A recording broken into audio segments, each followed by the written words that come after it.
Yeah, that wasn't supposed to happen.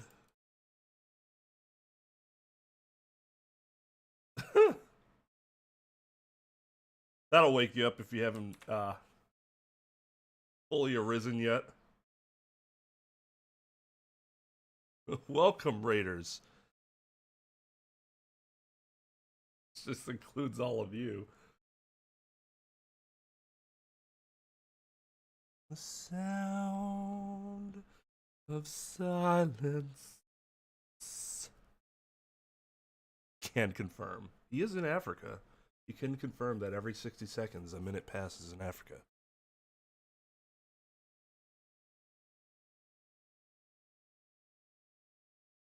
All right, well. Hope you all are doing well. I had a fantastic weekend, and I feel energized to start the week. Energized to start this week. Means I have all the energy I need to continue to rip this case a new asshole, because it is trash so far. I'm a Disturbed fan. I wouldn't say I'm a big Disturbed fan. I don't have like all their albums or anything, but whenever I hear of them, I generally enjoy. So when somebody's like, they did a cover of this other thing that you like, I'd be like, yes.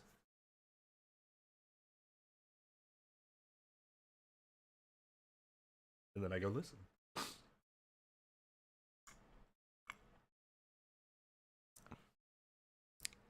You guys should know how you're... Have you been streaming today? You guys talk, don't you? Or do you just watch the gameplay? There's like no text or anything. Isn't there text chat now in VC? Or like, even if you're in the VC, you can still chat.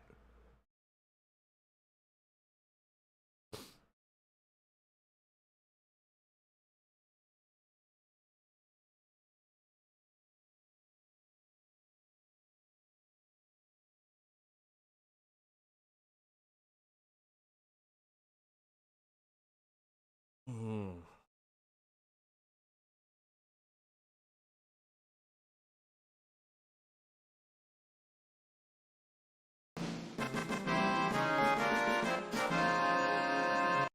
Hmm. Thank you, CJ, for the $10 Canadian. Oh, that was not something I was expecting to happen immediately today. All right, let's this.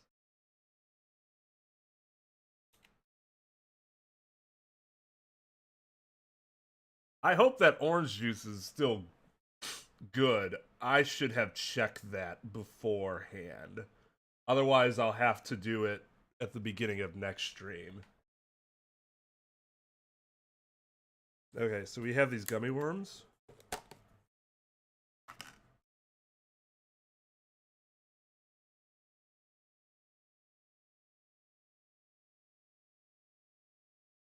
Obviously, I'm only going to be eating one side of these, the bad side. Oh! Oh, these are way worse than the other sour things I have. Oh. It gets a little better, but that first... That initial burst of flavor is fucking awful. Holy shit. Ugh. It is... Oh my god. Like... The, The Airheads, the Laffy Taffies, they don't hit you hard, but they get worse over time. Those sour things are just bad all throughout. And these have, like... I'll give you an extra one because these are kind of smaller compared to the other ones. Alright. Half a candy. Oh.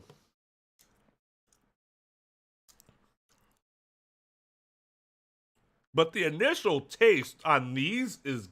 Oh. Why do people like this?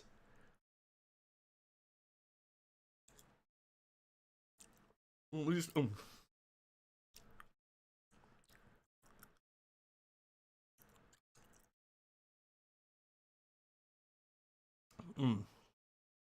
At least I have some blue ones that I can eat later.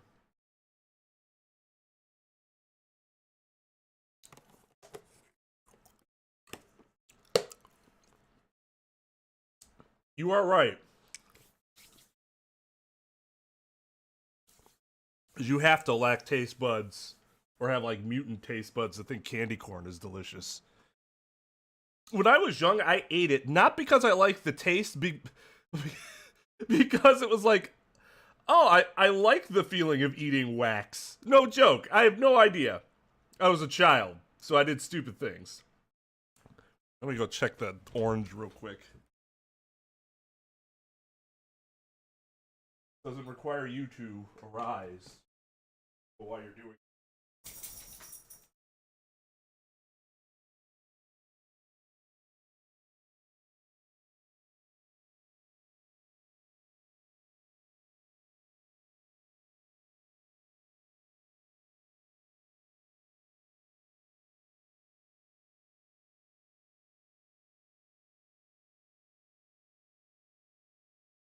Oh no.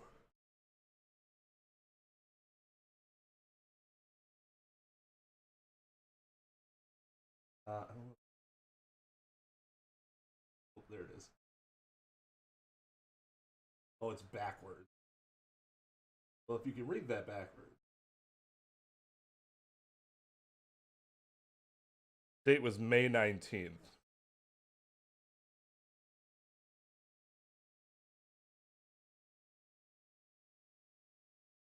Yeah, I'm not gonna risk this one. I'll buy some more for Friday.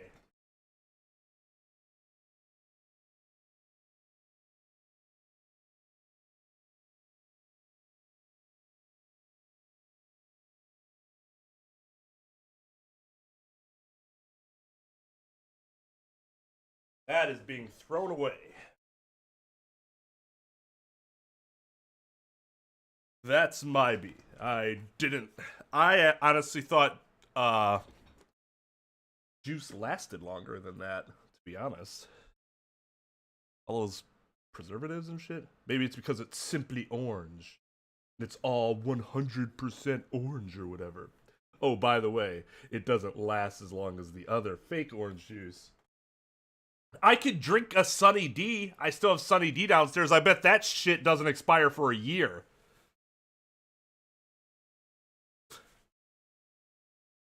So if you want, I can force myself to chug a Sunny D glass instead.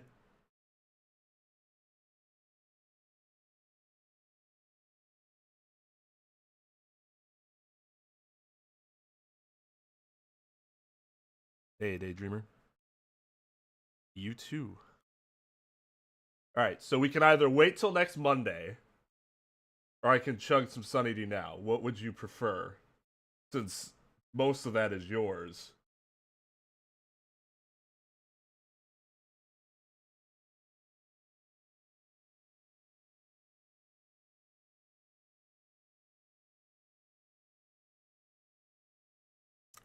Alright, we'll wait till Monday. Make sure to send me a reminder at some point on Discord, like during the weekend, because I will not remember. Oh, for sure. Sunny D is not as bad as normal orange juice. I have been very open about that. It's, in fact, it's not even real orange juice, because orange juice gives you, what, vitamin C? Sunny D gives you D?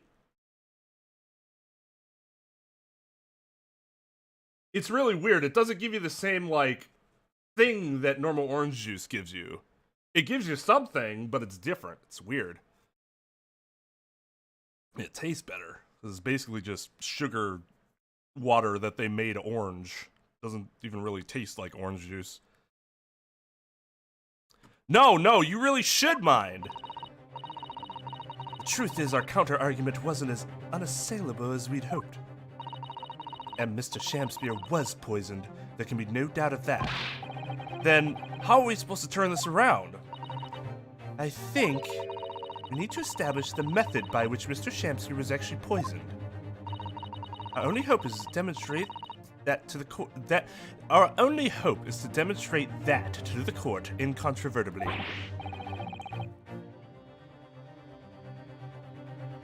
It's interesting. If it's not juice, then what is it?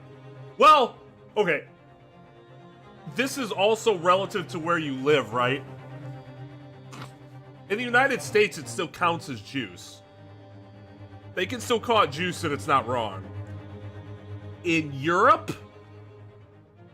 you might not actually be able to call it juice legally. Like, for example, there's a huge difference in the way Europe and the US treat honey. What can be legally considered honey. Flavored beverage. Yeah, there isn't anything. I'm not sure there's anything in the United States that's just called flavored beverage.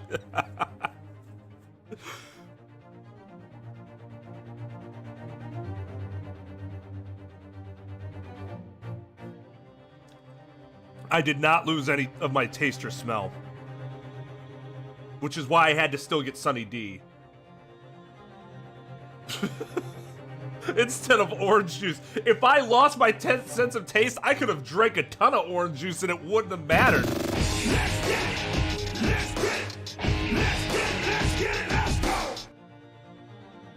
Hey, Theo.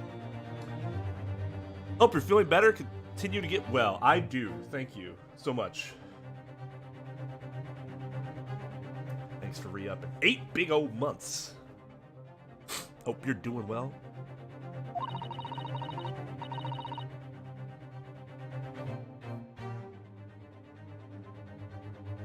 Legally classified as cake? And their bread isn't even that good. That's sad. It's not terrible. As much as I don't like Subway, the bread isn't terrible. The bread isn't actually my, like, problem with it. It's the ingredients. Like all the stuff you're putting on it. But that's almost impossible at this stage. If we don't manage it, though, Mr. Natsume will be found guilty. No delays, counsel. Proceed with the summation examination.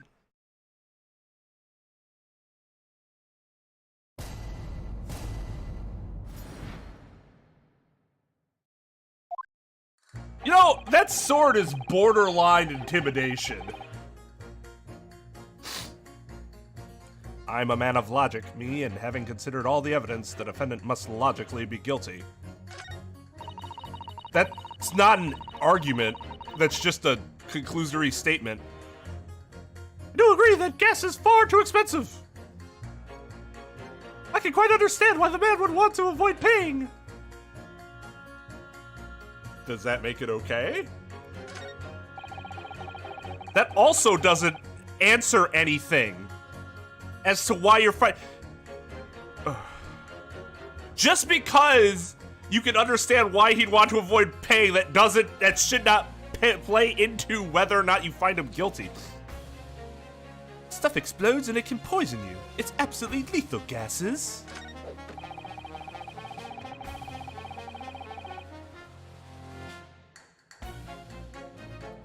They don't taste like anything, then yes, you should take a test.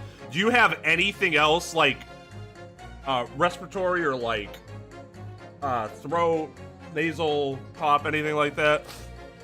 If you have any other side of that, you should definitely, because those should taste like something. It's possible those are simply bland-ass pastries. That is entirely possible.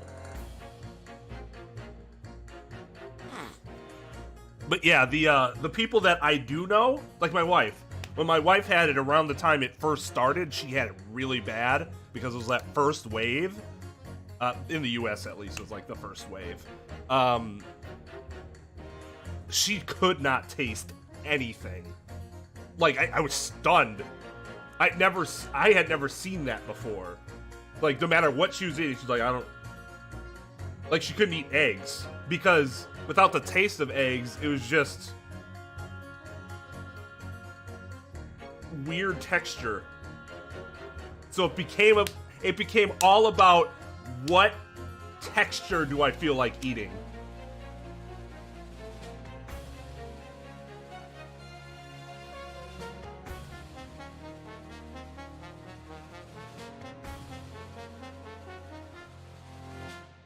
Yeah, but that's not the reason she should change her verdict from guilty to innocent, because that's what the judge is asking.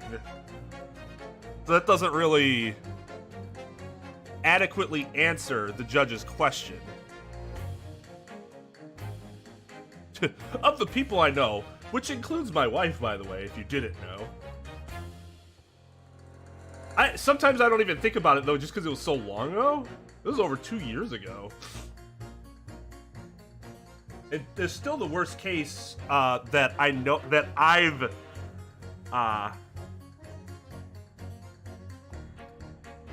personally interacted with. Of course, there's only one person in my house to interact with, so. But like, my mom's had it, my sister's had it, my brother-in-law's had it, and my mom's was bad, but not like my sisters and brother-in-laws weren't really that bad. Brother-in-law's mother died from it, though, so like, we know.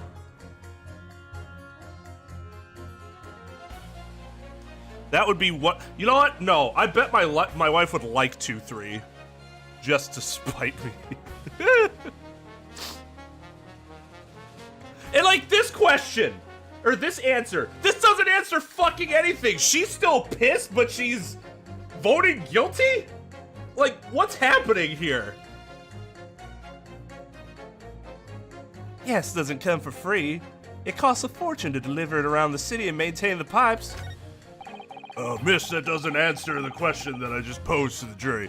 I just want to rant about the gas problem. Truth be told, the tea my wife serves up for me is a little sketch at times.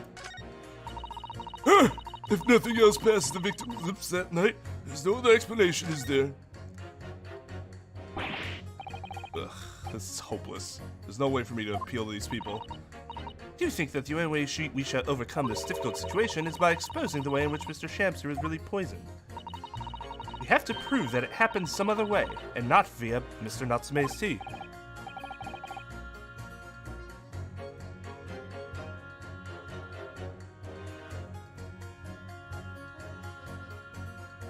It's definitely not better than 1-5. It's pretty bad.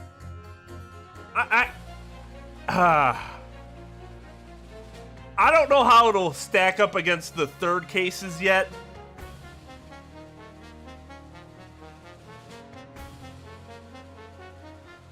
But it's definitely not as good as 1-5.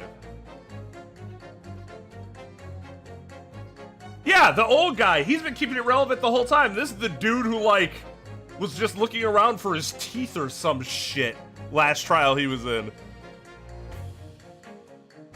Oh, DGS 1-3 and 1-5?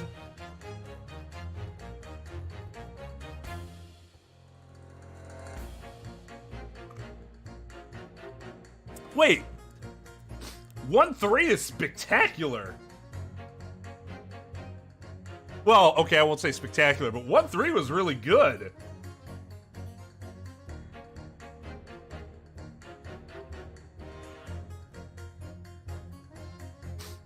Oh, well, fair enough. See, as someone who hasn't played through all these cases, or just played them once, it's hard to, it's honestly not super easy for me to know when people are memeing. That, because I also generally don't know the opinions of, like, the community as a whole. But I still avoid most community discussions, because I don't want to get spoiled on accident. That is a germ factory. Well, it sounds like hers at least, she got over it, right? Which is good.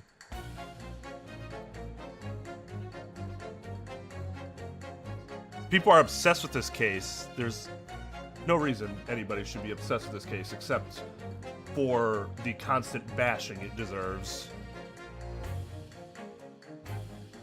Well, yeah, I'd take the 2 tests, the one, and then if it's negative, the the follow-up 24 hours later just to see. Hopefully you don't have it, though. And if you do have it, hopefully that's all you have to deal with.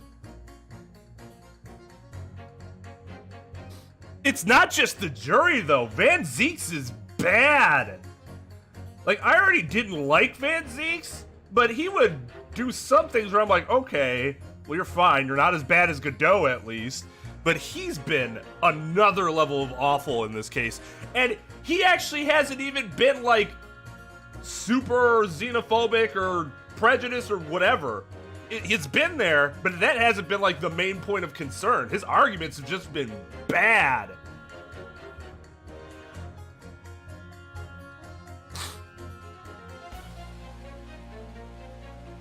Ear surgery, perhaps. Nah, we'll see if they're some of the best. I always take those with a grain of salt. You could be right, but...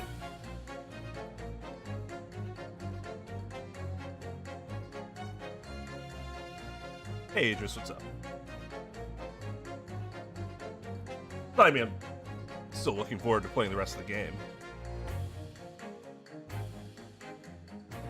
What case is this? The worst Great Ace Attorney case I've played so far. That should answer your question. Yes, I know. The trouble is, I have absolutely no idea how it did happen. That and, again, this is purely personal preference. Whereas I could say the arguments are objectively bad, one very subjective thing I don't like about this case is I don't care for Natsume. And I feel like they're shoving him down our throats, and he's not a good character. To me. I understand some people like him, and I can't really argue that they're wrong. I can just tell you why I don't like him.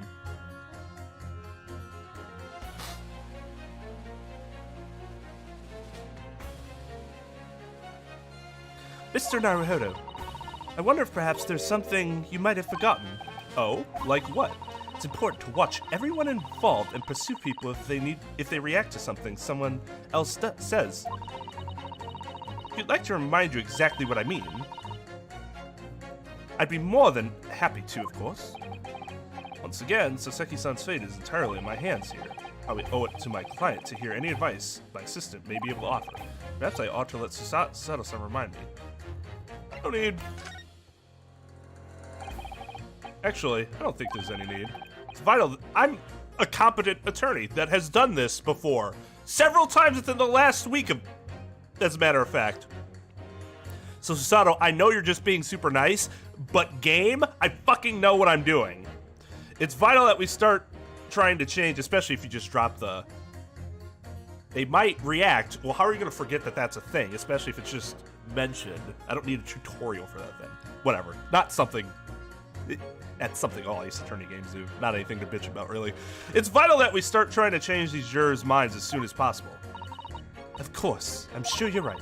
But if you decide you'd like your memory refreshed, you need only ask, Mr. Naruhodo. I do like that it isn't really a big deal because they're just having a conversation between each other, but it's a nice...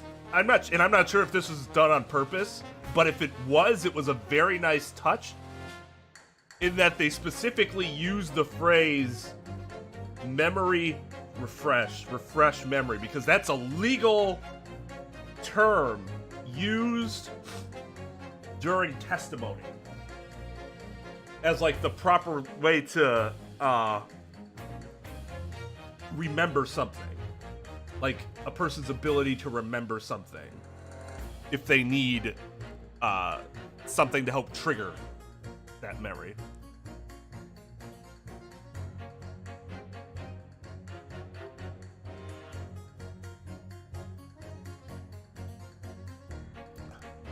Like, if you want to, just as an example, in a trial I've been a part of, there was a landlord who, he was a very busy person. His schedule was always packed. We were talking about something that happened a year ago. So he was having trouble remembering certain events when a certain event happened or something like this, or something like that. So we asked him if presenting him with his calendar, because we had a copy of his entire calendar for that past year where he had everything written down, if presenting him the calendar would help refresh his memory. And it's almost like a sort of like a legal trigger. It's like, his memory is refreshed, and therefore it is acceptable. Now, even though he did not immediately remember, but keep in mind, this wasn't he perjured himself. He could not remember. So once the memory is refreshed, then it can be considered credible. His answer could still be considered credible, even though he did not initially remember the answer to the question.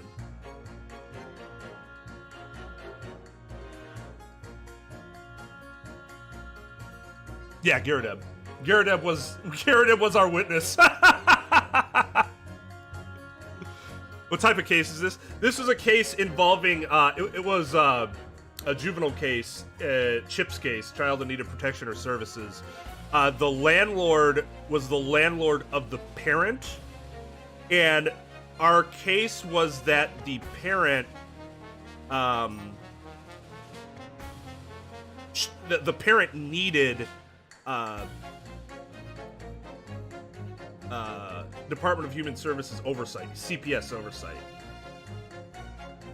for a period of a year to make sure that the children weren't being neglected. And so we brought the landlord in to talk about the state, what he remembers the state of the house being.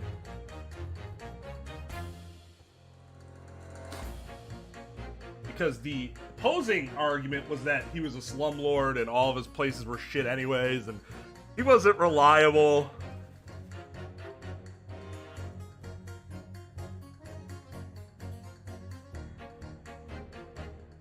Right, and that's why I wanted to make that distinction, because most of the time when we see that in this game, they've lied. At first. And they say, oh, I forgot, it actually happened this way. Like, that's not what we're talking about here. We're talking about, I don't remember. Like, I'm having trouble recalling exactly when that happened. Or the situation, circumstances that you're talking about. Not he said something before and then we're like, hey, look at the calendar. He's like, oh, that's right, I forgot. Forget what I said earlier.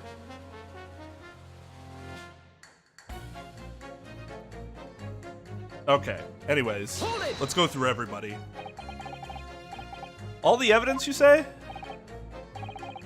That's right. There's no room for doubt. It's all pointing at that Japanese man with the big mustache. As the Englishman with the bigger mustache. Which means we need to show the man some new evidence to make him change his mind. Well, we had that kind of evidence. Don't worry, the summation examination has barely started, really. Perhaps there'll be a shift in the situation that shows an existing piece of evidence in a new light. Let's hope so. To start with, though, I need to find some way out of this deadlock. You're gonna be fucking worthless. This isn't the time or place to be discussing the price of gas, madam. But really, think of the injustice. Air is a gas, and air is free. Why should ultimate gas cost money? That has nothing to... Oh, God. I hate her. It makes my blood boil. I can feel myself becoming more ruthless than ever. Ho ho. This isn't the time or place to be ruthless either. If I might interject here. Ah, yes, madam. I'd like the bitch known as juror number 2 to shut the fuck up, please. For she knows not what she says. It seems my fellow juror takes issues with the price of our company our company charges for gas. But it's precisely because of thieves like this man that the cost goes up. Oh, what a beastly man! That unkempt mustache, those hunched shoulders, poisoning tea and stealing gas! Utterly unforgivable! He didn't steal gas! No. Mr. Natsume is the one who's been stealing gas. I'll thank you not to go adding on more crimes. Nice. Mr. Natsume has been poisoning tea either. Well, anyway, I've quite minimal in mind. It's as made up as the price of gas. Oh!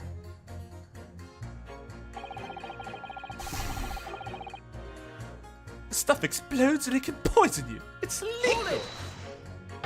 Like the gas that comes out of my backside. Could we please talk about the poison rather than the gas, do you think, sir? At least Naruhodo is very much like on the ball here. He's focused, he's putting focus where the focus should be going. Then if you like, I mean, to be honest, I'd take poison over gas every time. You take poison? What I mean is, poison can only poison you. It doesn't explode, does it? Goodness me, what are you talking about? Set him straight, please, lawyer man. Shouldn't you set him straight? You're the expert here. Well, it's certainly true that poison isn't prone to exploding.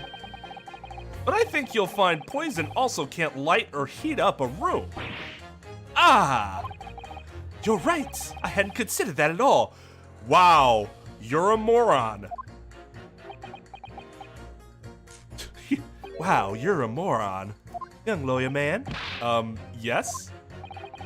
You have a good head on your shoulders. We could use someone like you as our company's legal representative. I was just about to fucking say, this is why whoever you are around, you always want to leave the best impression possible. Because if I'm her, I am poaching him immediately to be in-house legal counsel. And he would be stupid not to take it. In ordinary circumstances. Obviously, there's some bigger story here that we're going to get to or whatever, so it's not going to happen. But in ordinary circumstances, he would be stupid to turn that job down.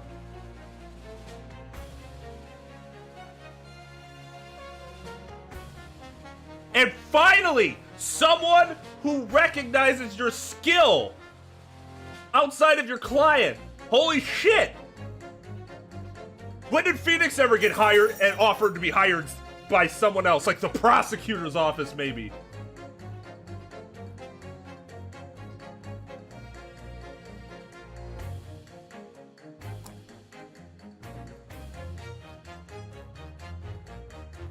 Yeah, Queen Bee's got it going on. She also has a good eye for talent. And that other dude's like utterly devoted to her. Like life and death devoted to her. So they must be really good employers.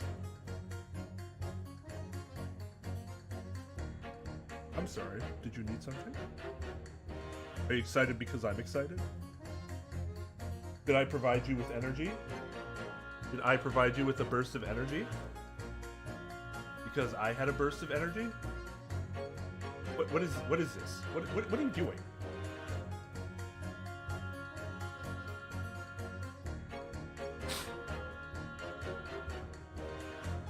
Can he... what, work for that company? So... this is actually interesting, because this is something that since I'm an immigration attorney, it is a point of interest. I generally don't focus on employment, but I know about it. I've done employment cases before. He was brought under a special program. Now, even though he was brought in under a special program, we would need to know the details of the program and the details of immigration law in the UK at this time, obviously. But even if he was brought in under this special program, Altamont Gas could, in theory, still file their own work visa for him. And once that gets cleared, then he would be able to work for them. And I wouldn't think it would be insanely difficult just based on the time period and the fact that he's doing the same job. It's not like he was brought in to be a lawyer and now he's going to be an engineer for another company. It's like, what the fuck just happened? He's still being a lawyer. I have no idea. I honestly have no idea. I don't know how that worked. I know in the US for a while there were no visas. You just came in. They processed you through Ellis Island and there wasn't much else there. You were just here. So that's honestly not a question I know the answer to, but intrigues me greatly. Might have to do some research on that if I have some time over the next week.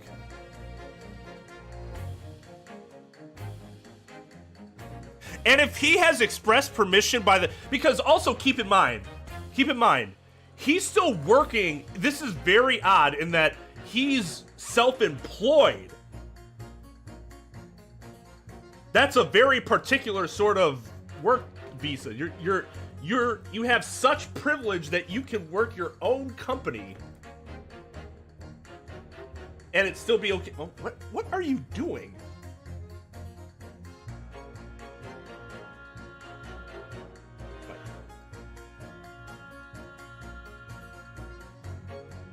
So like he could still do the same thing under the express permission of the head of judiciary, as long as the head of judiciary would okay the transfer, I would think.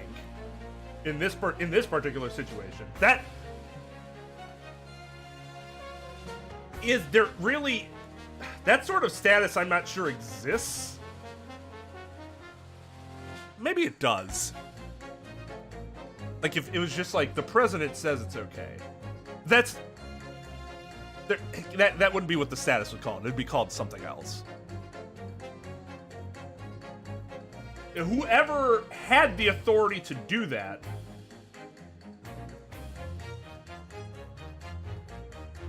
then, in theory, could authorize any change. Because they're the ones who control the status themselves. Yeah, right?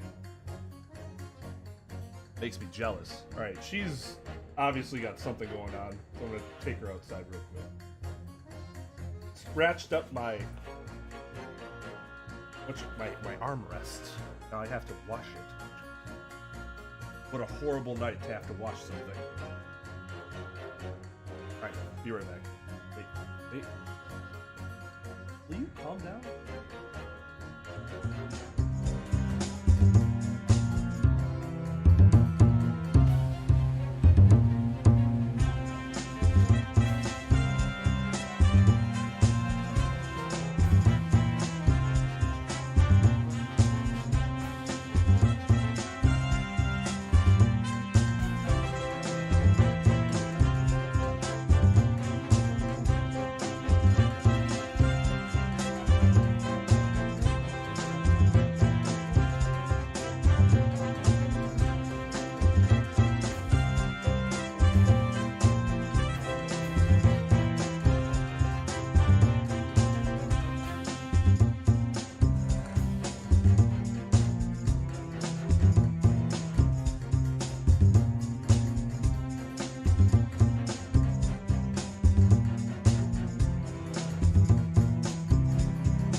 Man, that's so cool that you guys play these games with your parents.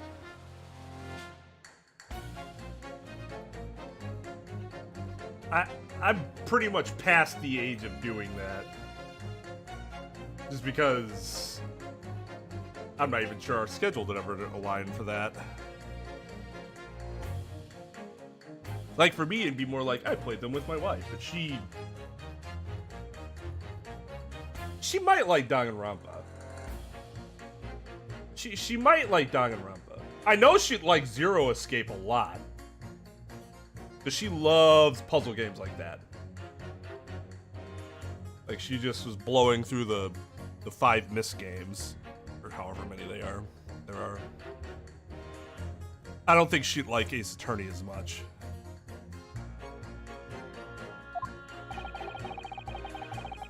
Well, I wasn't expecting to pick up more business in the middle of a trial, that's for sure.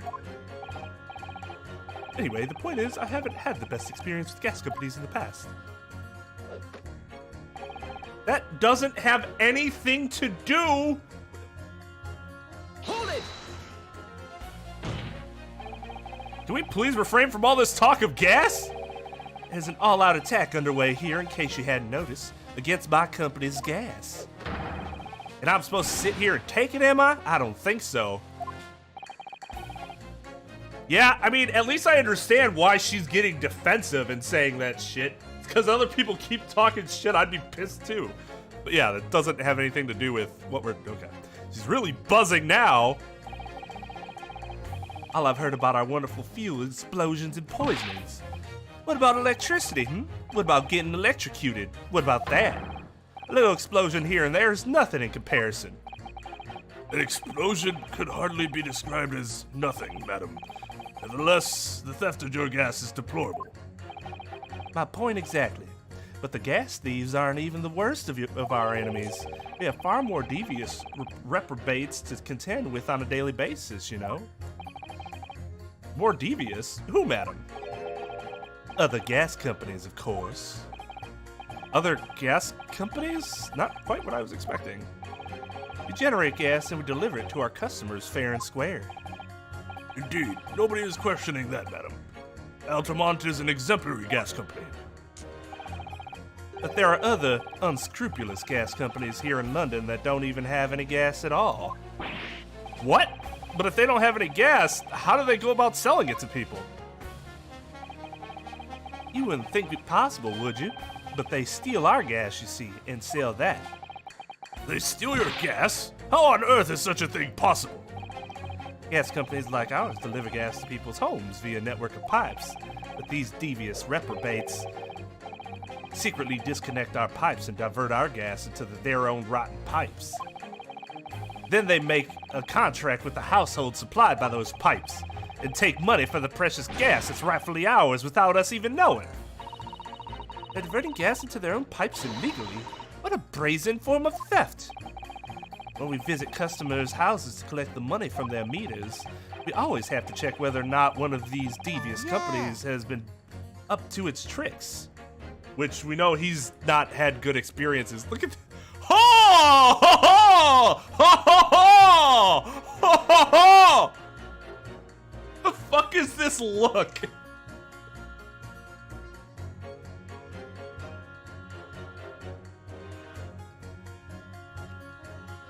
It is kind of a Pogger face, even though this situation is not Pog at all.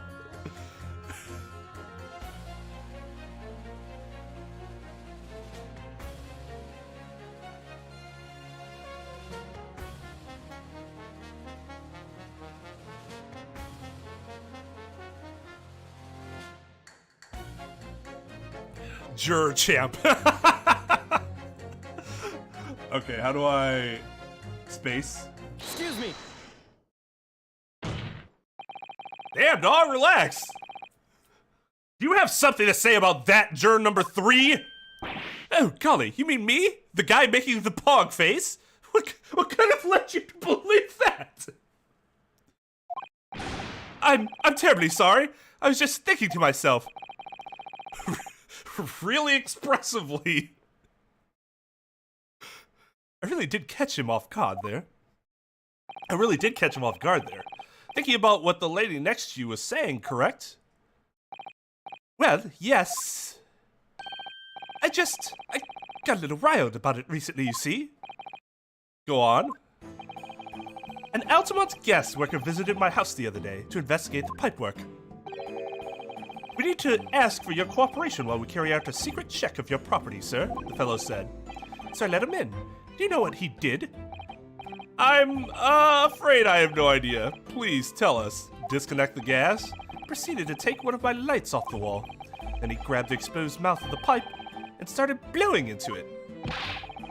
What do you think you're doing, young man? You're giving away company secrets there. Oh, please. Everybody knows, but it was very nearly the death of me, I tell you. What do you mean? I'll explain if you don't mind. Well, so I'll tell you everything and really explain our secrets. As I said before, these unscrupulous other gas companies connect their customers to our pipe network.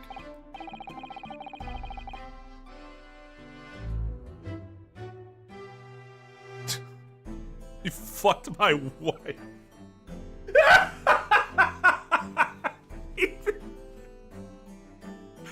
My wife said she needed some pipe work done. Well, our heat has never been smoother, but I'm pretty sure he fucked her too. Good lord. Yes, but how does blowing into the pipes come into it? Obviously, there's gas in the pipes, and it's at a fairly low pressure. By blowing air through the pipe, you can make the pressure drop temporarily. And if you do that, any lights connected to the same pipe will flicker for a moment. Ah, I see. In other words, if upon blowing into the pipe, the lights of an adjacent property that has no contract with your company flicker, you can know that these devious scoundrels have been meddling with the pipes. Exactly, my lord. That's it in a nutshell. It's the reason why we have teams of workers going around neighborhoods to investigate with which lights flicker. You know, her husband never dies. And she needs a boy toy. A new boy toy. I'll be that for her. I am incredibly impressed by her overall. Everything about her seems awesome. Trouble is, the particular worker who came to my house didn't know the strength of his own breath. He blew down the pipe with all his might. You can guess what happened, can't you? No. Well, if he blew hard, then... Wait, you mean... That's right. The lights didn't just flicker. They went out, along with the stove. Gas started pouring into the home. What? Dude, Big Bad Wolf that shit. What a disaster. Gas supply must have been interrupted briefly because the man blew too hard, so the flames went out. I'm afraid I yelled at the fellow. Are you trying to kill us all? I said. So by disconnecting a lamp and blowing into the exposed gas pipe, it's possible to extinguish lamps and stoves connected to the same network of pipes. And then when the gas starts flowing again, it just silently sleeps into the room. Mr. Naruhodo, I think perhaps... Yes, this is almost certainly the clue we've been hoping for. Fuck yeah! Juror number 3, the defense requests that you amend your statement to include that information. Oh, well, if you like, I don't mind. Well, I do. That's our company's secret method of identifying the rogues that try to... Like I said, madam, it's widely known already. Just like all the herbs and spices of that popular Colonel's chicken recipe are well known at this point. Actually, are they? I don't know. KFC's original recipe is known. Or Dr. Pepper's. Dr. Pepper MD's 32 spices they put into their cola. Their carbonated cola. Very well. Juror number 3, you will amend your statement accordingly. Yes, my lord. Although, something.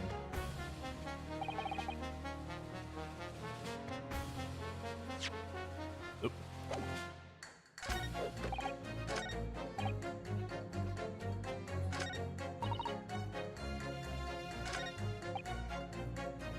I kind of really want to know what the fuck this guy... You mean it's poison?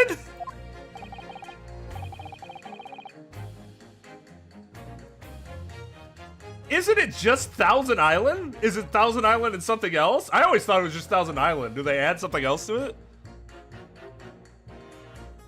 Oh, it's like a proprietary Thousand Island dressing? Like a variant of some sort?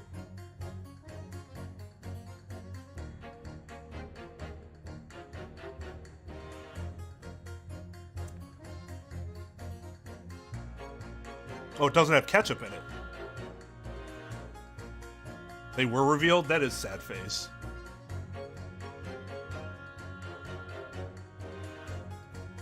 I see. Well, that's why it's so good, because there's no ketchup in it.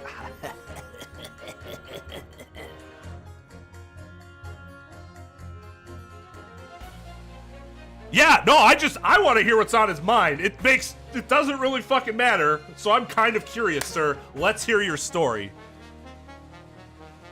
That's right, it's after the told it a few times now. Why are you still married to her? Why isn't she in prison?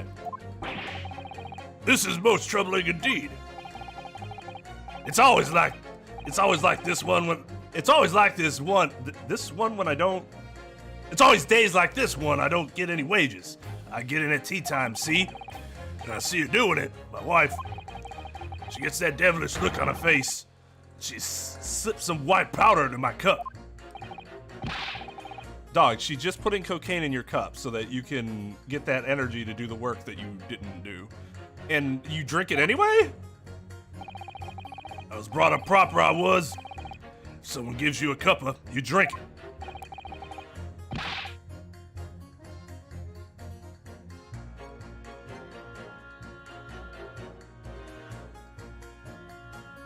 That is asinine. I'm pretty sure your parents taught you, but if somebody poisons it, it's okay not to drink it. What happened to you? What did it taste like?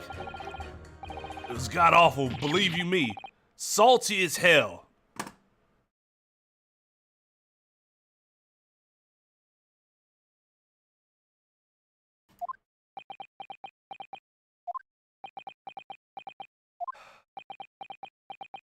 That's me. That's me. That right here. Right here. This is me.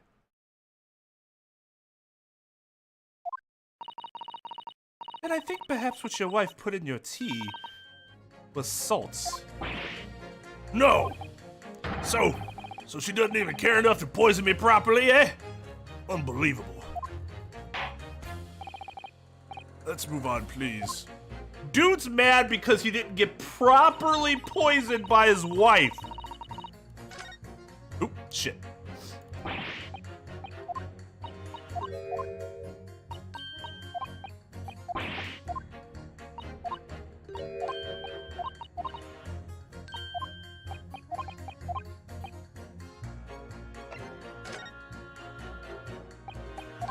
I said no!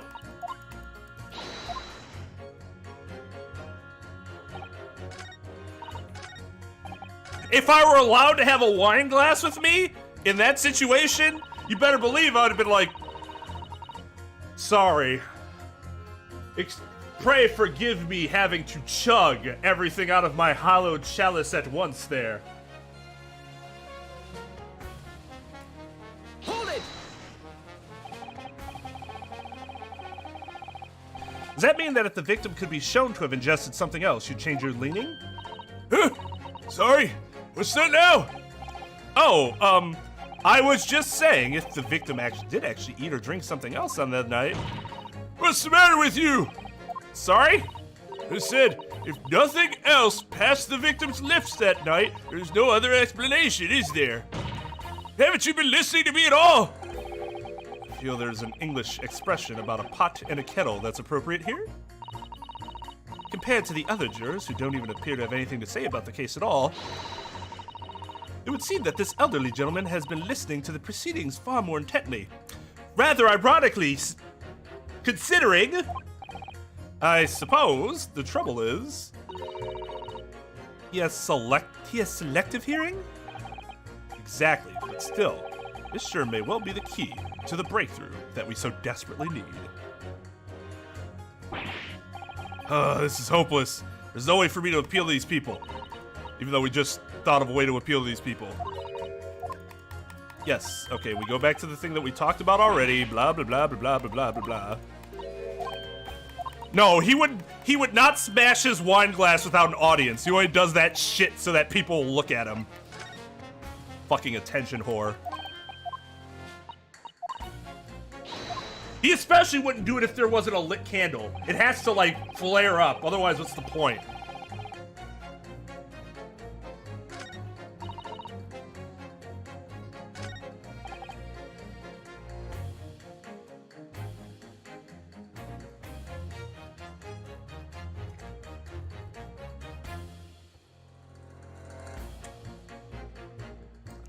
It's either 1 and 3 or 6 and 3.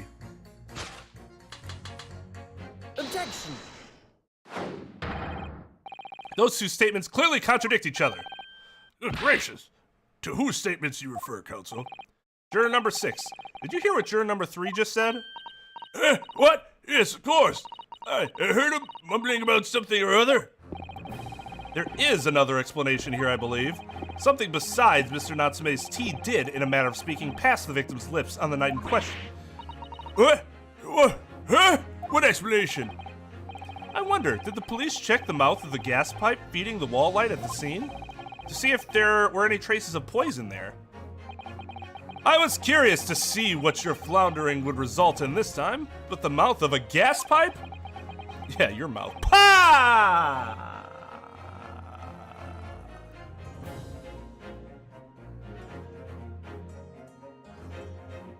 Yeah, it's ironic because normally he's like, huh, I couldn't hear you. Now he's like, huh, I heard everything.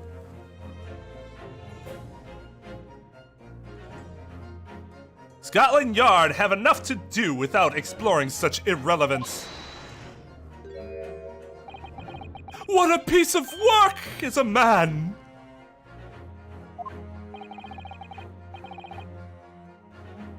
See, this is the other problem. I guess Van Zeeks has this problem with all of the prosecutors. When they talk about, and this is why they always fail in their arguments, when they talk about relevance, you have to back up what you're saying about why it's irrelevant. But a lot of the prosecutors in AA in general, this isn't just a Van Zeeks problem. They like to say, huh, irrelevant, but then they won't actually say why it's irrelevant. And that, all we have to do is say, well, it's like this, and then they don't say anything, and the judge is like, oh, okay. Well, there's no counter argument, so I'm agreeing with you.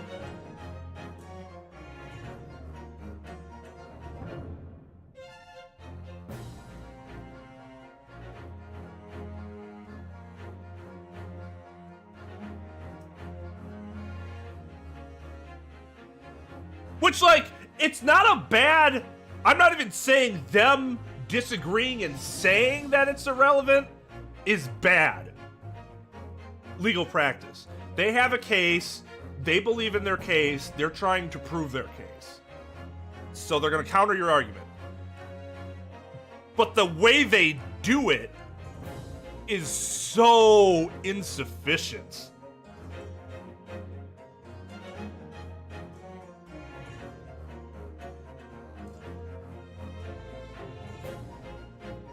Like, you could just want clarification. If I were to say objection relevance, I might just be objecting to say, like, can you tell me what the relevance is of what we're hearing? It's not necessarily that I'm going to disagree with what you're saying, but I just like to know where we're going so that we don't waste time. But that's not what they do in these cases. He's just outright, oh, that's irrelevant. Because he knows what we're talking about. And he's just trying to outright dismiss it as irrelevance as opposed to questioning the relevance so that he has more clarity. It might not seem like much, but that distinguishes the approaches very differently. Yeah. Objection! That's irrelevant because that's bad for my case. What are you trying to say, Mr. Shamspear? What speakest thou? Prithee, is it not strange and strange? That is what I say to thee! Good lord, dude. Put a quarter in him today. I thought I'd been quite clear, but let me put it in another way. The strychnine could have been on the mouth of the gas pipe that feeds the wall lamp in your room. And that is how the poison came to enter your body. And Mr. Natsume's, for that matter. Good lord! Oh, you tasty then? Gas pipes? Is that what he's saying? Or is the gentleman suggesting that the poor man was so desperately hungry he tried to fill his belly with gas? Perhaps no actress would perform a kiss scene with him, For shame, madam, speaking thy fancy. I assure you I'm not such a buffoon that I have to kiss pipes. Objection! Are you objecting to his statement? This is no summation examination, this is a farce. The prosecution will not stand for any more of my learned Nipponese friend's conjecture. See, all of that was unnecessary, except for the very end. Objection, counsel is making is providing conjecture. None of that other stuff was relevant or helpful to what he was saying. Just made him seem like an asshole.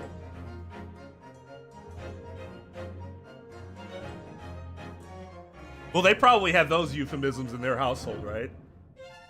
Yeah, they definitely refer to Mr. Altamont's package as the pipes, right? The Altamont pipes.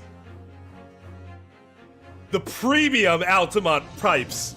The most premium, the original Altamont pipes, so to speak. I mean, I guess I don't know why he couldn't object.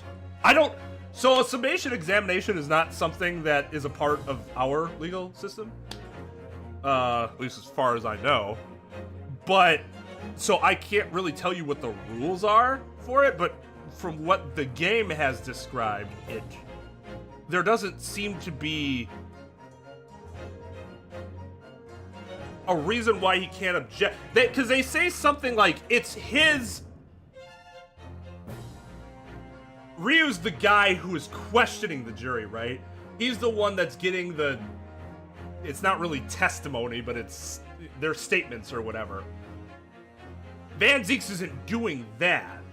He's not trying to get his own statement or whatever out of the jurors, whereas he's simply objecting. So I wonder if that's how they distinguish what he can versus what he can't do. I'm not 100% sure, though, because the game, the rules aren't entirely clear. Probably so that they can use them as they see fit.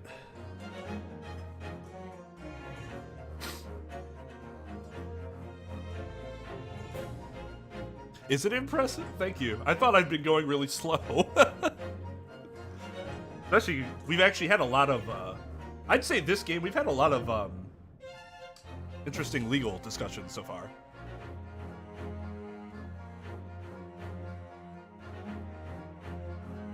That's true. I am. Fuck us, right?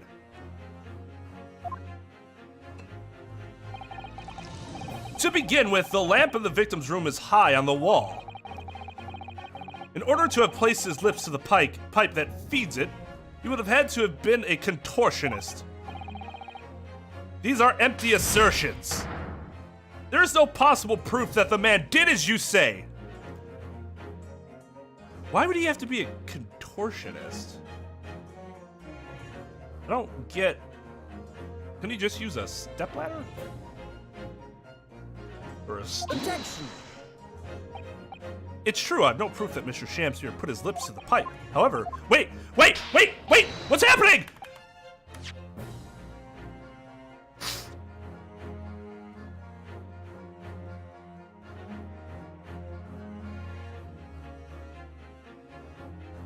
What was happening?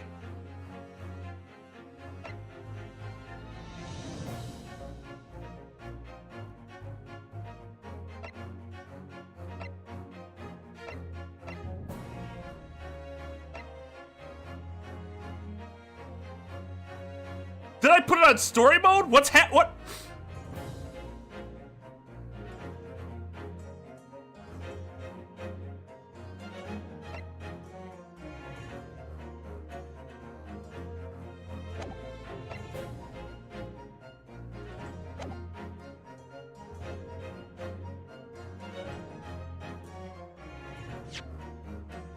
Sorry, we gotta go back. However, I can say with some certainty that on multiple occasions, Mr. Shamspear has been doing something in front of that lamp on his wall, and I have evidence to prove it. Alright, you've got our attention, lad. I'd like to see how you can be so sure of yourself.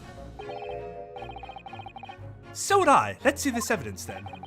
Now that I've got the jury's ear, I need to make this opportunity count. This is the proof that time and time again Mr. Shamspear stood in front of his gas lamp. Hold on.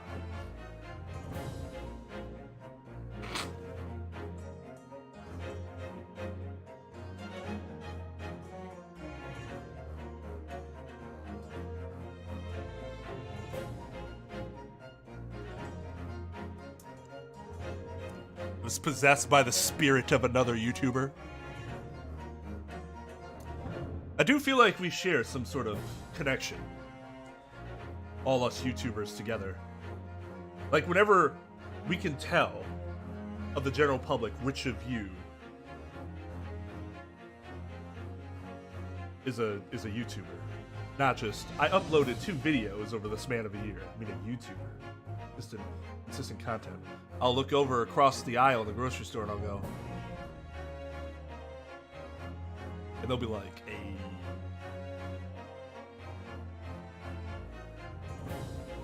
The YouTuber version of morphogenic fields.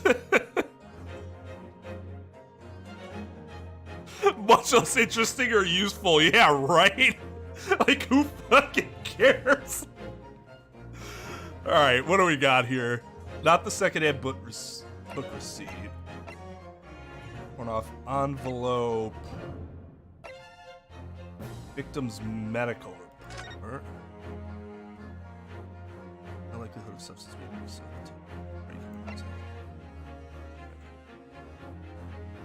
Pocket watch. Collapse. Container.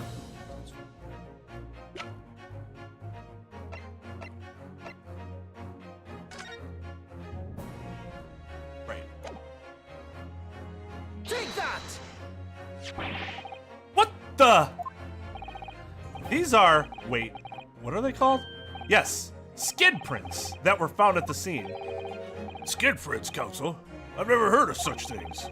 Justice Ministry is currently assessing whether or not to permit fingerprints as evidence in court, however. That just, I understand it was a different time, but like in retrospect, that is really baffling that they're like, huh, that might not actually be like reliable. My lord, this is an exciting new forensic technique developed by the great detective, Mr. Sherlock Sholmes. However, this is the problem in this particular case, is that for all they know, I could have just put the fingerprints on there with paint or something.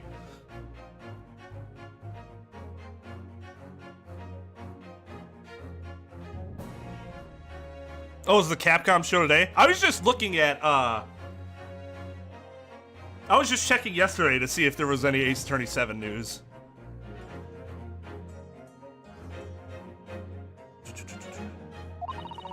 It reveals all the places that Mr. Shamspear touched in his room. Source, trust me, bro.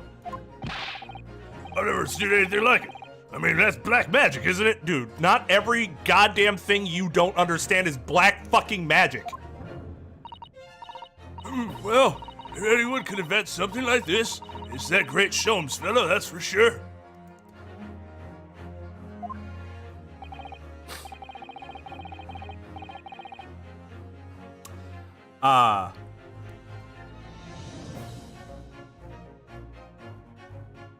But dog. While Capcom didn't technically announce it of their own volition, we are aware of the title.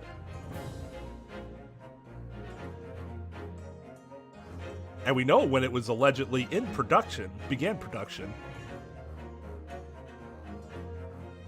Monster Hunter.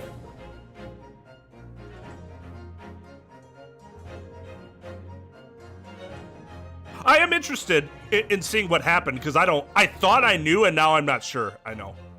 So I'm interested in seeing what the solution is. I agree. This month's edition of Engineering Thumbs was quite fascinating. We found skin prints in many places that you would expect. On the table, on the costumes, on the floor. However, Mr. Shamster also appeared to have been touching some very unexpected places in his room. For example, here, around the hanging picture there, indeed, multiple handprints appear to be visible. That are obviously his. And couldn't possibly be someone else's. Well, I wonder, could he have been appreciating the artwork, perhaps? At first, my colleagues and I thought the same. However, imagine standing with your hands where those prints are, and you would find yourself directly in front of... Ah! I don't believe it. The gas lamp! Though the reason why isn't immediately obvious, it's clear that Mr. Shamspear has regularly been standing with his hands to the wall in front of that lamp. Right! So what have you been up to, you nut? You fucking nut! I'd ask the court to recall juror number 4's earlier statement. Me? What did I say? You said that blowing into a gas pipe would make the lights in the entire building flicker. And now, if you'll recall juror number 3's statement... What? Me now? When the gas worker who visited his home blew with too much force into the pipe, it caused all the lights in the gas stove to go out, and gas to start leaking into the rooms. Obviously, that incident was an accident. However, the simple fact is, if Mr. Shamspear were to have blown hard into the gas pipe here in his room, he could have extinguished every other light and gas stove in the building at will. Crikey! Are you suggesting that the man purposely caused the gas to... Objection!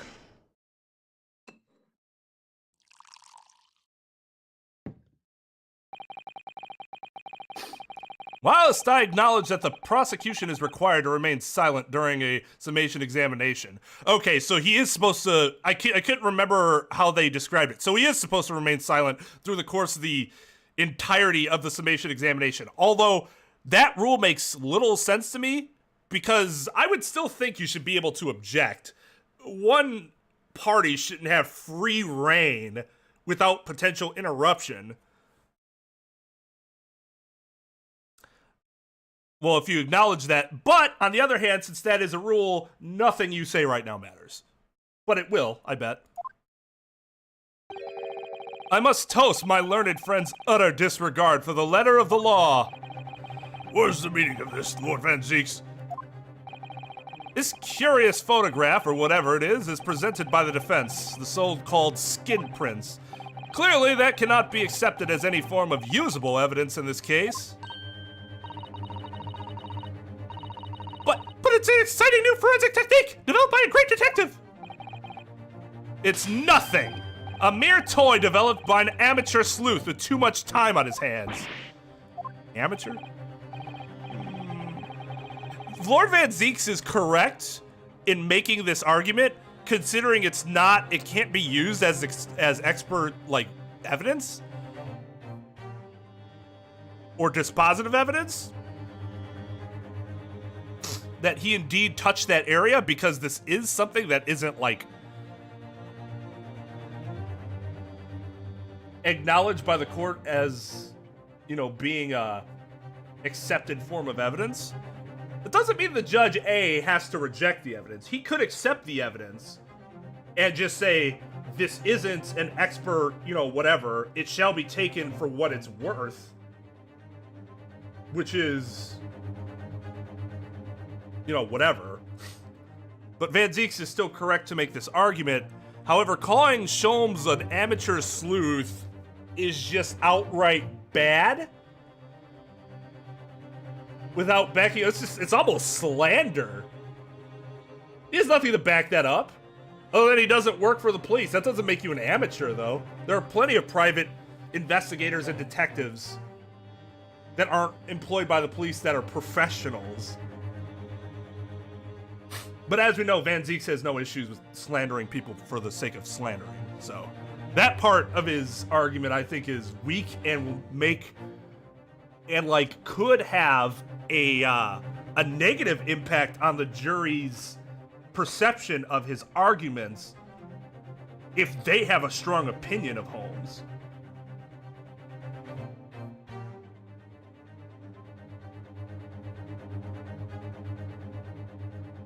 No.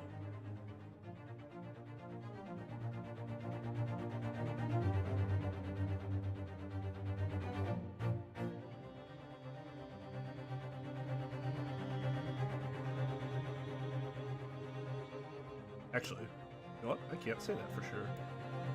Nope, nope, don't open Edge!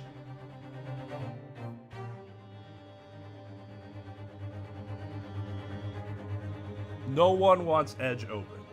Not even Edge.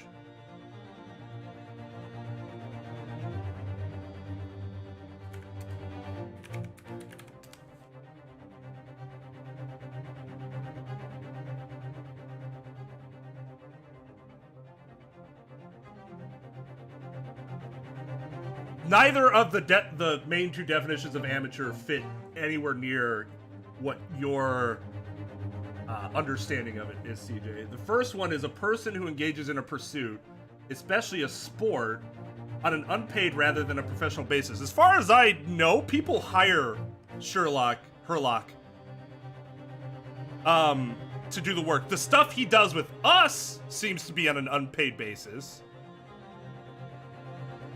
but he generally engages in the pursuit of investigation while being hired to do so, or asked by the police to, and he has to get paid, otherwise how would he be living?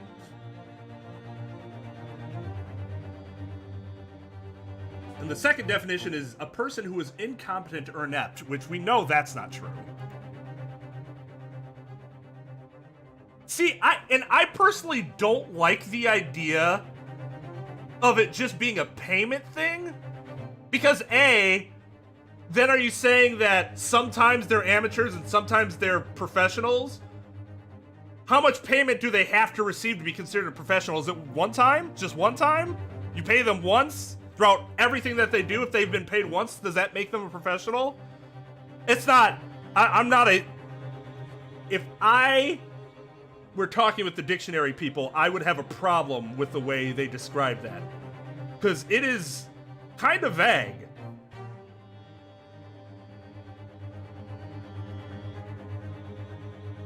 So I will say I don't much like that definition.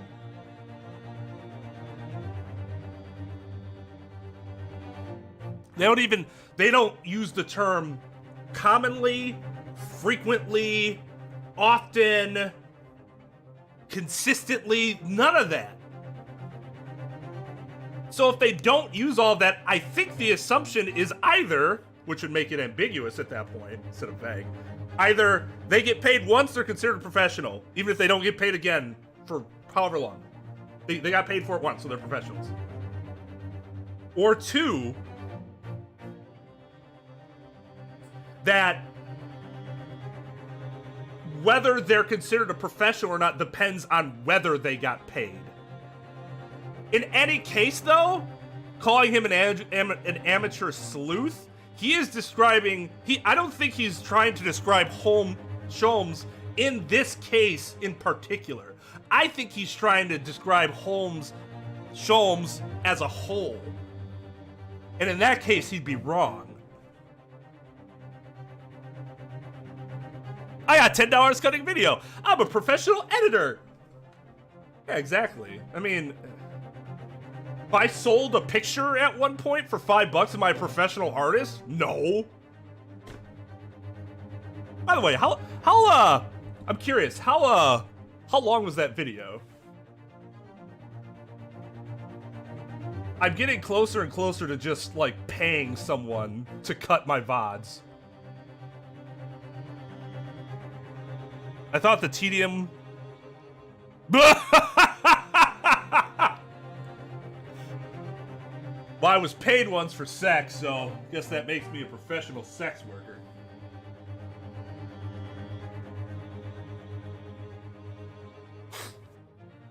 Oh, music video, so probably not that long, huh? Damn.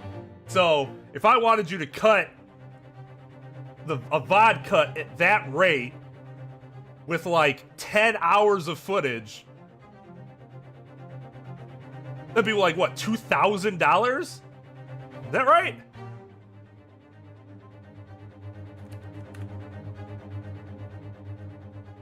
Well, I guess the music video was 3 minutes. So let's say the VOD is 4 hours, which is what, 240 minutes? Divided by 3 times 10.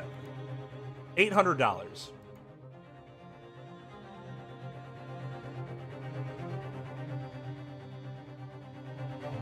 Good luck on your tests or your studies, Flame. Hope you do well on your tests.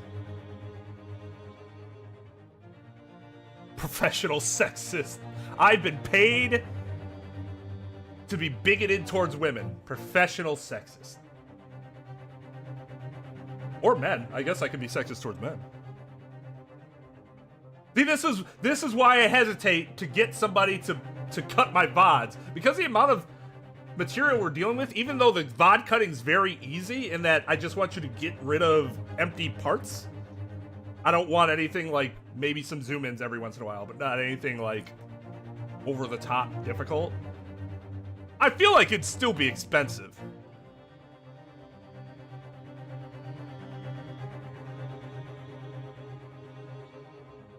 Yeah, that's true. And that's what I mean. Like, the intensity for the VOD cutting is very low intensity, I would assume, versus, you know, a music video, which might involve a lot more shit going on in it. Hey, Cooper. They would need to watch the whole thing insofar as they need to know where they cut. You could also do it at like 2 times speed though, or something. You wouldn't even have to do it at like normal speed. I keep forgetting to do that myself. I should watch it faster. Help a lot. 350 questions. That is a lot of questions. Good luck.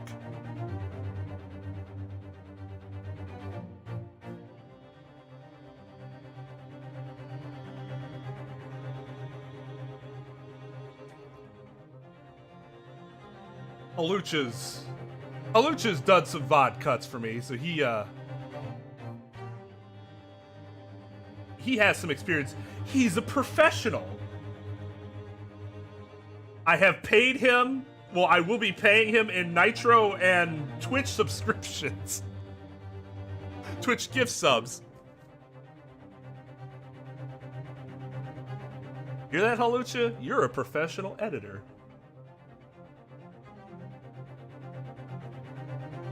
According to that definition.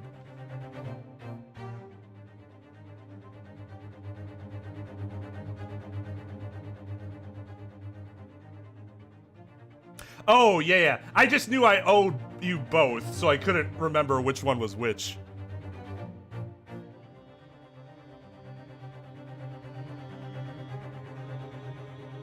Who do I all owe?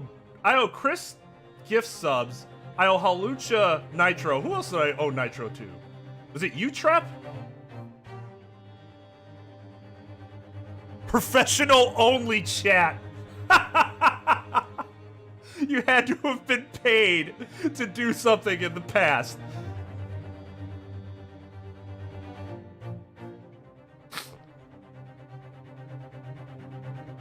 Yes. So you get...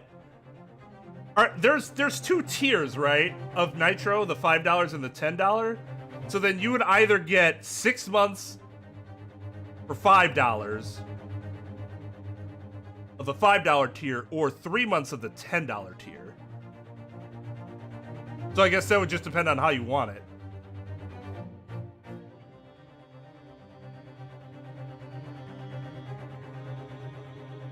An unpaid internship into the professional only chat. You'll get the experience, but I'm afraid we can't pay you.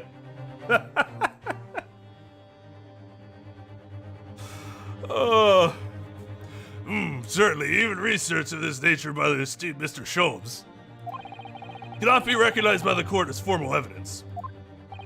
Hold it! Please, my lord, if I may.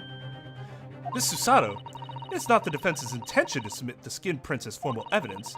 We merely wish to present the results of the great detective's investigation of the scene as a tool by which to explain a possibility to the ladies and gentlemen of the jury.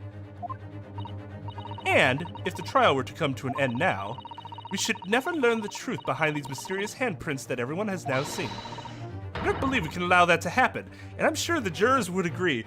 Okay, this is a really clever technique by Susato, but I'm not sure I buy this if I'm the judge. That's just a deceptive way to get the jury to consider a piece of evidence, but not technically as a piece of evidence.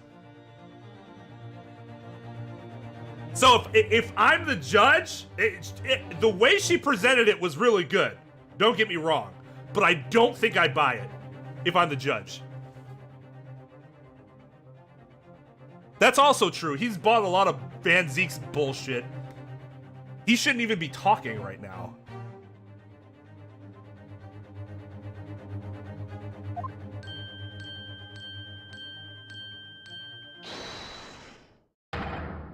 You're right! Whether those strange handprints are a significant clue or not, it's down to us to decide. See, this is the problem. If it's illegal evidence, they can't actually consider it. We would probably have to have an entire separate hearing on a motion to suppress that evidence, so that the judge can decide whether it can be presented to the judge, to the jury or not. Or what would happen if I'm Van Zeeks is I would move for a mistrial because the jury has now been tainted by evidence that should not have ever been introduced. Or again, the judge could say, although I don't think he'd do that at this point since this has become a point of contention, is, well, we'll allow it as evidence, but you cannot consider this expert evidence, like an autopsy report or something like that.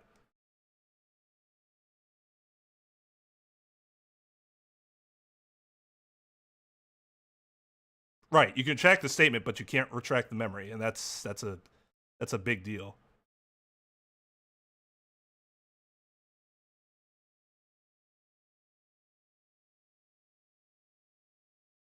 Yeah, what case was that? That wasn't 2-3, was it?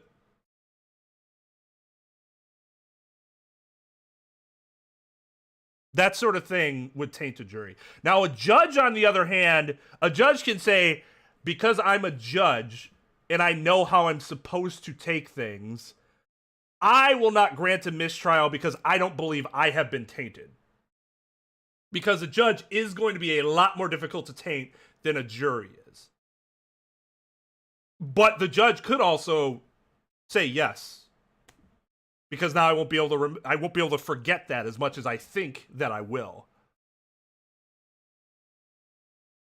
2-2 in her first fucking case. Jesus Christ. Juror number 3. Oh yes, I do declare the great detective's investigation results should sound absolutely fascinating. And I want to hear what that shady actor fellow has to say about those shady handprints. Booyah. What's the matter with you two? That was foolhardy. 2 can't even look at them when he's talking to them. Well, I did say, didn't I? And I don't like to break a promise. No, wait! You heard his lordship. It's not fair to drink. God damn it.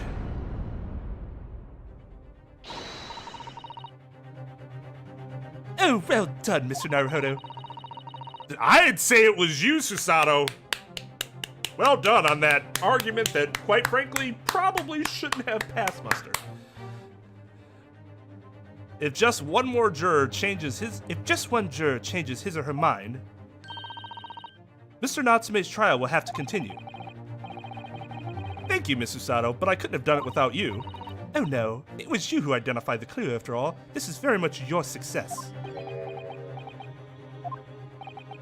Why? Mr. Shamsphere, you seem to be losing your composure. Just one more juror, Mr. Naruhodo. You can do it. I shouldn't think that we would need to do... I shouldn't think we would even need to sway one more juror. If they're deadlocked at 3-3, why would we need to... I think I've asked that question before. Why would we even need to persuade one more? They're down the middle. That should end it right there. Yeah, that old man is pretty reliable to get us out of our nonsense. Okay, so they agree.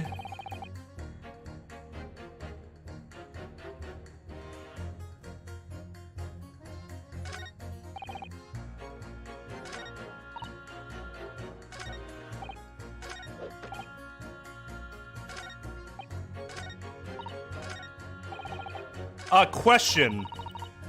Does it being in dark green mean I don't have to push them anymore? Oh, they won't let me. Okay, that makes sense. All right, so I just need to worry about these three. Hold it!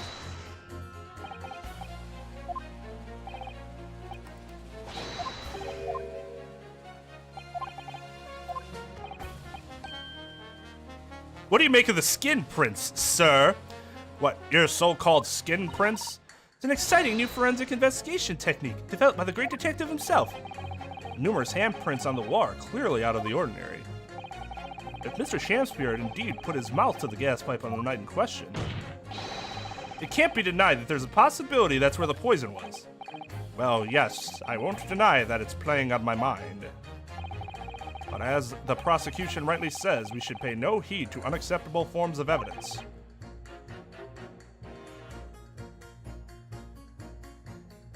And besides, yes, even if the fellow has been up to some mischief with the gas pipe dozens of times before, doesn't mean he got up to the same shenanigans on the night in question, does it? That's true. But if he generally does it every night, you would assume he did it that night. More likely than not, at least. You can't make your case better than that. I'm afraid I can't change my stance. You make a valid point, sir. What? That's true. Perhaps I was a little hasty. No, wait. Look, you've got your chance here, haven't you? So it's time to prove your theory. If you and your Japanese cohorts can, that is, just leave our nationality out of this, please. It's about goddamn time he said that. Mr. Naruhodo, if we can't substantiate our position, I'm afraid the jurors that changed their minds before may very well change them back. What can I do? Is there any more proof I can give here? Can I show that Mr. Shamster really did blow down the gas pipe on the night in question? Supporting testimony.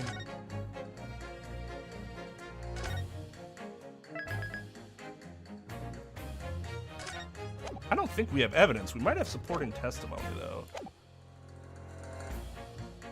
Because if we had evidence, we would have just supplied that right away.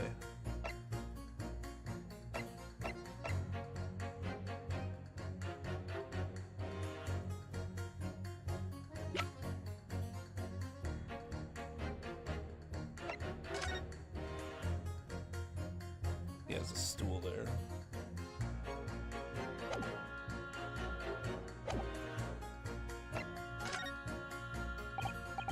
No, in truth, I don't have evidence to support my theory. However, there is witness testimony that substantiates it.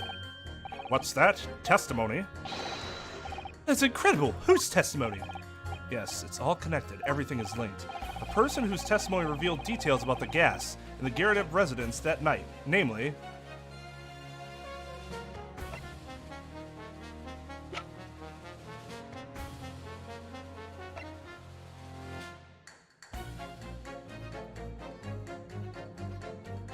Is it him?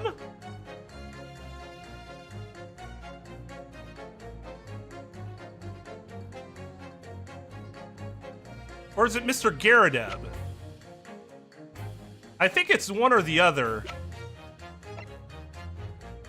I guess it could be Natsume's too.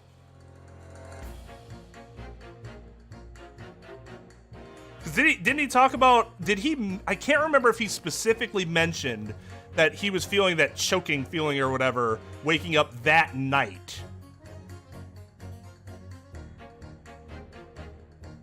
The problem is your own client's testimony. That's not gonna persuade many people. Take that! Might have been him. No.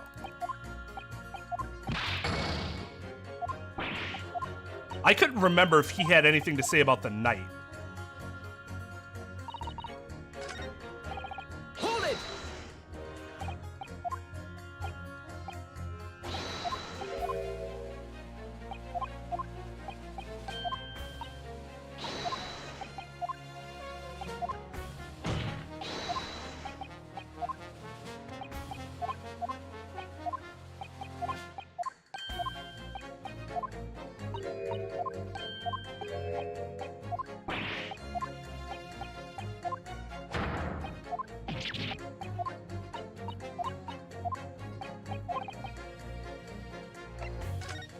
One reason I don't want to pick Geradev is that he hasn't actually testified in this trial.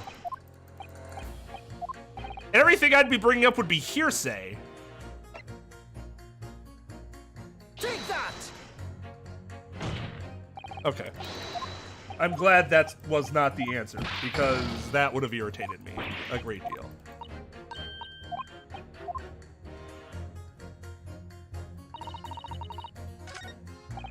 Alright. Once more under the breach.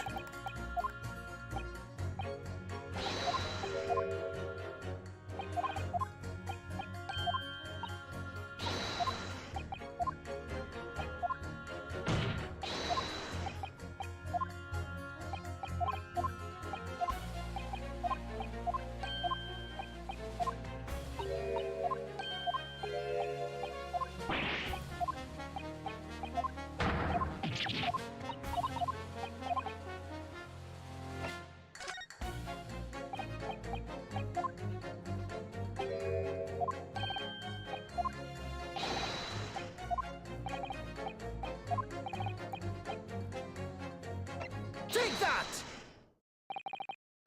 Obviously, I'm talking about the defendant, Mr. Soseki Natsume himself. See, and that's exactly why I wanted to avoid selecting him as long as possible, because he's also like the weakest supporting testimony. Whose testimony supports it? Ah, my client's. Whose argument, you know, I'm building the argument around. Of course his testimony supports it. Not that we would have come up with that beforehand or anything to try to link all the case together. The defendant? At the very beginning of the proceedings here in court yesterday, Mr. Natsume said the following. Not that it's not evidence, it still is. It's testimony. Swears to under oath, so it is. But from a practical standpoint, that might not be super persuasive to a jury.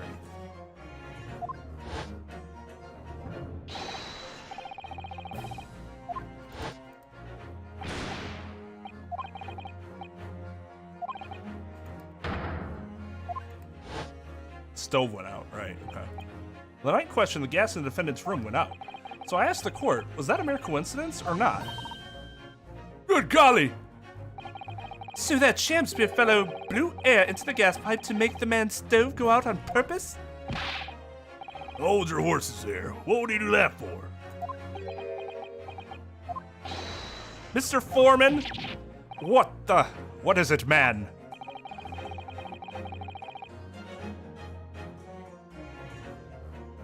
We cannot allow judgment to be passed while this doubt remains. It's true that I don't have conclusive evidence yet, however. You must surely agree, there is more to this case than meets the eye. Oh, I agree, Trep. That is how I would spin it. In terms of, like, we're not for sure yet, mostly because there are still things we don't understand. But this was also testimony that was provided before we learned more information. So there wouldn't have been reason for him to lie unless he knew about this beforehand. Like, unless he knew about the connection beforehand. That'd still be up to the, jury whether they buy that or not. Ah! I can't even look at you. Fair enough. Like I said at the outset, I'm a man of logic first and foremost.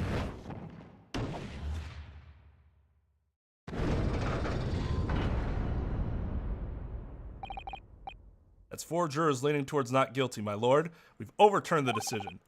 Therefore, the defense calls for the trial to continue.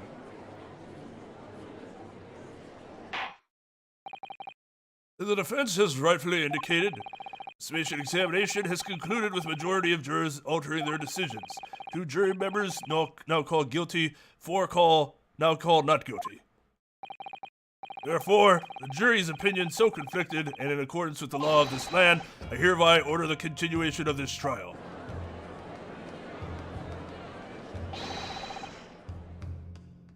Mr. William Shakespeare.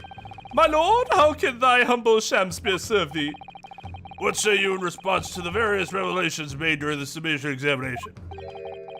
So God mend me, I do solemnly swear. I recall aught of either the lamp or the pipe.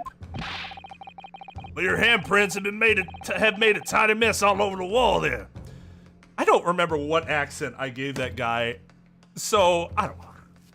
How do you explain that, eh? I am done with this. The dignity of this great courtroom has been sullied enough already. Juror number 5. Who, me? As I went to some pains to point out already, a print on the self-professed detective's toy, a print from the self-professed detective's toy has no place in a British court of law. Like self-professed. The problem is that people go to him to be a detective. So thus, others have professed him to be a detective too. Can't be self-professed then. As such, whether or not this man did indeed stand before the gas lamp with his hands against the wall remains at this time unestablished conjecture. You would all do well to remember that. Objection. But the prosecution must concede that it would be extremely simple to verify. Just order the mouth of the gas pipe feeding that lamp in Mr. Shakespeare's room to be examined. There are traces of poison there. What appears to be extremely simple is my Nipponese friend's mind. You will recall that in order to check for the presence of poison in the tea, some remnants of the tea were required. Yes. Therefore, it shouldn't be beyond your wit to imagine that even if poison were to have been spread on the pipe, it would have been completely evaporated by now, making any analysis impossible. Doesn't mean that you shouldn't try. I didn't think of that. In any case, counsel, I fail to see what could possibly have motivated the man to do as you described. Why on earth would this fellow have wanted to blow air into the gas pipe where he lived?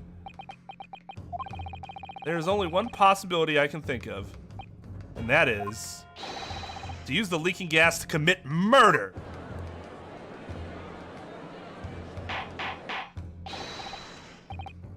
Order, order, counsel.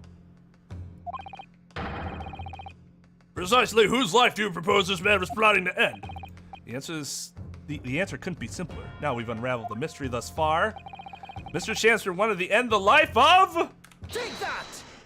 If the gas lamp were to go out, it would be noticed immediately, of course. But a gas stove, on the other hand, could be silently extinguished by the killer without anyone noticing. Live around those parts myself, so I know what it's like. I can tell you trying to sleep without the stove lit is pretty much suicide. You'd freeze to death in no time. Mr. Gerardeb, the landlord, has a large fireplace in his part of the residence on the top floor. In other words, it wasn't the landlord, but a fellow lodger whose life Mr. Shamster was trying to end. Outrageous! I'm talking, of course, about the defendant. Mr. Natsume isn't the villain in this case. He's the victim this man was trying to murder. Good gracious! Objection! It was a nice spin. The accused is actually the aggrieved? Interesting. However, the fundamental facts of the case remain unchanged. I don't think he should have slammed his fist for that statement. He didn't seem mad. He's just like, interesting! Namely, that the accused is the aggressor here. What? How can you still claim that? Let us indulge our fancies for a moment and assume that there was indeed poison on the mouth of the gas pipe. The question that then arises is who put it there? Who did put it there? The only logical conclusion is that the person responsible was aware of this man's trickery with the gas supply and his intent to kill. Yes, that would indeed seem logical. If the assailant were unaware, how would he or she have known to lace the end of the gas pipe with poison? But then you would have to assume that the defendant knew about the gas trick, which I don't think you can assume. So we must now ask, how could anyone have known of Mr. Shamspeare's murderous designs? Ah, you mean to suggest... Naturally, the sole possible answer to that question couldn't be more obvious. Only the man whose life was being threatened could possibly have known. What? In other words, the person who put the poison on the gas pipe in what was a clear retaliatory attack can only have been the accused, Mr. Soseki Natsume. Ah! Whatever Mr. William Shamster may or may not have contrived to do, he was nevertheless the victim of a potentially lethal poison attack. And the only person who could possibly have perpetrated that attack is the accused, Mr. Natsume. The defendant counsel's theorizing has failed to avert suspicion from the accused. Far from it. In fact, now that a clear motive for the poisoning has been successfully established, that suspicion is greater than ever. Would you not agree, my Nipponese friend? So, this is a good argument, in that he's attempting to spin it so that it actually proves a stronger motive than what we had before. The problem is, again, this only works if we assume that Natsume knew the trick behind the gas thing. Because otherwise, how in the world would he know to do that? So, like, there's a good point, but then it creates another problem that sort of balances it out.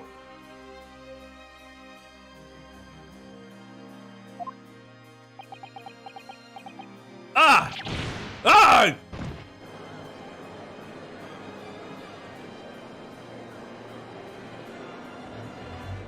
But it is one of Van Zeke's better arguments, to be sure.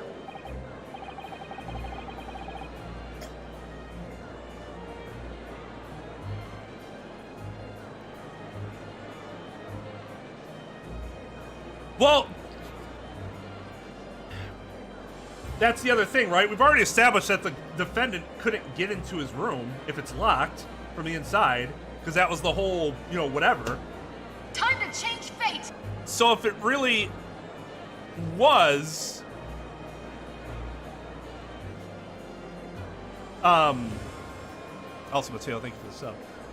If it was done when he was present, how would you not notice a guy climbing up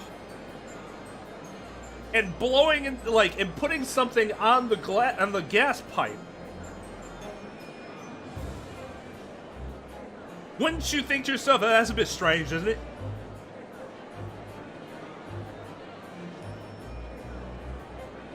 How did he manage to turn that around on me so rapidly? Snaruhodo, you must respond. This is, dude, get the fuck up. There are clear counter arguments to this, or at least to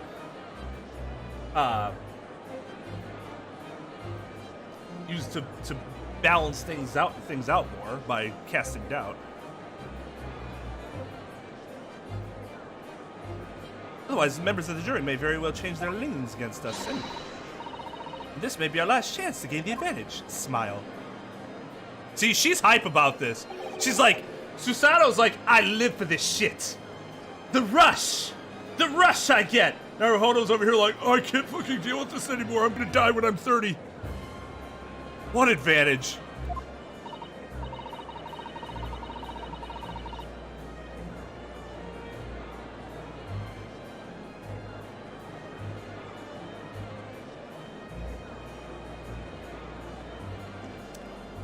Guess which one I am.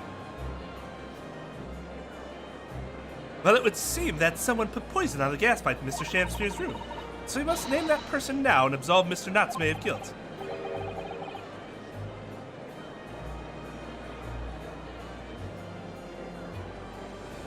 What did I even do?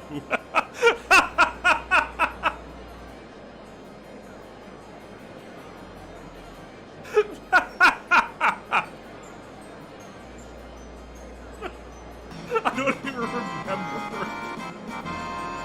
Oh, $5. There are no evil garbage men to be had here. No, actually, they're in trouble. I hear you.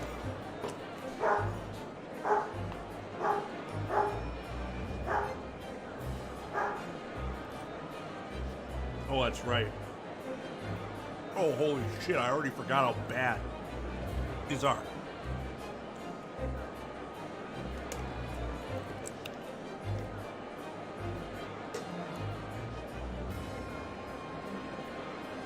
Thank you for the $5 party. Oh. You mean name the true culprit?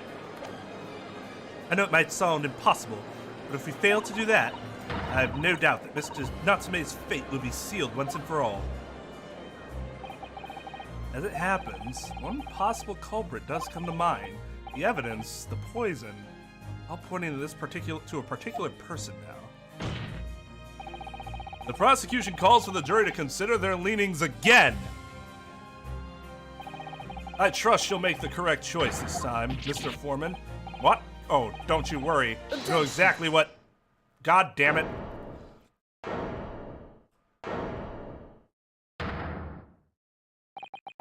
There is one other person who I believe could have been involved in all of this.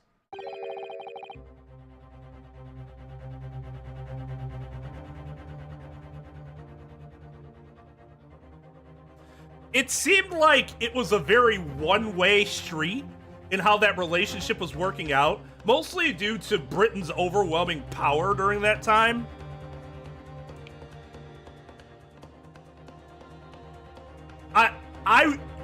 I wonder if the Japanese government would even have the balls to do it here in this particular situation. Because they just like bent over for Giselle. And fucking Ouchie was, you know, just shitting bricks about what could cause an international incident. I don't know, that's just how this world has portrayed their relationship so far.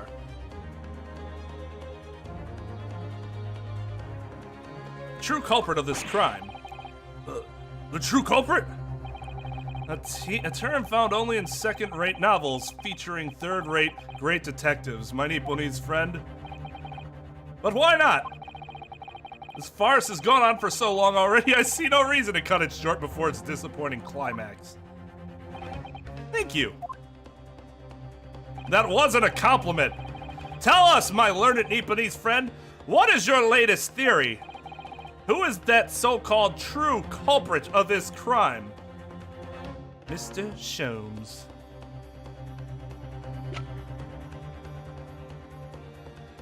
This guy.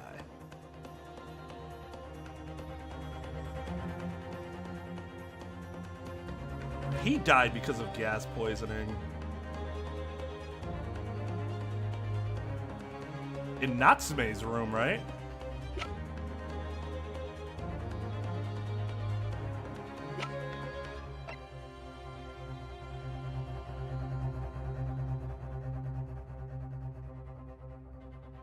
I don't know, would he kill for his company?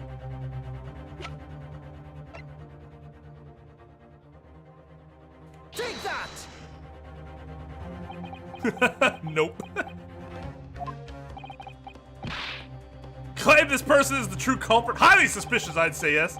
Perhaps by learning Iponi's friend, you should turn those wide eyes of suspicions on yourself. What? For it seems to me that your reckless reasoning makes you far more than anyone else you could name. A very dangerous man indeed.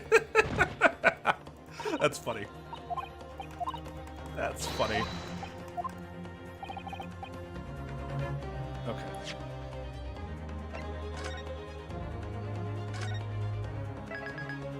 Oh.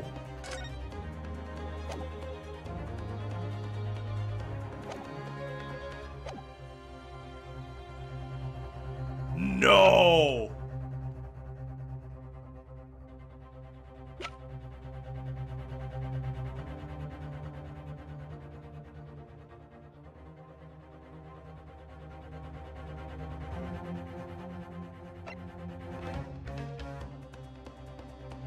All right, later, Randy.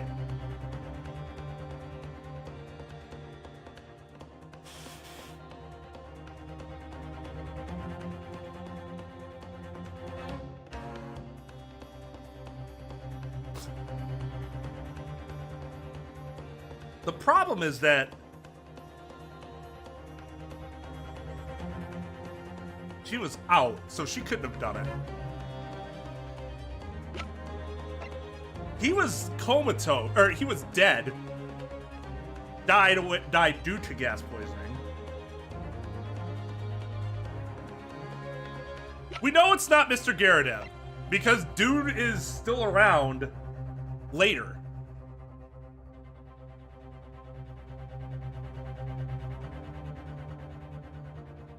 It's not gonna be the detective. It's not gonna be. It can't be either of these two, right? Because we're talking about.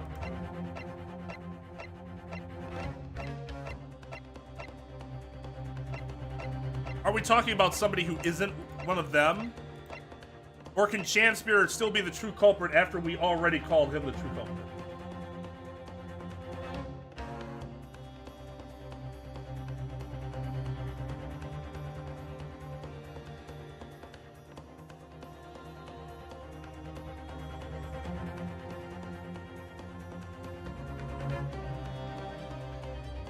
I guess.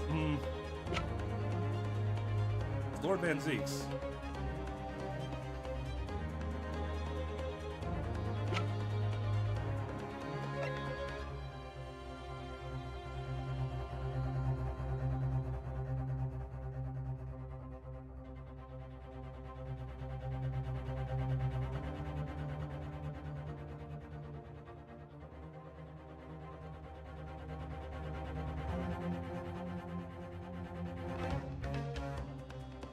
Those damn kids.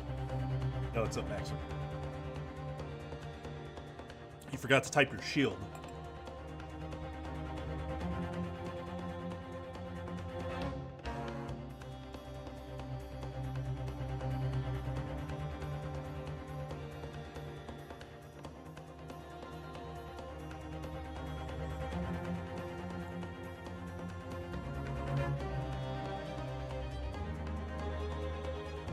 Okay, well, I mean, we know it's not 1, 2, 3, 4, 5, or 6.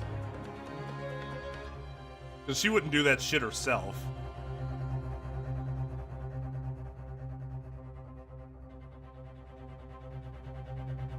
Would she?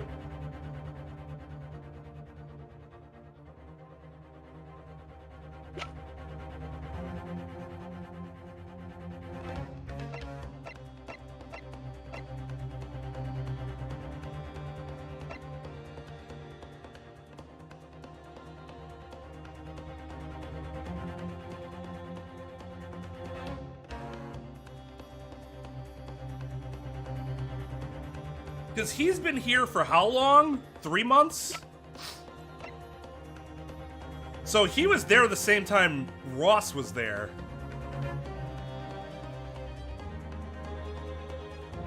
Which means he would have killed him too, which means he could have gone through this whole entire situation before. Take that! Nope, not him, okay. So yeah, I was right in that we're not talking about one of the two people. We're not talking about one of the two people that we've already discussed. but I have a new way of doing things here. Because I always feel like I always rule out potential suspects too quickly, and then I don't think about them for a while, and then they end up being the correct answer.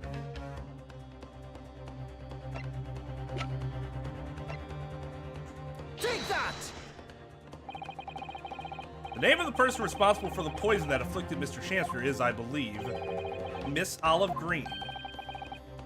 Miss Olive Green, Miss Olive Green. You feel as though I've heard that name in the recent past, like 2 days ago, counsel, but I don't recall where. Miss Olive Green? The woman from 6 days ago?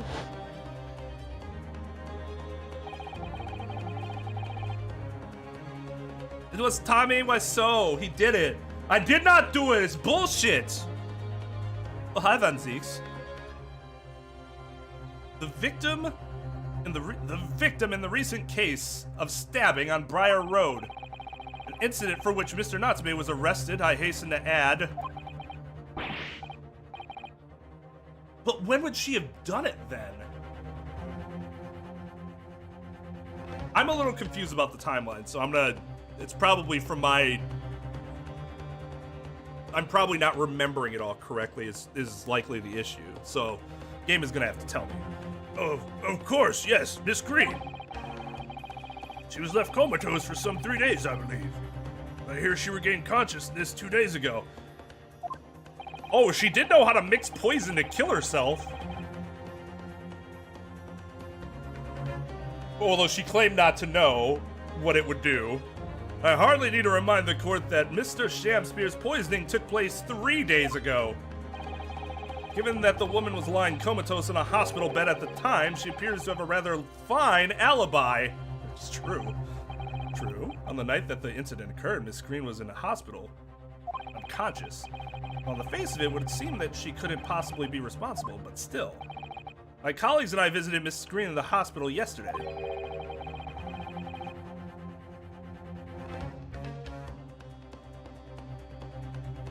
And we found her to be in possession of a bottle of poison. Good gracious, she had poison? There's another fact that links Miss Green to this case as well. The defense requests that she be brought to the witness stand in order to explain the details to the court. Tell me, Mr. Shamspeare. My lord, pray, what be thy bidding? Are you acquainted with Miss Green? Huh? No, never heard of her. Judging by the look on Mr. Shamspeare's face, I think perhaps he genuinely doesn't know her, at least not by name. As the voice of Her Majesty's prosecution here, I adhere to my word. And we'll see my learned Nipponese friends farce through to its conclusion. I appreciate that. That wasn't a compliment. The prosecution requests a short recess, my lord, in order to subpoena the witness and bring her here. Yes, Miss Olive Green. Indeed, my lord. 1 hour should be sufficient. That's really fast work. Very well. I grant the request. Excellent, I hope. The defense has made a most extraordinary accusation, I must say. But at the present time, I feel the prosecution's argument remains largely uncontested. Accordingly, I'm afraid the defendant and his culpability remain the sole subject of this court's attention. Thank you, counsels. We will reconvene in 1 hour. Court is adjourned.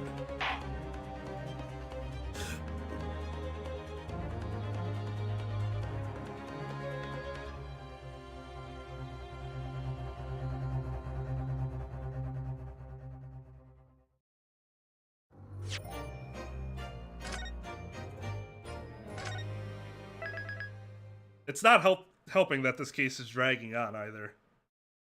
Like, it's not necessarily that it's too long objectively, but because the case is bad so far, a lot of the details are bad. The overarching story is fine, other than Shamspeare being weak.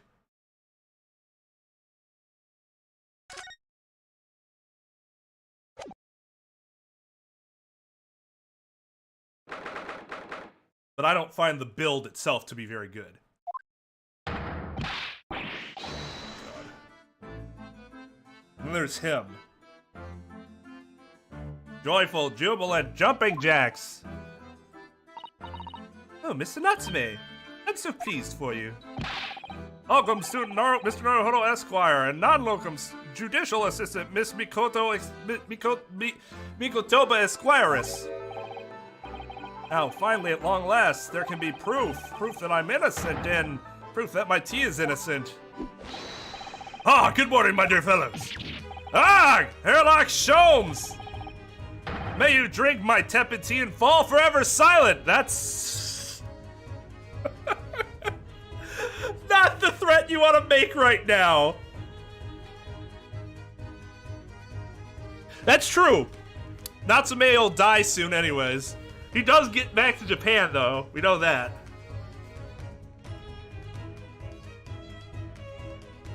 God damn it. Natsume, shut the fuck up! Thought that he was innocent. And you by extension. Oh, Mr. Sholmes, you came. How wonderful. Please, save your derision. I know what you're all thinking. Good morning, he says, when it's very nearly time for luncheon. Your scorn is written clearly across your faces.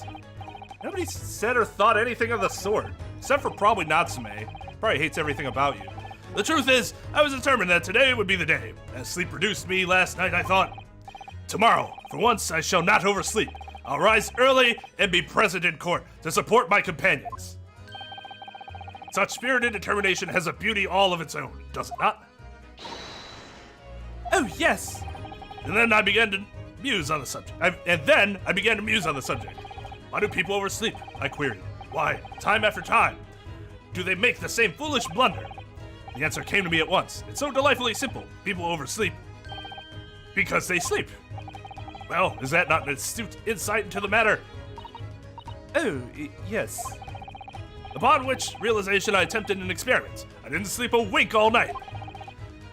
And the results?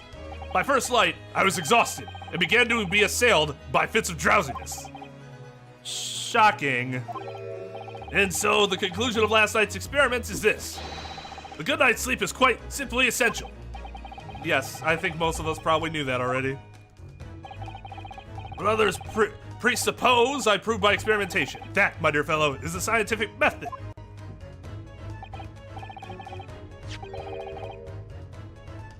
Ah, yes, and one more thing. You remember this? Ah! Yes, of course. It's the poison that Miss Green was about to drink at the hospital yesterday. Oh, you didn't manage to... It was a laborious task, as the bottle was near empty, but such inconveniences do not hinder Sholmes. I managed to confirm that it contained strychnine.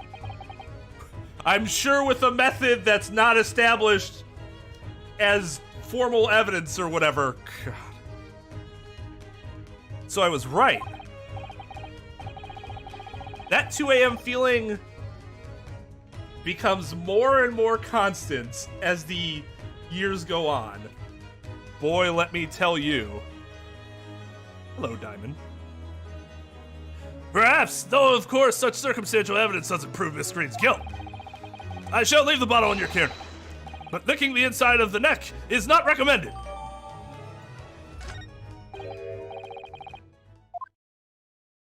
Could I have a word?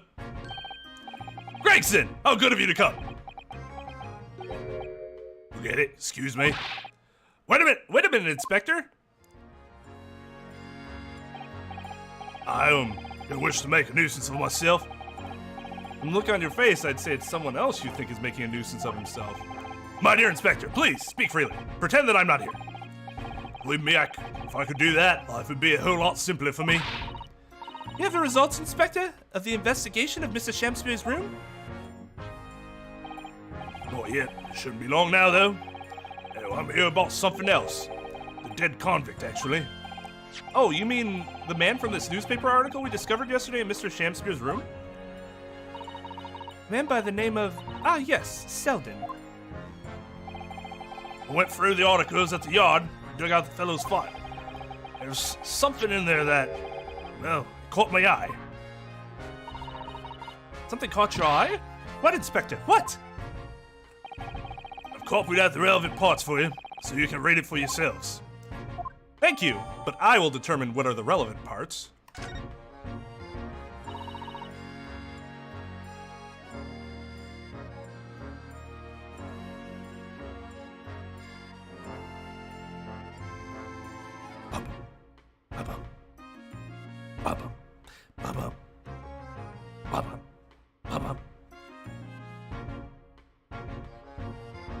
Bum, bum, bum, ba-na-na.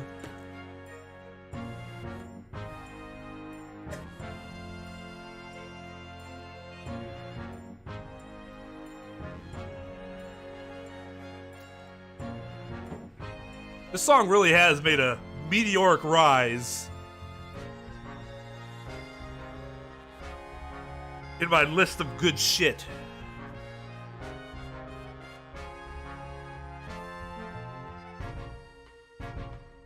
Yeah, exactly.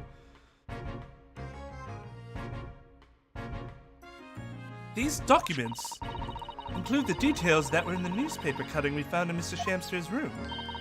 I'll rearrange everything in the court records so we don't have duplicate information. That is a fucking bomb-ass legal assistant. Why are you giving us a copy of this important file, though? Well, you're the ones who turned up the clue in the first place, aren't you? I'm just making sure things get handled in the proper fashion. Oh, Scotland Yard's workings are so wonderful. Indeed, my dear fellows. And the inspector here is a shining diamond in its crown. Shining diamond? In the rough, maybe. Bah! Look, I just don't want to be beholden to a lawyer, that's all. You don't. You don't want to have to owe us favors.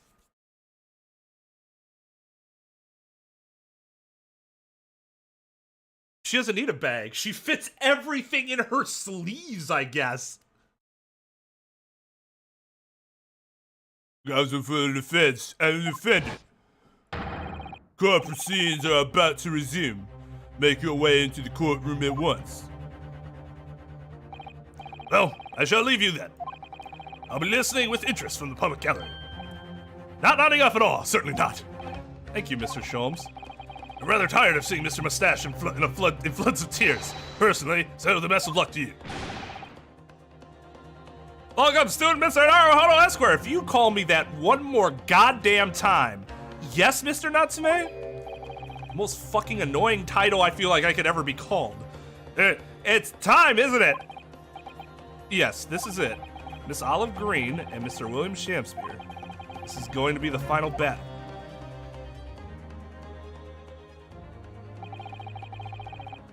The final battle, you say?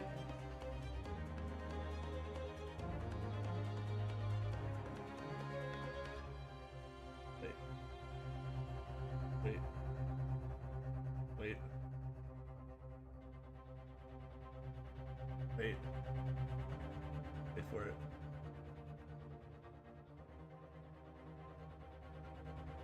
Wait for it.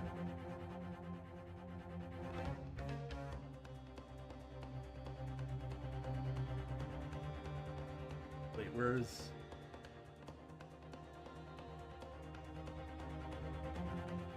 Judgment lights up. There we go. I couldn't even hear it. Damn it. Well, it's there.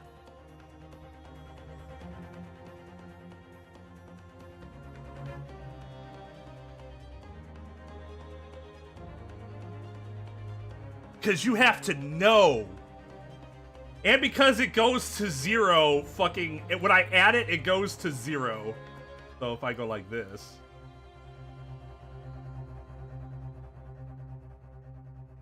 and...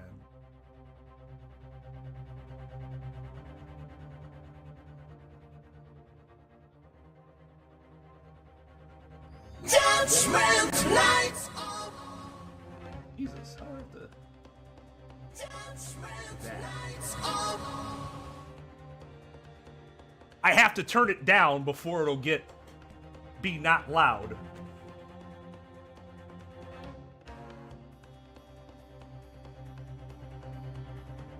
Good, now you can hear.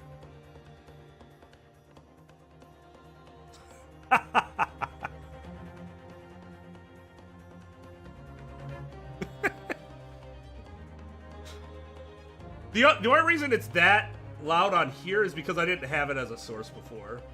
Whereas on the other one, I do have it as a source, so I already have it, like, configured. Although most of the time I have it loud then on purpose. I wonder if there's a way where I could, like, default the media source to a certain... Like, what is it at now? Minus 15. I wonder if there's a way that I can default any media source to being minus 15 and then adjust it accordingly. I'll have to look that up.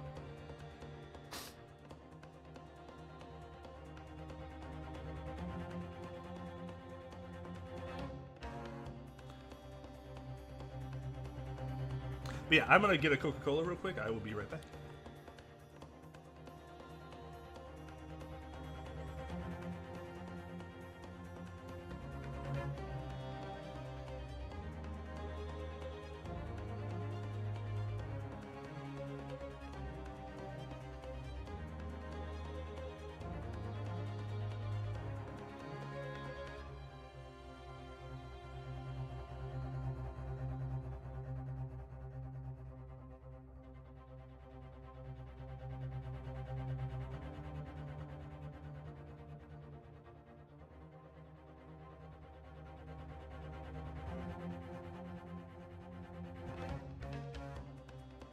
Generally, I don't use those sound effects on YouTube because YouTube is... Whereas Twitch has gotten more strict on their copyright stuff, in that they'll just fucking strike you, YouTube still does it more liberally, but it's just claimed. But if I know I can avoid a claim, I try to.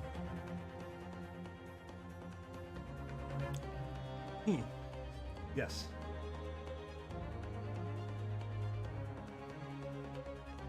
It'd be at 7.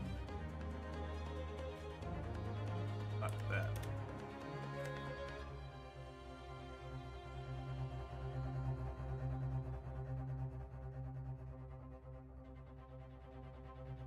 I won't really have saved Soseki-san until I've exposed the whole truth of everything that's been going on. It's all coming to a head now. You can do it, Rinosuke. You have to.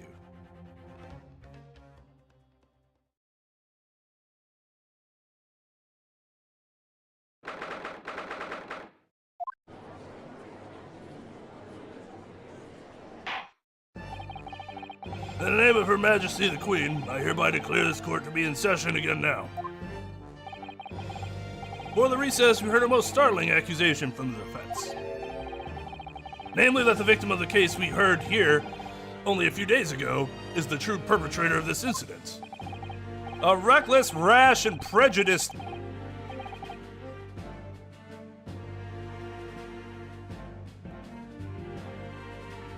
charge of wrongdoing, in my opinion, my lord. However, the prosecution has tried to extend every courtesy to this amateur newcomer. Again, not actually an amateur at this point, from dubious eastern shores. Thank you. That wasn't a compliment. A backhanded consideration. A rather cold assessment from the honorable British prosecutor, I must say. What an asshole. So, Lord Van Zieks, is the new witness present and ready to take the stand?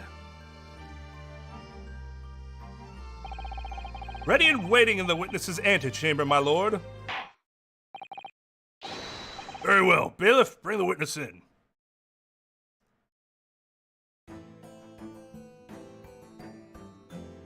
Sorry, she was in the middle of her job as an artist, so she has to keep painting. We allowed her to bring everything in. Witness, state your names and Witnesses, state your names and occupations for the court, please. Why is he up there with her? Williams Jam, spare my liege. We wouldn't need his name again. Well, we would need his name, but we wouldn't need all the other information because it's the same person from earlier. Just to put on record who was on the stand. William Shakespeare, my liege, for mine occupation, I can only say that I be a tragic victim to be pitied. Currently unemployed, in other words. I'm Olive Green. I'm a fledgling artist. Well, no, not a fledgling, really. A hopeless failure who's too weak-spirited to admit she has no talent, I suppose. Except for that was basically admitting that I have no talent. It's less about admission of talent as opposed to I just won't give up. Which is, you know, actually kind of honorable, really. To be commended. Also currently unemployed, in other words, all you liberal arts students. A coterie? I don't know what that word is.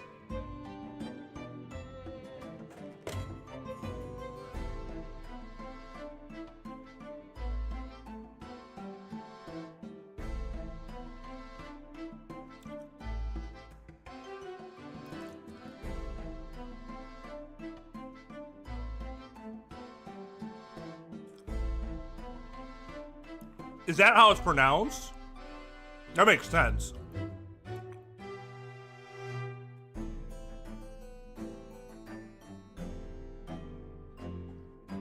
The blue ones are so much better.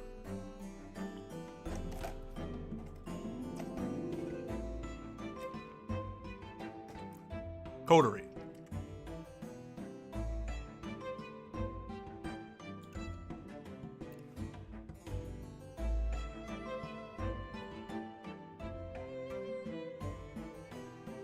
What a coterie! Mr. Shakespeare, My lord, I am thy humble servant. I'm afraid that you are no longer merely the victim of this affair. The possibility has been raised that you are in fact the assailant, intent on taking the life of your fellow lodger. The part you have played in this whole business will be thoroughly scrutinized, I assure you. I would for naught else, my lord. And Miss Green, Yes? you are aware of the reason you have been summoned to this courtroom today, I presume? Yes, the officer did explain. He said I was poisoned, this ridiculous buffoon. He said I poisoned this ridiculous buffoon. And do you accept the charge, Miss Green? I don't know anything about any poisoning. And I don't know anything about this man. Come, lady, die to live. Verily, I know not thy prickly, pigmented personage.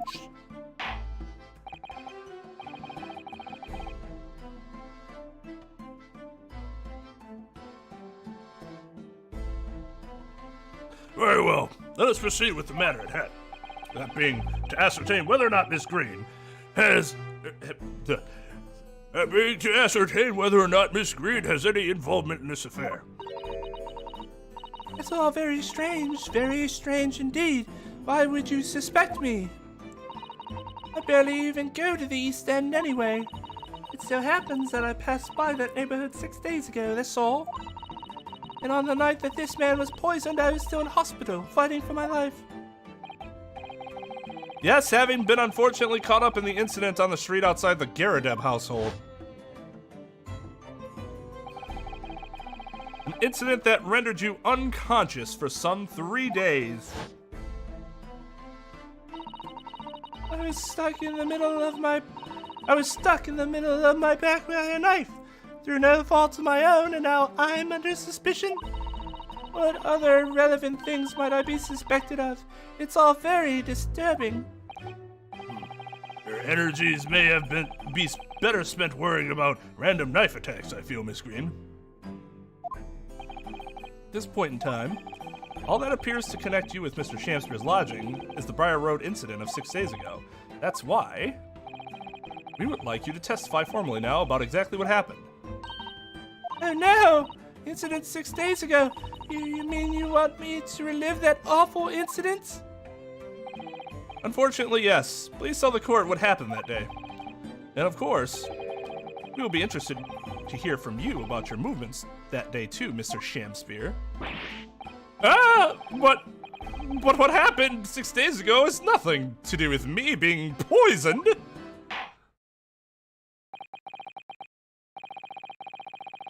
Let us proceed then. The witnesses will present their formal testimony to the court. On the subject of the incident that took place on Briar Road the evening of the 17th of February.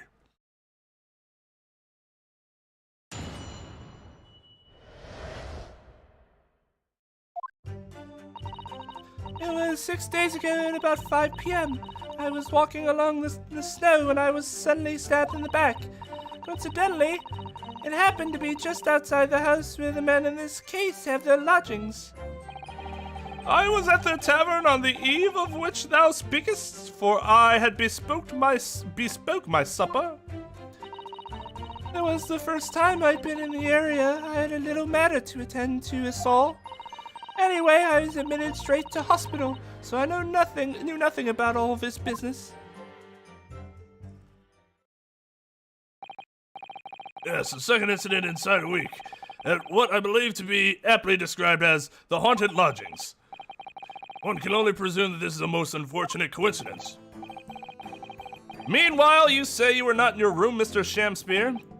'Twas the following morn when I did awaken that I learnt of the dire events. Mary, what a commotion did the officers of the law make on the floor above mine. And Soseki-san was arrested on suspicion of attempted murder. As suspected, there is nothing connecting these two witnesses but happenstance. It's true, it does seem as though they're unrelated at first glance, but I'm not so sure. There's something lurking in the shadows here. I feel certain of it, and this is my one and only chance to expose it. Counsel, you may now cross-examine these two witnesses if you wish. Yes, my lord. Bing! Bum, bum, bum, bum, bum, bum. You were at the tavern, because you were supposed to meet her.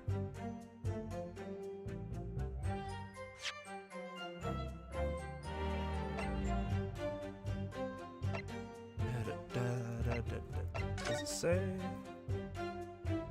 No, okay.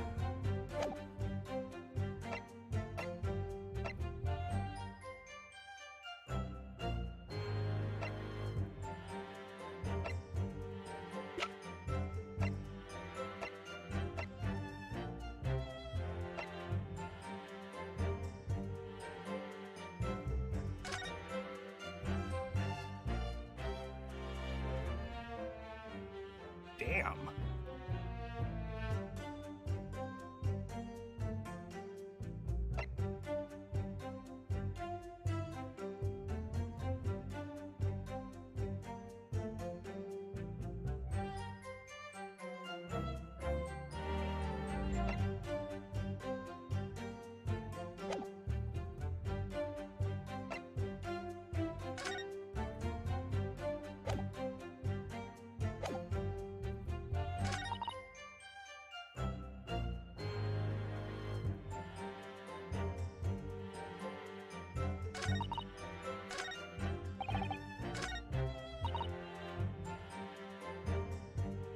Can I just skip everything and do this? Objection. Nope. Okay. Alright. We actually have to press.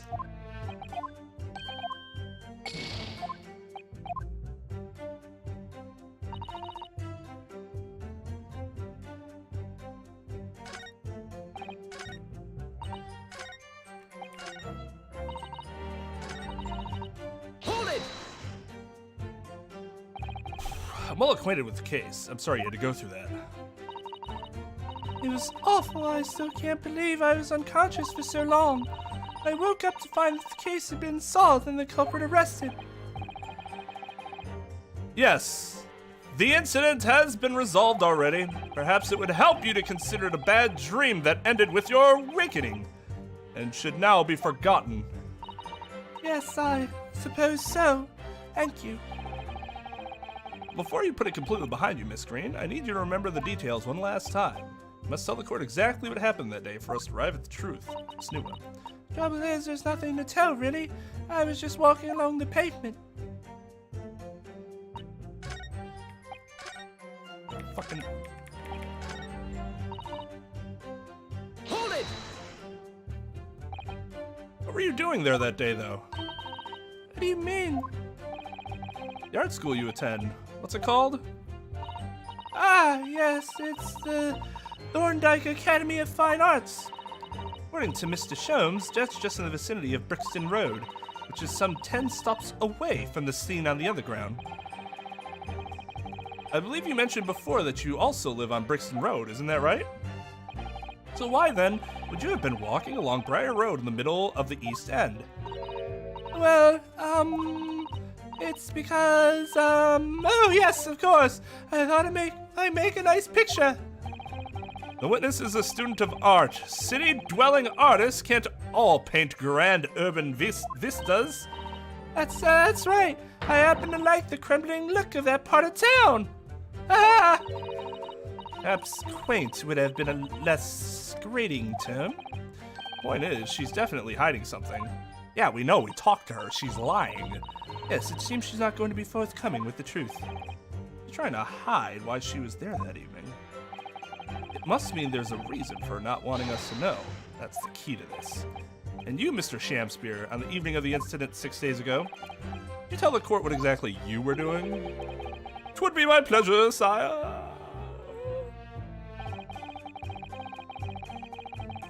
Hold it! A tavern, you say? Which one? 'Twas the Slug and Salad, where it didn't tarry? Oh, I thought that noise was... 'Tis a jewel in the East End. And a little unexpected, I feel. What do you mean, Lord Van Zeeks? The Slug and Salad offers unusually fine dining, for the locality at least. Not an establishment you'd expect to be patronized by a man with not even a crumb of bread in his room. Get dunked. It's true. The menu lists premium crusts of bread and glasses of water, different levels of cloudiness. Oh! I would have expected Grub's Grubbery in the local vicinity to be more appropriate for your means. Watery soup and mushy peas, or rather soupy water and pea-like mush. Oh. Oh, that sounds horrible. All equally appetizing. I just wanted to try some water in a different pub for once. What's wrong with that? How different can water really be? Apparently, a good load different if you could have different tiers of water on your menu. Perhaps there's a more plausible explanation. Specific reason why you had to go to that particular establishment. Agreed. The fact that on that day of all days he dined at a place he wouldn't normally does stand out. Mr. Shamspear's own actions on the day of the incident 6 days ago were slightly suspicious. I wonder if we have some evidence that can explain those actions.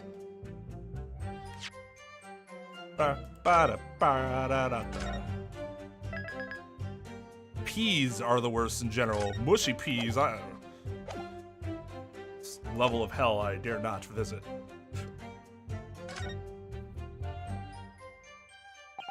Mr. Shamspear?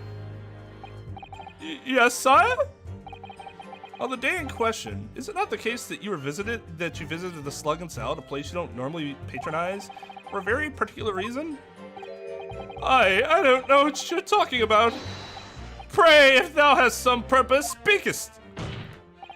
Very well, I will present the court with evidence. Evidence that explains why you had to be at the Slug and Salad that day, namely...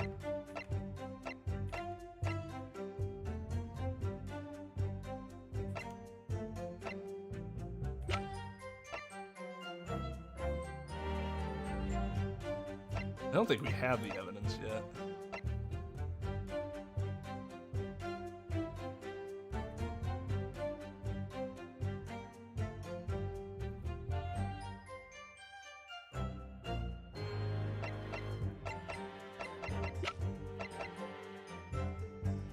Take that!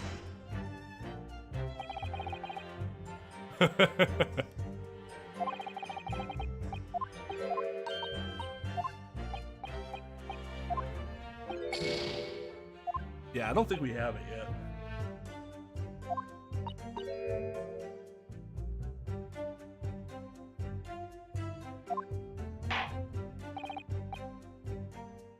I think we have discussed this issue enough. Let us return to the witness's testimony, please. Lelio, do thy bidding, Horatio. Hold it! What's little matter? What little matter, Miss Green? There's nothing really. It's not worth mentioning. You remember, you mentioned it to us yesterday at the hospital. Ah! It was related to the card you were holding.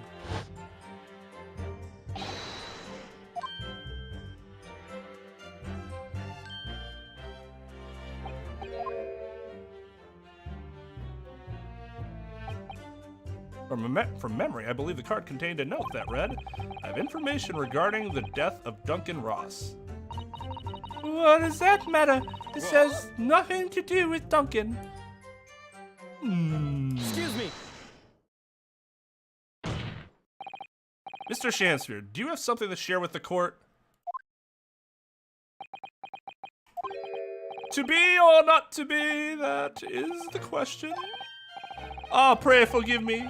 The great bard's word springeth from within me with ne'er a thought. Don't tell me. Because you're possessed by Shakespeare's spirit, right? Hearing Miss Green's words a moment ago seemed to make you think of something. Something of relevance, perhaps. Well, nay, sire, that was nothing at all. Presumably you know the name, though. Mr. Duncan Ross, I mean. After all, you were both lodgers in the same house. I would it were so, but sadly nay. Lodging be a lonely occupation, sire. My lodging fellows be rarely known to me. So you haven't heard of him, even though he passed away in the room just one floor above yours? Miss Green. Me, my lord? Have I done something wrong? Well, yes, you've perjured yourself. But beyond that, the card that was mentioned before, containing the note, you have it upon your person? I do, yes, but I don't need it anymore. In fact, I should throw it away, really. Before you dispose of it, the court will take it as evidence, please. Of course, that's what links Mr. Shakespeare and Miss Green. It's Duncan Ross. Now continue with your testimony, please.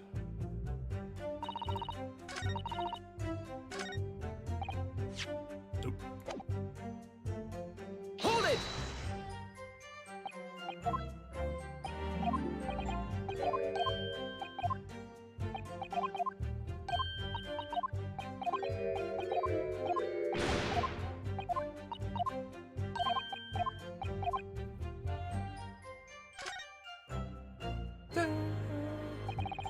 Mr. Shakespeare. We did this already, but this time I have something. In fast motion. Take that! What? Do I have to look at it first? Fine, whatever.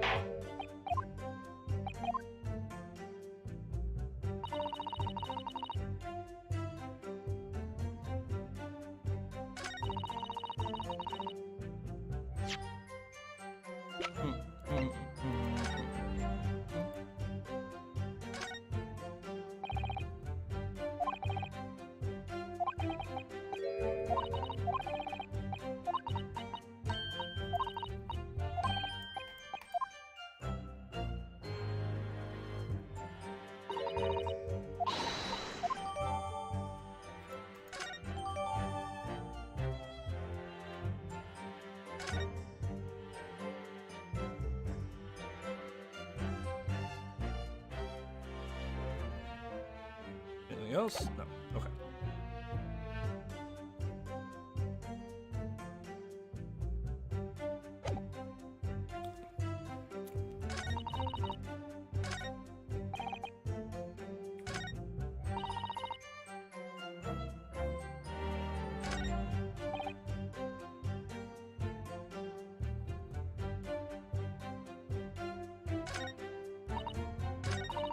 Hold it!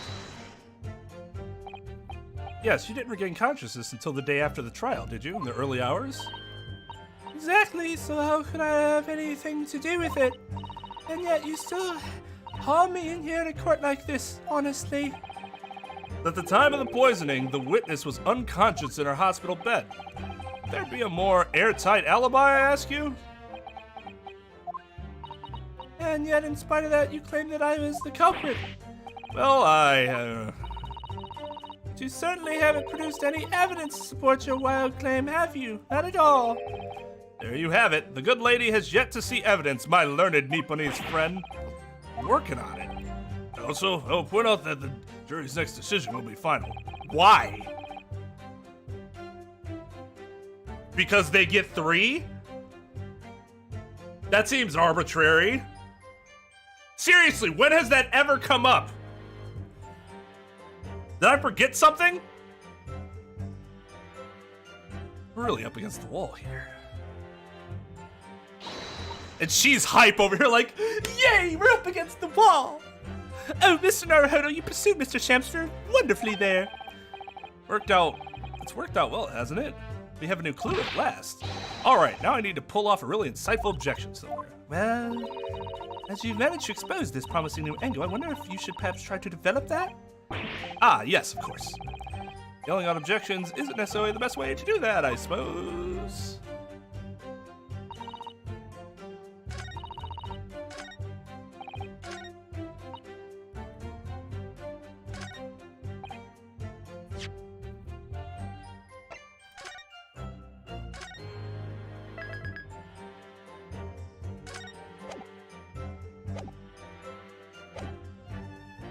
They still don't allow me to see what's on the note, right? Which is kind of weird.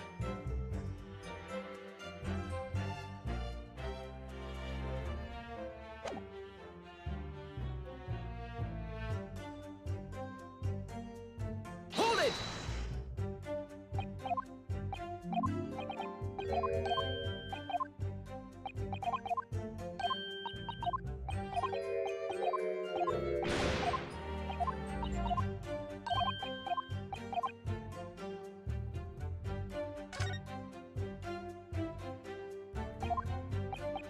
Did we need the... Because, like, the letter says, meet me at the Slug and Salad, right? But the actual contents of the note are not... They're not letting us read them, which seems dumb. Take that! I believe this card reveals the answer. Good lord, Miss Green's card, you mean? That's right, my lord. It reads, I have information regarding the death of Duncan Ross. Come to the Slug and Salad on Briar Road at 5 p.m. on the 17th. Don't tell anybody else about this letter or the meeting. It is a matter of utmost importance. Mr. Shamspeare, your actions on the afternoon of Miss Green's stabbing are exactly as described in this note. Ah! Personally, I find it hard to believe that's coincidence. Don't you, Mr. Shamspeare? Well... Excuse me, can I say something? Yes, Miss Green? That card was delivered to me. Doesn't have anything to do with this odd man, does it? Well, you'd think so, yes, but it's hard to believe it's merely... My lord, may I?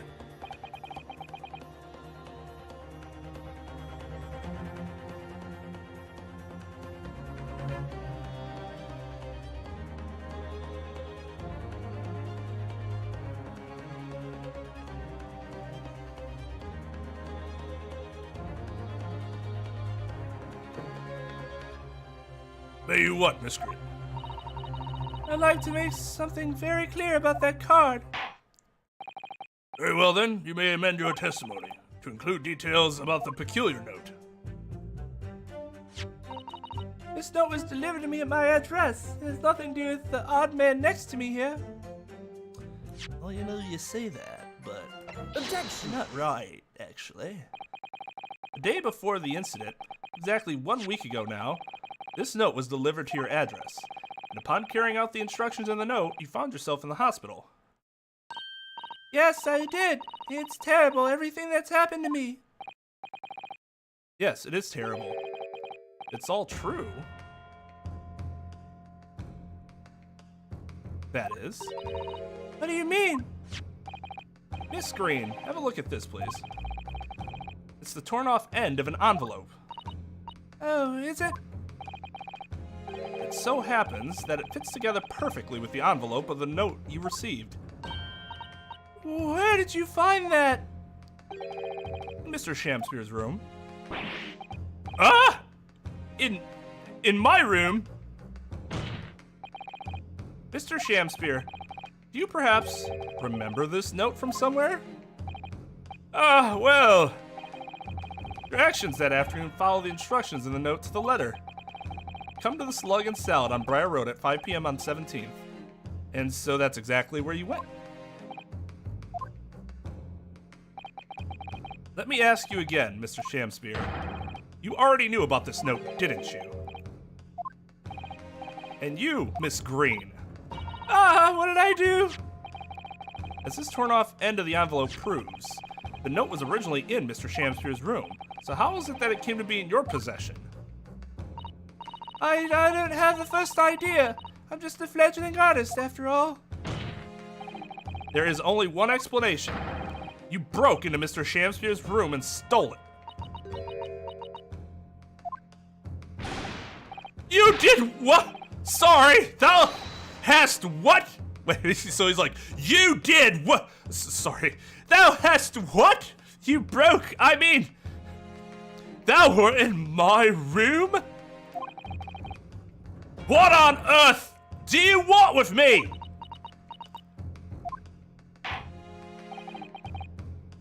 It would seem that both witnesses need to testify again.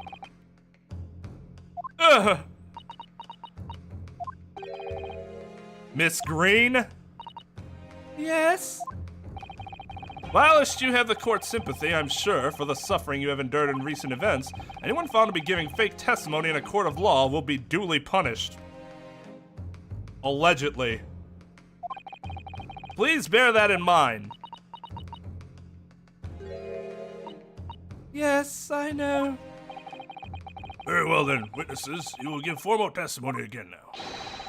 On the subject of this curious anomaly regarding the note Miss Green claims to have received.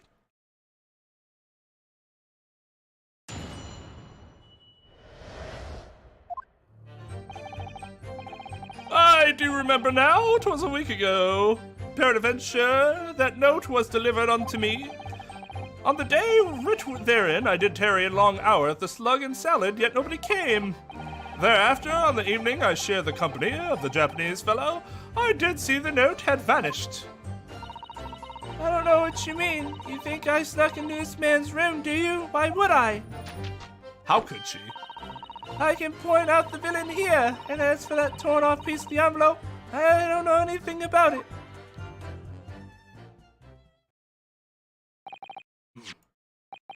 You now claim to have received this letter, do you, Mr. Shamspear?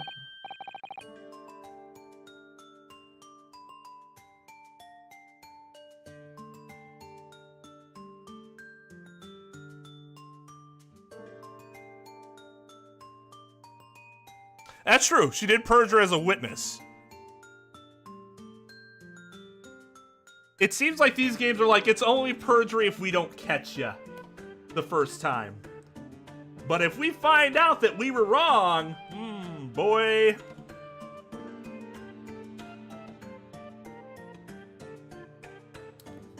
Which, no, that's not how perjury works. Faith, 'tis so, my lord. And I would swear to have it set upon the table in my humble lodgings. Yet 'tis clear to me now that since I returned from the tavern that night, I've not laid eyes upon it. Well, that being the case, young lady, it would appear that your testimony was... A lie? Is that what you think? How unfair to you to think I'm the one lying. I beg your pardon? I'm just a fledgling artist, as I said, and fledgling artists don't lie. That note was delivered to me at my address. Besides, you all know who the liar is around here. That's true, Miss Green. How do you explain the facts? This part of the envelope was, without question, found in Mr. Shamspear's room. I don't see why I should explain. Sorry?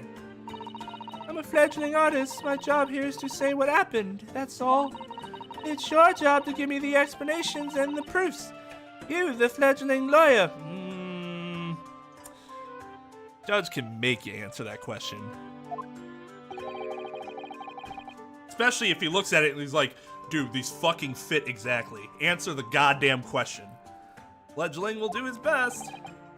Evidently, my learned friend's cross-examination is our only hope of learning the truth.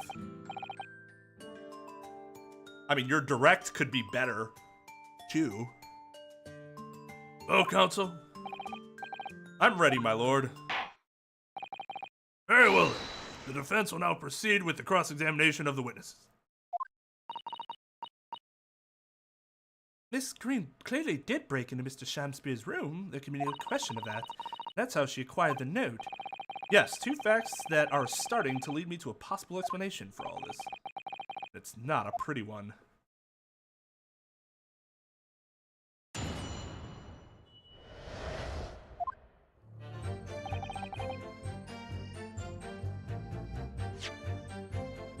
It was delivered...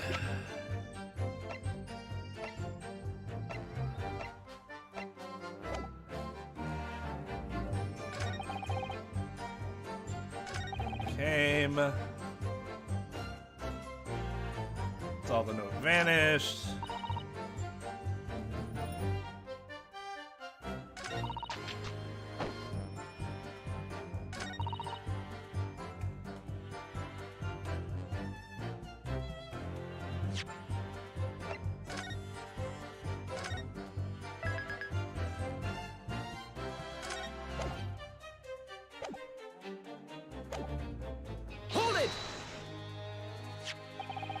Seems that this note was actually delivered to Mr. Shamspeare about 1 week ago. Oh, does it? But for some reason, it ended up in your possession. I can't think of any way that could have happened, except for your breaking into Mr. Shamspeare's lodgings. But for what reason would the witness have done that? I won't deny that Miss Green's possession of the note would appear to defy logic. However, until and unless her involvement in this case can be proven in some other way, any further pursuit of this note is meaningless. Miss Green could only have come to be in possession of the note by stealing it from Mr. Shamspeare's room. And yet, there's no obvious reason why she would have done such a thing. There are some other reasons she broke into his lodgings, though. Yes, we should pursue that idea, Mr. Naruto. We're close now. I can feel it. We're so close to a breakthrough. Hold it! So you don't want to tell the court the truth about the letter, is that it? I'm a fledgling artist, remember? Artists are nearly always introverted characters. Introverted? Fee! This fledgling doth readily cast aspersions about my nature. Yet I am an angel, a seraph. Birds do harmonize with my song. The wind doth frolic on my wing.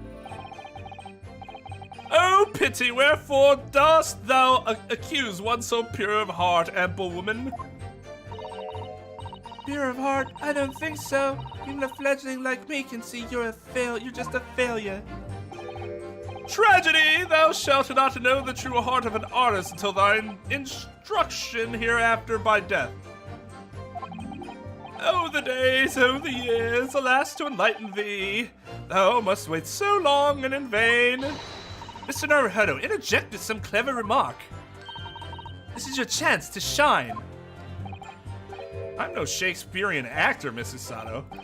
No, as far as I can tell, the only thing that's going on to resolve this argument is evidence. It's evidence, yes. Clear now that Miss Green did in fact break into Mr. Shamspeare's room, isn't it? And that's where she found this letter. Yes, two more or less foregone conclusions that lead me to one terrifying conclusion. Terrifying? Yes, I'm afraid to say that the outcome of this cross-examination may well change how we look at this case completely.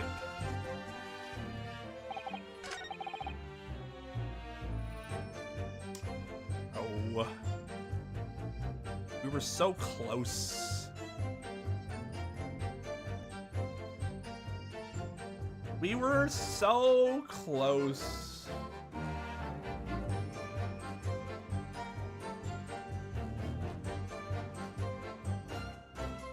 Jesus fucking, are you kidding me?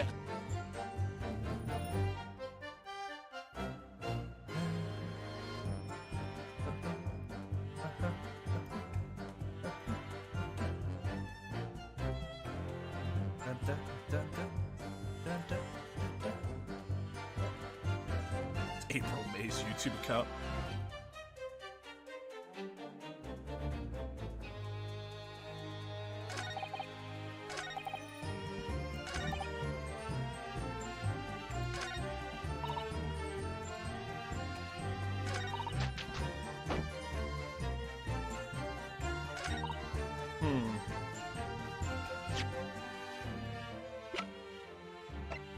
Objection!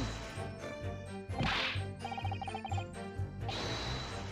think we need to find... There's something else we need to find?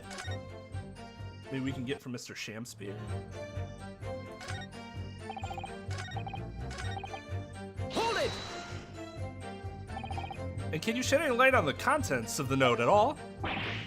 Nay, sire, 'tis as strange to me as a foreign tongue.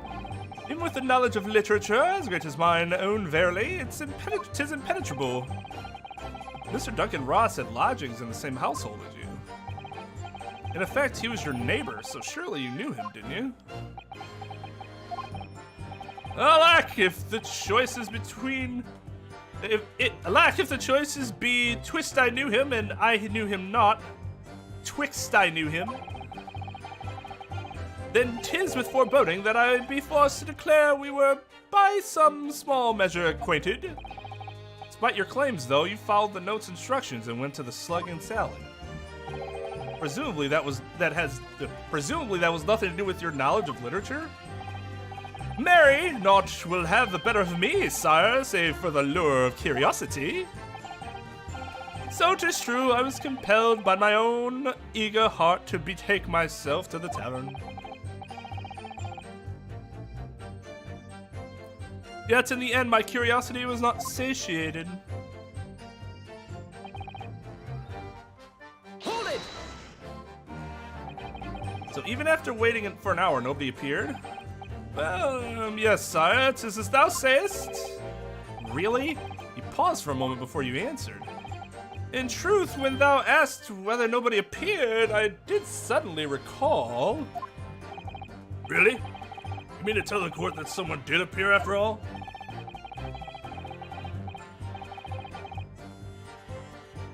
I was not alone that night at the Slug and Salad, my lord. No, 'tis returning to me now. I did treat my lips to almost clear water, and mine innards to a premium crust of bread.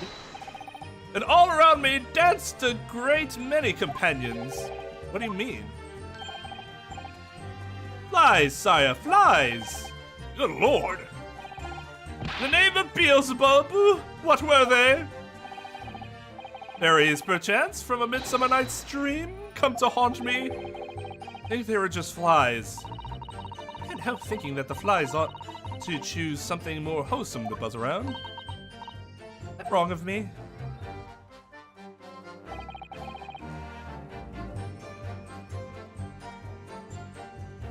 I still call it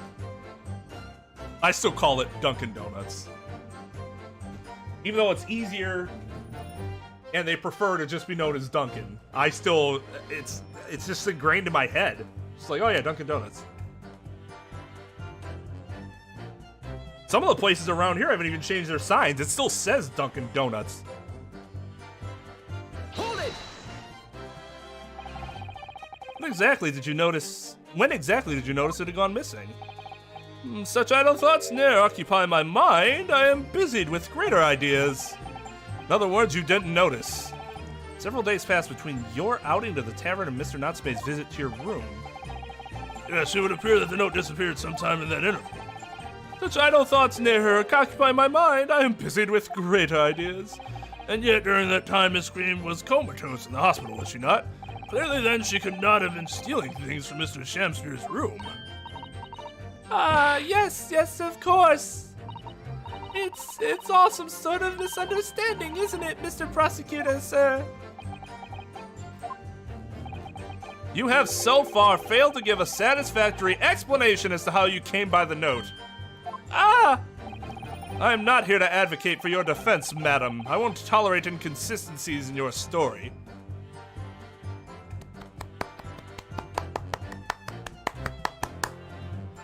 This should have been a line that was said in one of the original Ace Attorney games.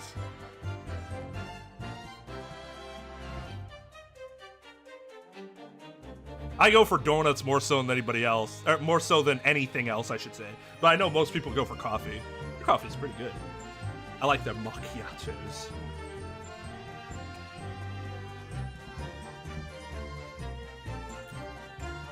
Iced caramel macchiato.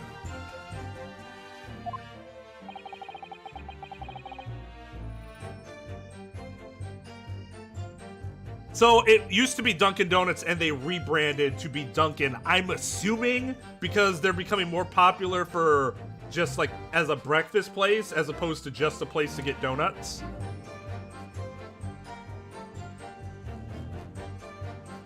Well, yeah, that's why it was bad.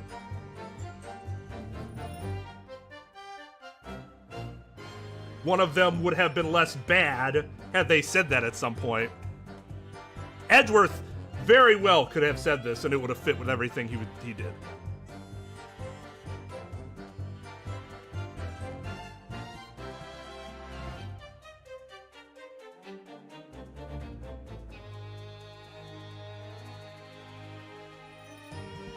I do not dunk my donuts, personally.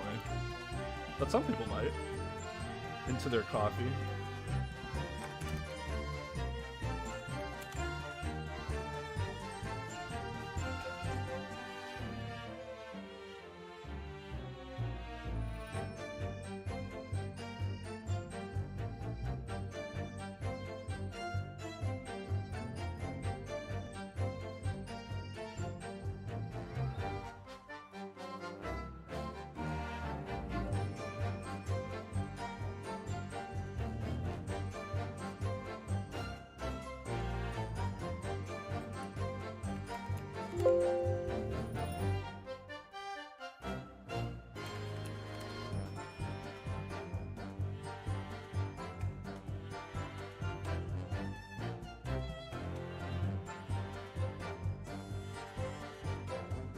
I know that's a thing with Wendy's. They like dunking their fries in the Frosty. That's not something I am a fan of, personally.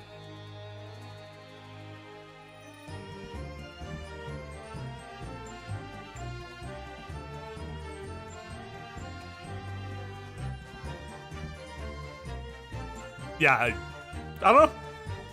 You would do well to remember that. Oh, dearie me. Maybe I should have gotten counsel. Or testifying under oath. What's Lord Van Zeek's getting at?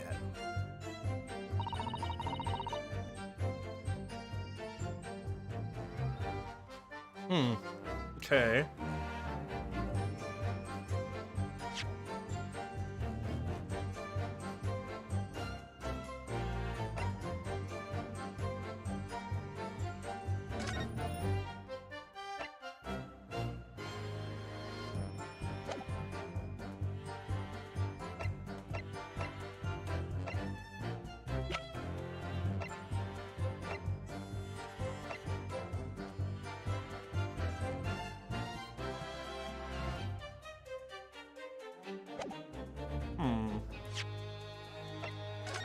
I would actually be really surprised if that's the answer, because that's a jump I wouldn't have expected the game to make so quickly.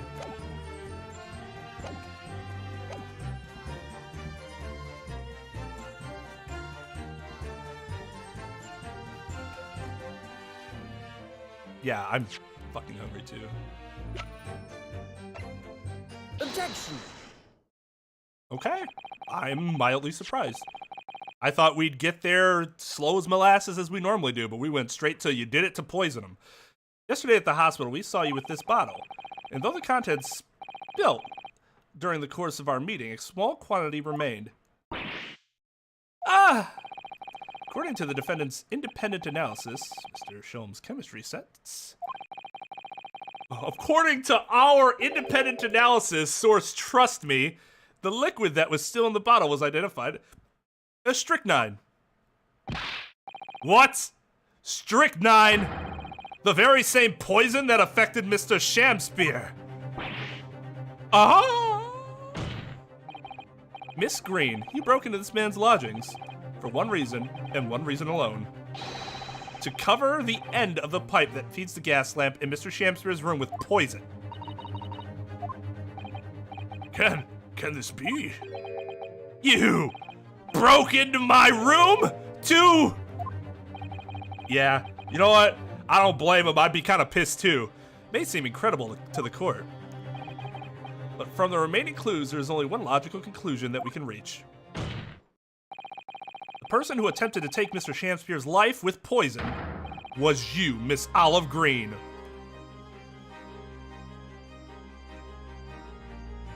Playing the church organ.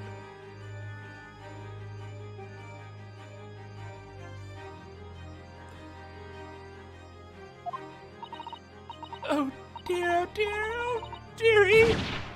Me! That was a nice little... The judge is up there like, good gracious!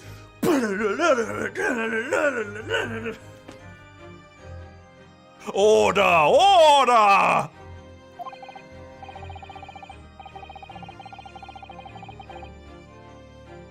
That's not the... I have no idea what bottle you're talking about. How can you prove it was mine? Counsel, are you seriously suggesting this woman put poison on the end of the gas pipe with intent to kill? Yes, my lord. There's no other way to explain the facts. But if Miss Green did indeed set this odious trap 6 days ago, and the victim had put his mouth to the pipe that very evening as expected, the attempted murder would have happened 6 days ago, surely. How did you not think of that? That's like the obvious problem here. It does say it's slow acting, so just doing it once might not actually be enough, but if you ingest little amounts over a period of 6 days, then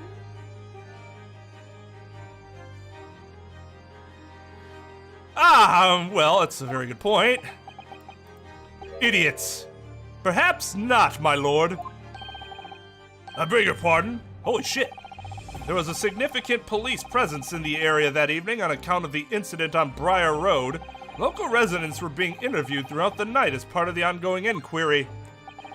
A circumspect criminal would likely have chosen not to carry out any wrongdoing at that time. Lord Van Zeeks, using good logic. And of course, the following morning, there was way more activity at Mr. Shamspeare's address. More activity? Ah, yes! You mean his fellow lodger, Mr. Natsume, being arrested on suspicion of murder. That's right.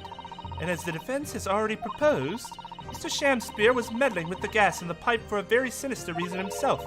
To cause the gas stove in Mr. Natsume's room to go out, thereby asphyxiating the occupants. There's just a lot of shitty people in this case. But once Mr. Natsume had been arrested, his room was under constant surveillance by the police. In the circumstance, Mr. Shamspeare had no reason to blow air into the gas pipe. His intended victim being in a prison cell. The need to tamper with the gas removed the poison on the pipe lay dormant.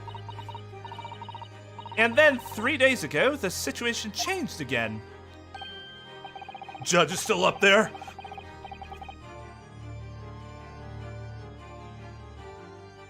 Right. Mr. Natsume's trial, which took place here at the Old Bailey, came to an end. The trial in which the man stood accused of stabbing Miss Green in the back, but was duly acquitted. That resulted in Mr. Natsume returning to his lodgings for the first time in 2 days. And that very night, his gas stove mysteriously went out, and Mr. Shamspeare was mysteriously poisoned.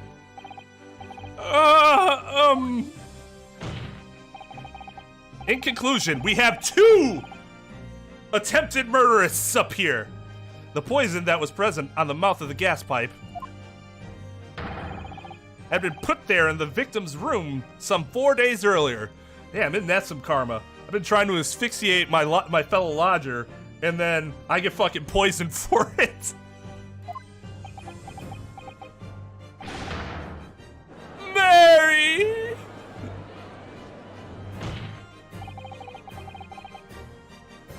With that new understanding, it becomes clear that this letter was all part of the plan. What plan?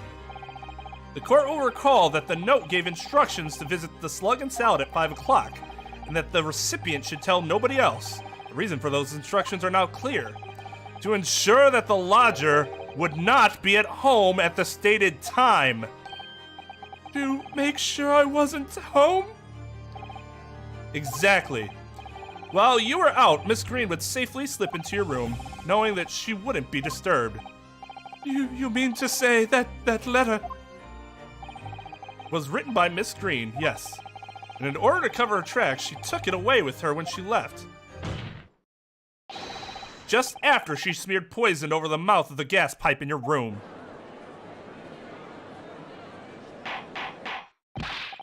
Order, order! What do you have to say for yourself, witness? Wait. Order, order! What do you have to say for yourself, witness? Just who are you? Why'd you try to kill me?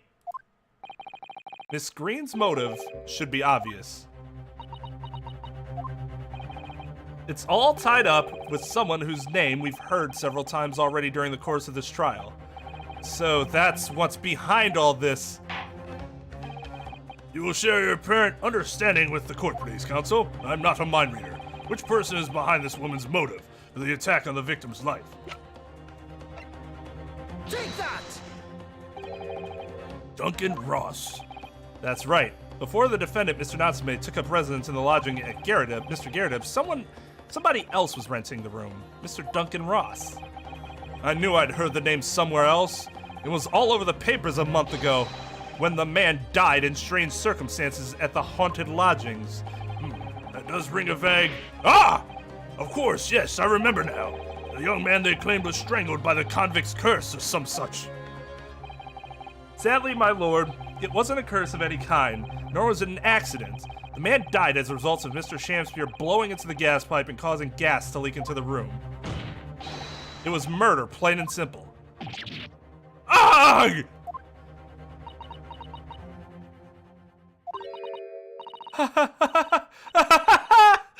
Well, what do you know? The world is so unfair. Curses, curious deaths. That's all people care about. If it's an interesting story, they want to know.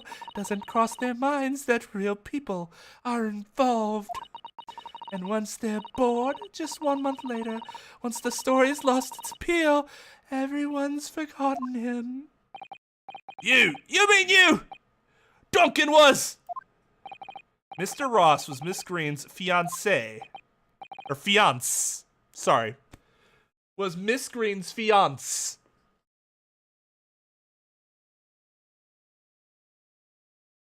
Fiance!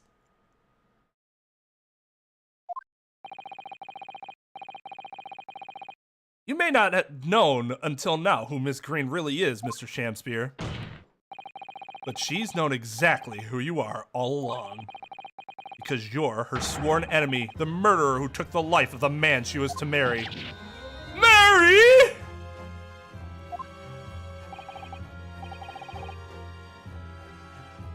Miss Green, is it not the case that in order to exact revenge on Mr. Shamspeare, you smeared poison over the end of the gas pipe? It really would be a significantly better case if they reduced the gas company's involvement to a much smaller degree, because that's where a lot of the really stupid arguments were made when we were dealing with the gas shit. That's when Van Zeeks was at his worst. That's when the jurors were at their worst.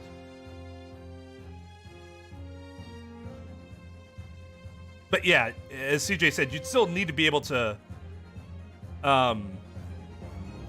explain it to some degree.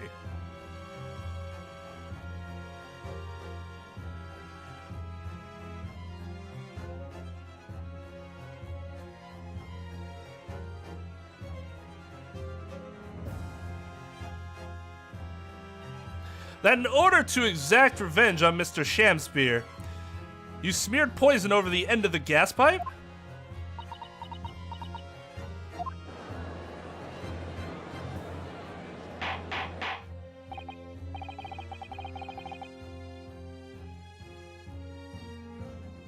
Oh, I suppose I should consider that. I guess that wouldn't... The humor might not really translate with pronunciations to everyone.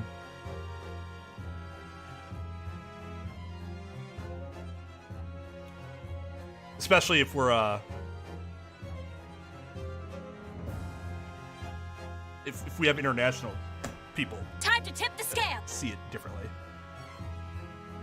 Party, thank you for the sub. Where are all these, like, super fucking old-ass subs coming from?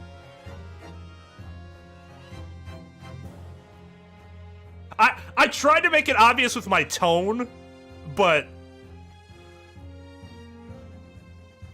I'll just have to consider more carefully next time. Whether it's a joke worthy to make at all. This is all quite extraordinary. Am I correct in my understanding that you now accuse both parties, counsel? Each on different counts of murder? Well, an account of a murder, account of attempted murder on one, and attempted murder on the other. Yes, my lord, that's correct. Inhaling so deeply it appears that my fledgling learned friend has taken in a lungful of dubious gas that's causing his judgment to be clouded. What? Why would Mr. Shakespeare have wanted to kill these lodgers, as you say?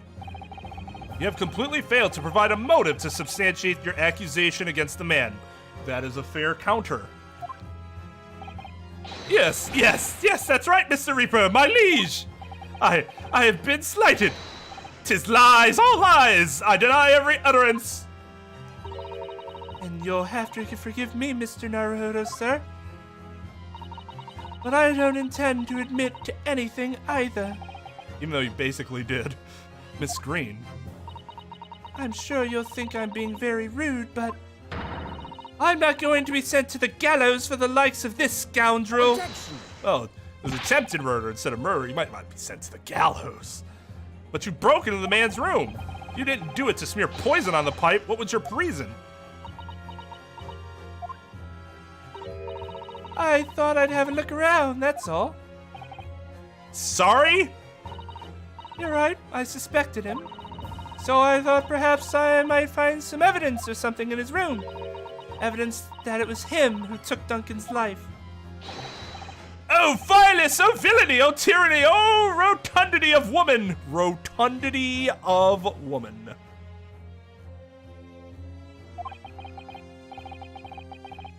But in any case, whenever I leave my room, I do turn the key in the lock. The whole place is falling apart. The locks on the doors are no different. Duncan showed me once how to unlock the door with some turps and a piece of wire. Oh, awfulness, oh, awfulness, oh, tyranny, oh, profanity of woman. We will consider your trespassing on some future occasion, but for now, tell the court what you found, what evidence your search revealed. Well, I spotted the note that I'd sent him lying on the floor. When I went to pick it up, I noticed something. One of the floorboards was loose, and underneath it, I discovered a secret hiding place. Huh? Yes, we also discovered that hiding place. Inside, we found a newspaper cutting, a photograph, and an empty tin box. Ah, yes. Well, the thing is, when I found it, the box wasn't empty. What? There was something in it? Yes. This rather nice key. Ah! What? What are you doing with that? What the? Every ounce of color is drained from his face. Give it here! Give it to me now! It's mine, I inherited it! What was that, witness? What did you say? You inherited it? No, What's all this about? He inherited that key? It was obviously important to you since you'd gone to such lengths to hide it, so I took it.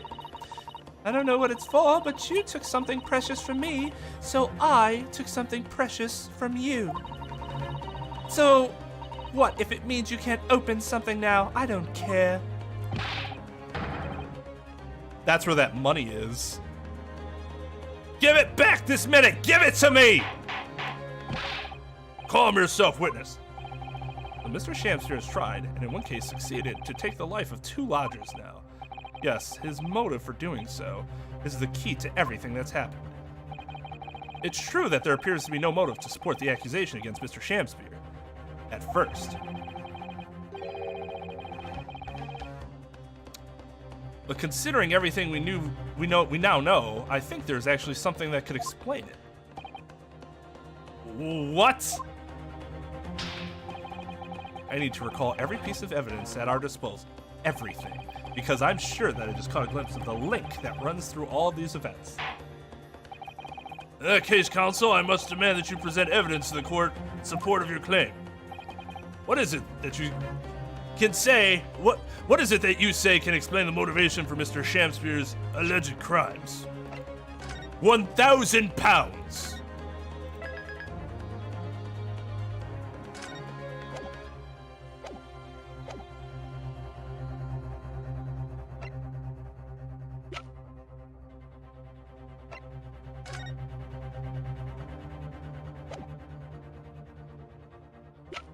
I think, yeah, wait.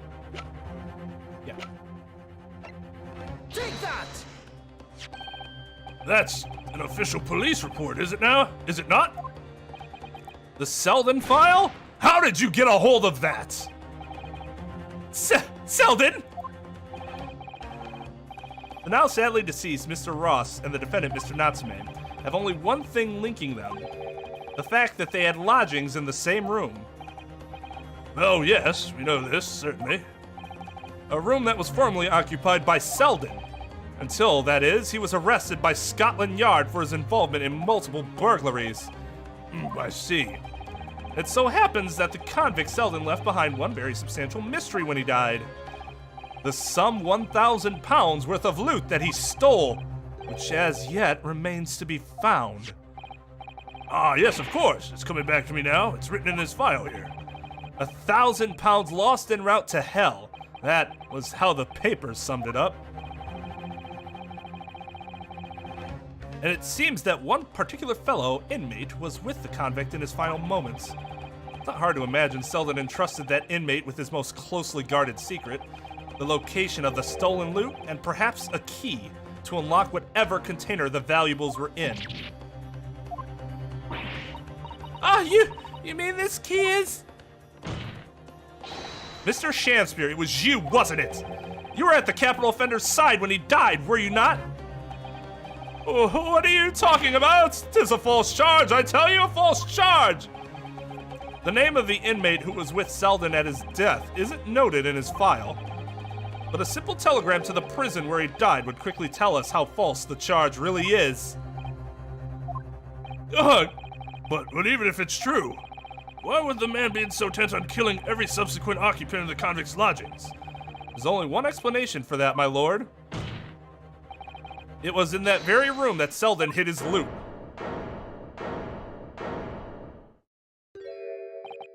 So it all comes out. He had to kill them? Could he have just found a way to get in there when they weren't around? She did, in his room, really easily, I might add. But dude decided to kill them?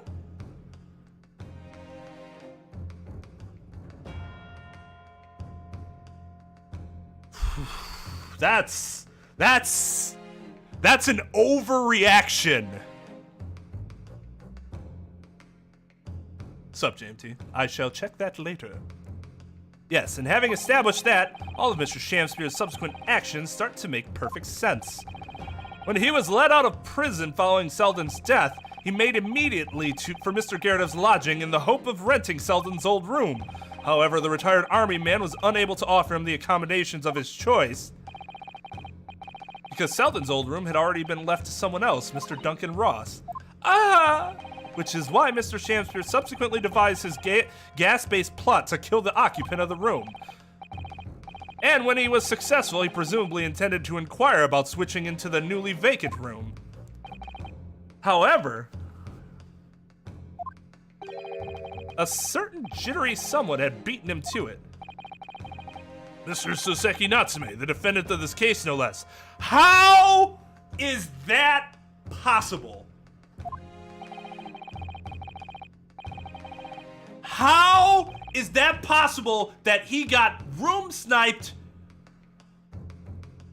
considering he would be the first person behind Mr. Garrett to know when the room was vacant?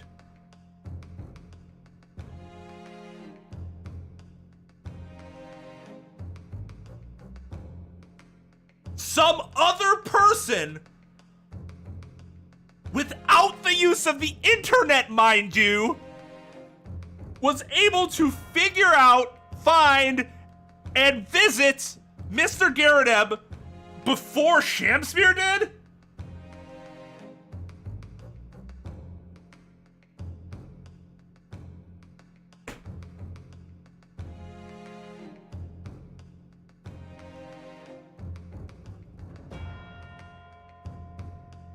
Well, whether or not he paid rent, then it wouldn't have mattered, right? Because he was never going to get the room anyways.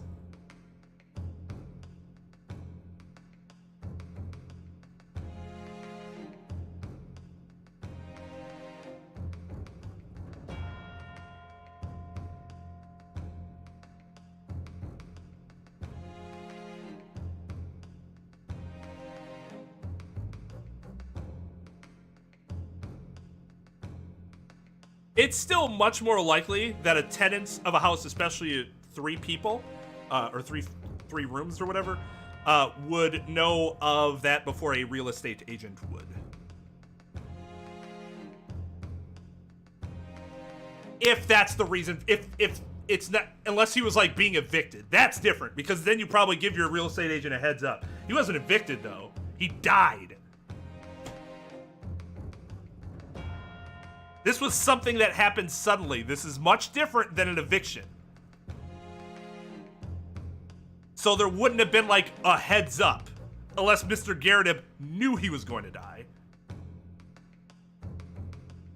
Also very cold by Mr. Garrett. His tenant dies. First thing he does, obviously in this case, is call his agent. Yes, seems we have an opening here.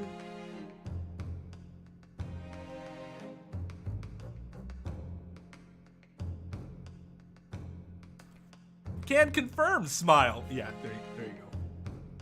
Source CJ. Now, I can buy that him not paying rent meant that Mr. Garrett avoided him, except, or wasn't in a hurry to talk to him, except that, generally speaking, this is we're speculating on this part, obviously. Generally speaking, landlords, in my experience, which makes it limited, mind you, but, you know, I probably dealt with more landlords than the average bear, don't avoid tenants that owe them money. In fact, they tend to be the opposite. So they would have spoken, I would think. Now, if they had spoken and he got turned down, that's one thing, but that's not what they're saying happened here.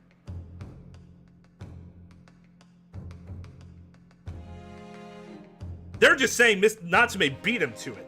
And that doesn't seem likely. That seems really unlikely. Now, if they said, Shamsphere tried to get the room because he was piss poor broke, and Garrett said fuck off, then he couldn't get the room. Okay, yeah, that makes a lot of sense. I wouldn't trust him either.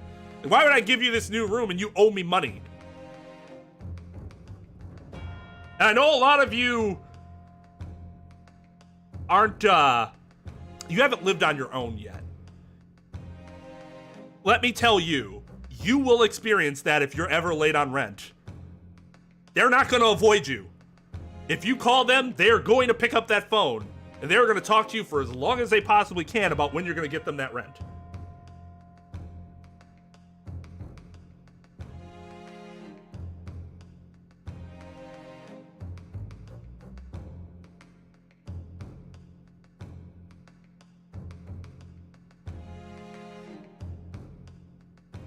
That could have happened. And if it would, again, if he just didn't want to give it to him, I can buy that. It's just that's not what the game is saying at this point.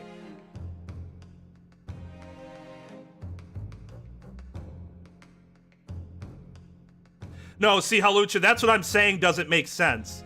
There's no way some outsider was able to get a meeting and meet with Mr. Garrida before Shamspear would have had the opportunity. That's just incredibly unlikely.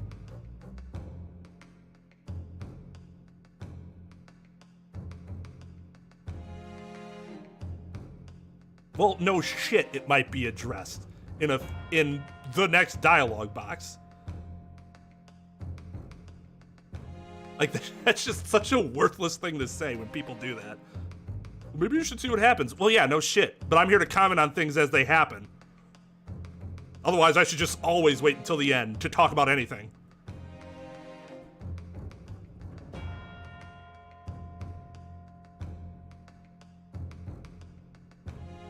No, they said, I thought somebody in chat said specifically that Mr. Natsume's, they did it through an agent or something.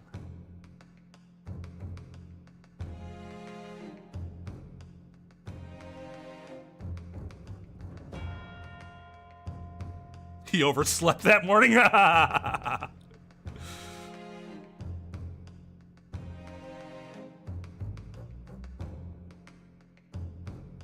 another reason I don't like waiting is because talking to 30 different people, that's a lot of people, a lot of conversation to happen. It makes it more difficult to remember very specific aspects that I want to address that happened hours before. Just unhelpful. Doesn't add anything. So you decided to use the ploy with the gas again, didn't you, Mr. Shamspear? This time to oust Mr. Natsume? All for one simple and avaricious reason. To get your hands on the 1,000 pounds of loot left behind by the dead convict. Oh, you! Oh!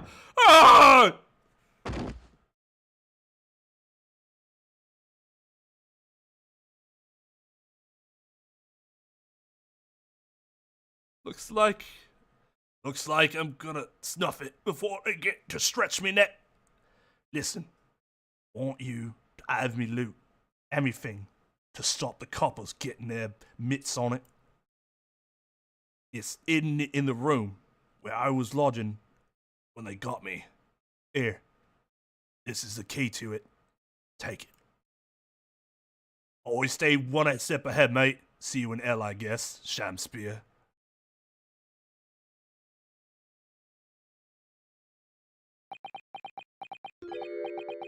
It's mine. What did he just say? It's mine. That loot is mine.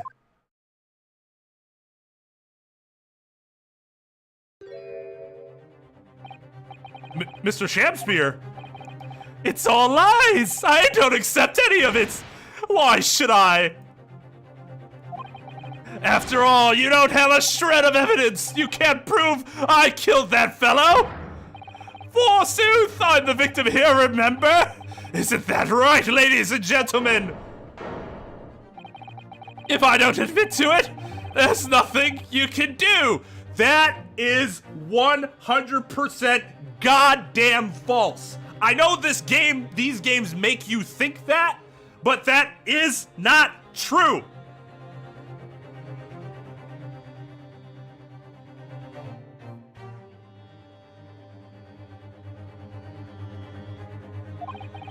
You can't arrest me, for the time being anyway.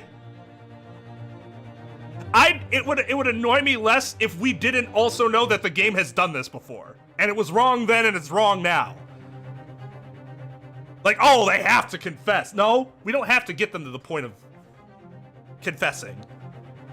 We can just find them guilty without a confession ever being entered.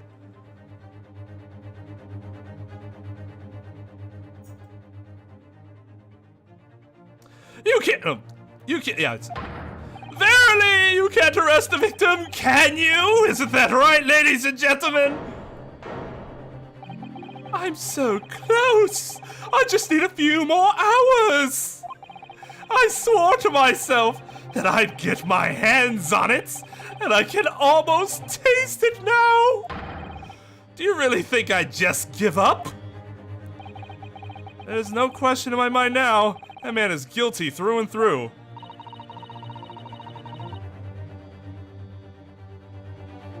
But he seems so utterly intoxicated by the idea of that loot. I'm afraid that however hard you press him, he'll never admit to what he's done, Miss Naruhodo. His real last name is Alba. Mr. Shamspear Alba. There is a way. Pardon? There's one way I can finish him. Holy shit! Finish him. Oh, thank you. I play a good crazy person, I guess. No! Not take off his head! He's already committed the most heinous crimes to get his hands on that loot, which means all we need to do is find it first. A fine plan, were it not for the fact that the police thoroughly searched the room following the death of Mr. Ross. If it's there at all, it must be very well hidden indeed. Without conclusive evidence, I certainly cannot rule. If only there was some way we could find the convict's loot quickly. Research the room! You're looking for a completely different piece of evidence here now! Oh my god. I guess we can't search it again. In a different case. Looking for something entirely different! Jesus Christ.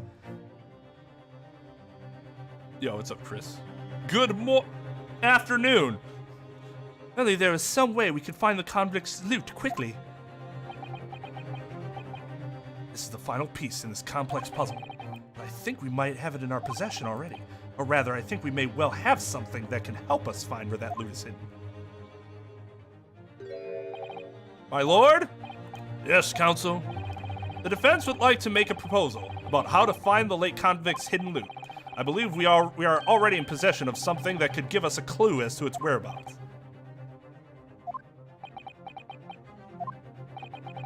It's our last chance, so it has to be worth a gamble. Besides, we've used the same technique once already, and it definitely paid off then. Very well then, counsel, let the court hear your idea. What do you propose we can use in order to locate the hiding place of the deceased convict's haul?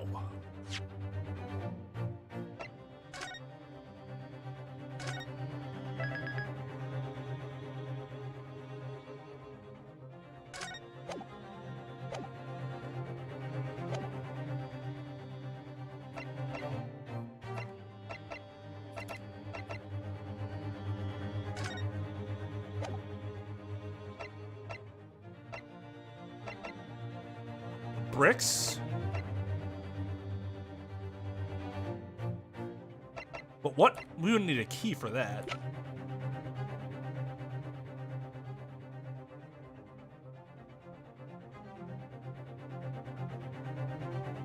Is that key the lock for the fucking gas meter?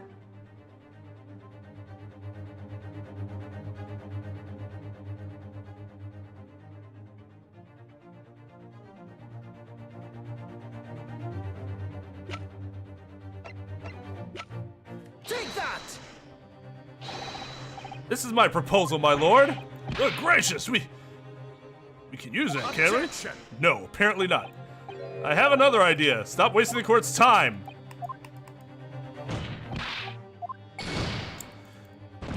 Then what else could it be?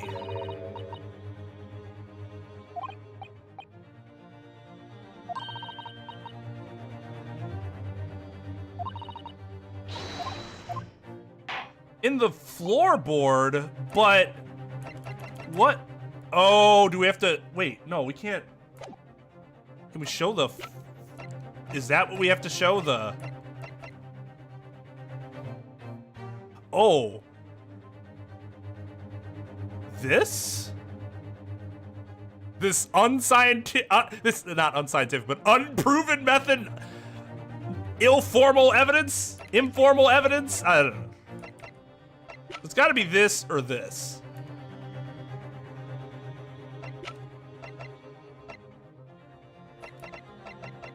Take that!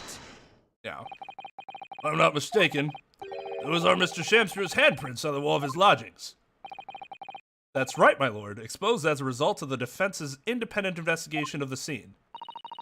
Based on a wonderful new discovery in the field of forensic science by the great detective, Mr. Sholmes.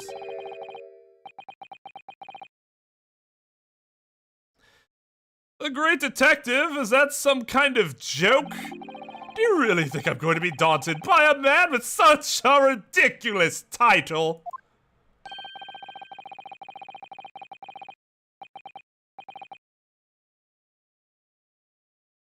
I would think a great bard ought to recognize such a title when he hears one, Mr. Shamspeare. Perhaps we should compete for the honor of most ridiculous title. Ah! 'Tis Sherlock Holmes himself! What are you doing here, great detective? Your usual haunts are the filthy back streets of the capital, are they not? Ah, Mr. Reaper, it's been too long. And I see your complexion has worsened since we last met. Mr. Sholmes, that was savage! He does know Lord Van Zeeks then. Well enough to say something like that in any case. Mr. Sholmes, though you may be heralded as a great detective by the population at large, it does not give you the right to come and go in my courtroom as you see fit. Well, no, but it does give him the right to come and go into the public gallery as he sees fit, considering that the gallery is public. If I may, my lord, Mr. Sholmes' newly developed scientific method has helped us to uncover vital clues in this case already. Clues, you say? I call them skin prints, my lord. My method identifies every location touched by an individual under scrutiny. It's the method by which we are able to ascertain this gentleman's gas pipe activities.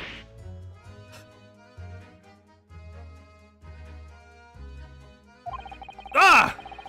You need only a small sample of something the individual has previously touched to make it indicate a solution. In your case, sir, I used the teacup you had been holding, elementary. So now, Mr. Naruhodo. Ah, yes? What am I to use as a sample to make the indicator solution this time? Thank you for offering to help, Mr. Sholmes. When the convict was arrested, he was living in what is now Saseki-san's room. We need a sample to help locate Selden's loot that's hidden in the old room. What form will this sample take? We have one try left. Imagine being on the cusp and you had this arbitrary amount of tries listed. You got this one question wrong. Do we have evidence? It wouldn't be the soap. It wouldn't be the teacup.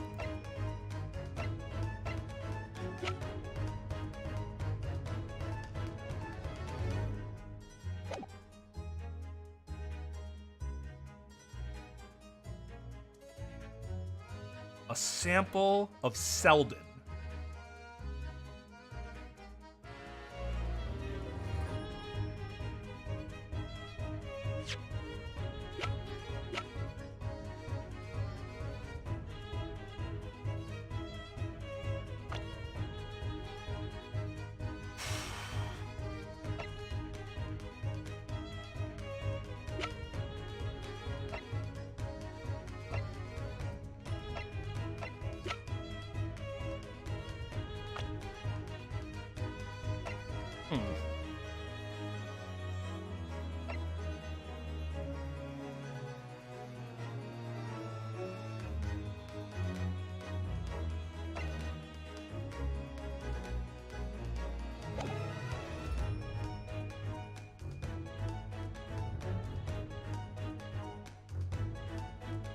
Why would we...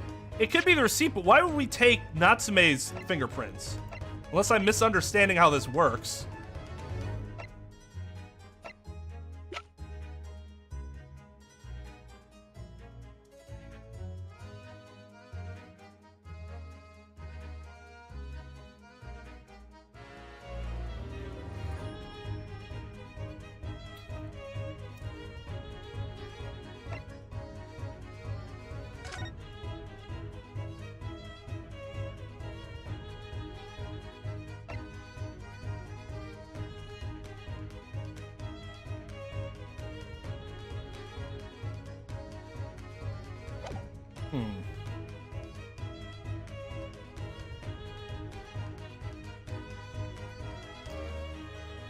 So he could have touched a gas meter, but not this gas meter. But he could have touched the gas meter upstairs. That's the only thing I think of that he could touch. He didn't touch the cups.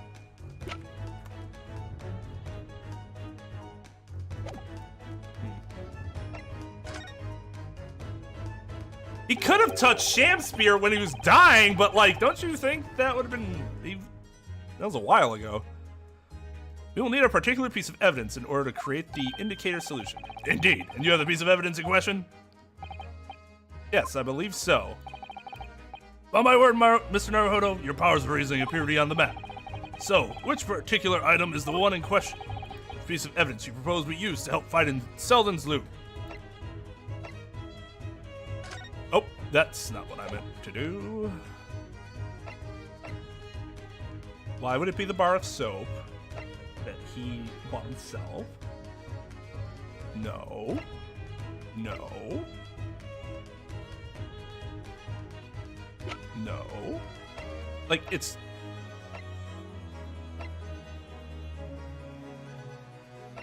Take that! Ugh.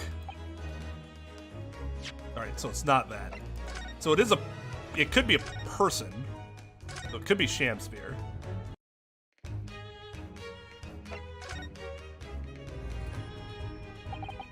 You'll need something of Selden's in order to create the indicator's solution to find his loot. Something the convict owned happens to be... That's trash. Of course the key is what we'd want to use, but the key isn't a person. So you wouldn't pick a person. You should have just added the key to evidence. That was a dumb way to go about that. It would have made much more sense to add the key as evidence and then be able to present it as evidence, not present a person who has a piece of evidence. That's why I was so confused. I'm like, why can't we just use the key? Because we don't have it in evidence, and it's not a person, it's a key. It doesn't take it in the form of the person, it takes in the form of a key. Something the conflict owned happens to be in the possession of someone listed in the court record. On my word, Master Naruhodo, your power of reading appear to be on the top. So, which particular person do you have in mind? From whom can we obtain a possession of the late convict Selden to create the indicator solution? Take that! Miss Green. Me? What do you want with me? The key around your neck, if you please. Sorry? That key belonged to Selden. There will be remnants of secretions from the man's skin on its surface that we can use.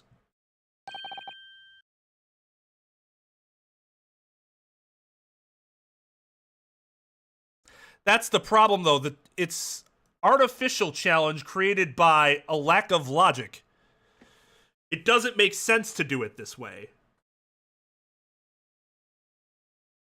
Like, the challenge is literally, it didn't make sense to do it this way, so that's what's going to make it more difficult.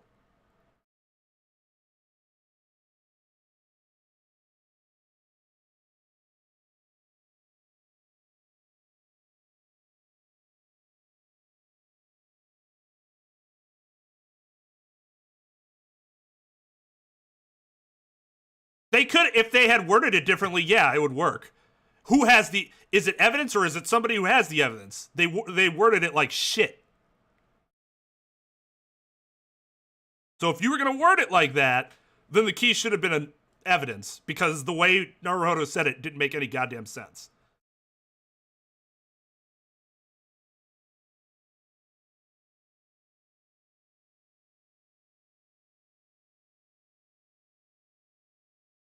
Well, and sometimes people that overthink things will miss things that are simpler to others. They see it immediately.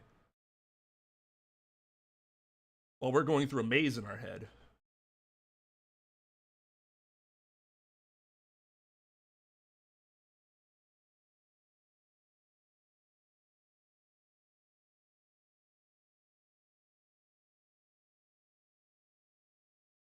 We hadn't confirmed the relevance of the letter either before it got added into evidence. Then we were able to put the relevance together. So that isn't really a strong argument on the part of the game.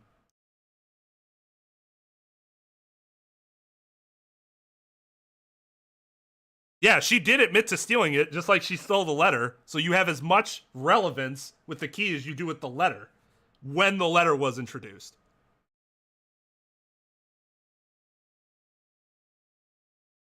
But yeah, that approach could have been fine if Naruhodo didn't word that sentence like a fucking moron, i.e. whoever wrote that. Very true. That is the sample we need. Using it, we can create the indicator solution required for Mr. Schoen's skin print seeker. And find out exactly what Selden touched in the room that he used to rent. Mr. Shamsphere, as one great to another, I assure you. The late convict's haul is hidden somewhere in his former lodgings. I shall uncover it in no more than 30 minutes. Ah! So, Mr. Shamsphere, the truth is well within our grasp now, and as such, you will never get your hands on Selden's stolen wealth.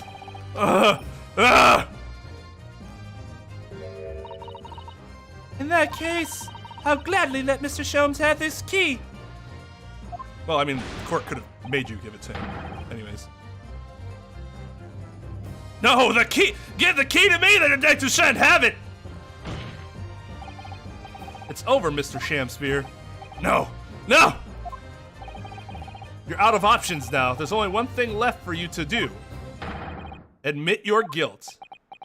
He didn't have to admit his guilt. Let's just...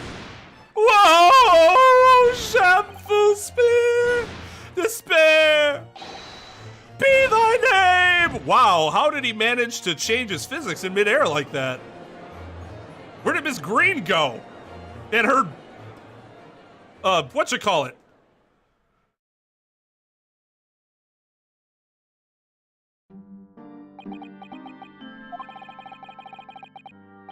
Never intended to kill the man, I just wanted to drive him out of the room, that's all. Which he basically did. Oh, with Natsume, he actually killed Ross.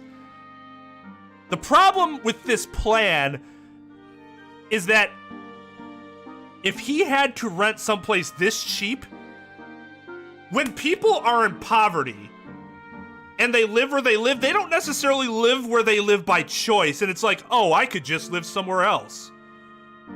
They probably live there because they don't have anywhere else to go. This is a fundamental lack of understanding poverty, which is why that whole plan would not have succeeded. Courtroom sniper. Easel. Thank you. Yeah, I did. Or is Iris there she had a gun too, didn't she still? So you'd have time to find the convict's haul of stolen goods? But you didn't even just wait until they left the goddamn room.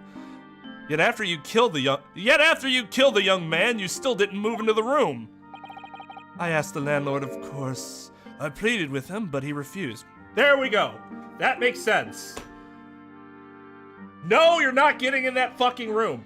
But if another guy... So I don't get it then. I'm sure it'll be... My follow-up question would then be...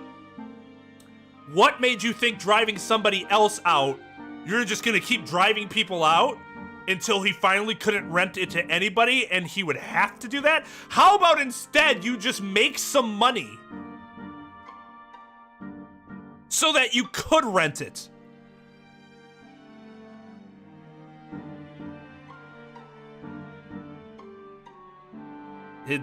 His plan's just absolutely... He's dumb as fucking rocks. I would say he is one of the more...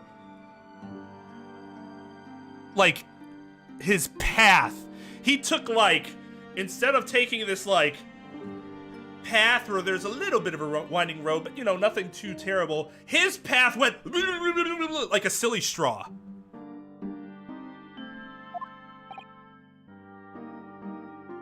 It's not even that the gas thing was kind of clever. It's just that you didn't even have to do that in the first place.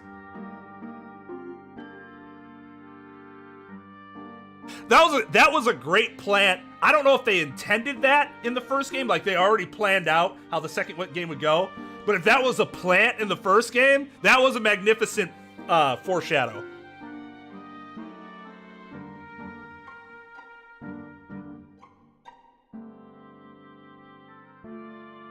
Why? I was 3 months behind the rent for one thing. Mr. Gerdev really has had a lot to put up with.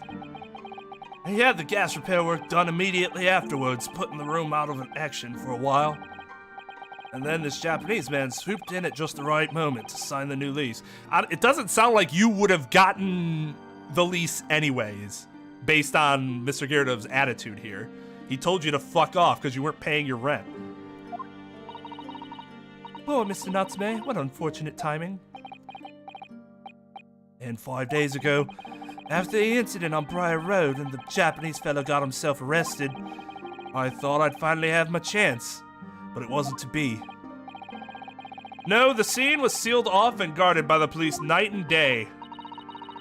And if I remember rightly, Mr. Shum spent the whole day in there reading books. I couldn't even enter the room, let alone search for the loot. Which is why, on the day Mr. Natsume was acquitted and returned to his room, you once again tried your trick of blowing air into the gas pipe that feeds the stove in his room. Unbeknownst to you, however, that action would lead you into a deadly trap.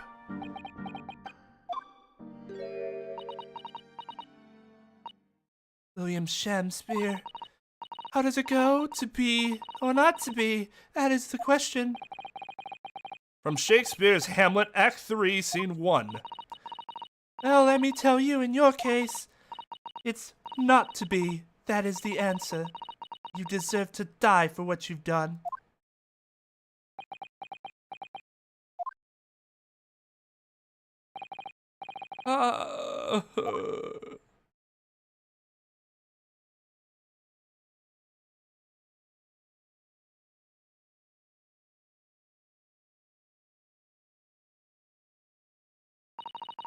At first, I really did think it was just a terrible accident.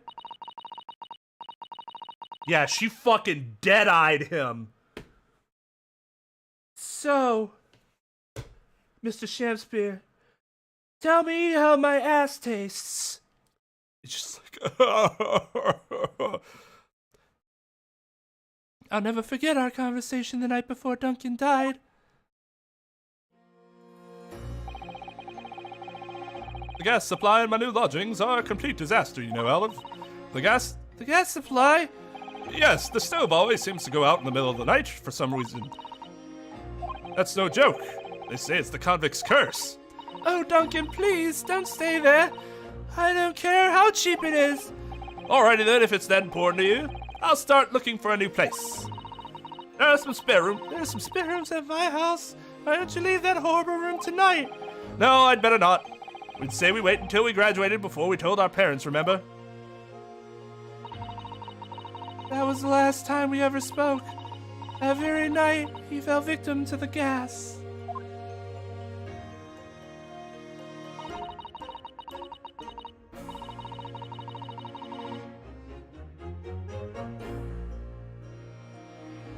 Yeah, they keep mentioning gallows, and you're like, oh shit. Is it because they're describing a different culture and thus they're more like, you know, okay with doing it? Like, oh, that's fucking England. Who cares?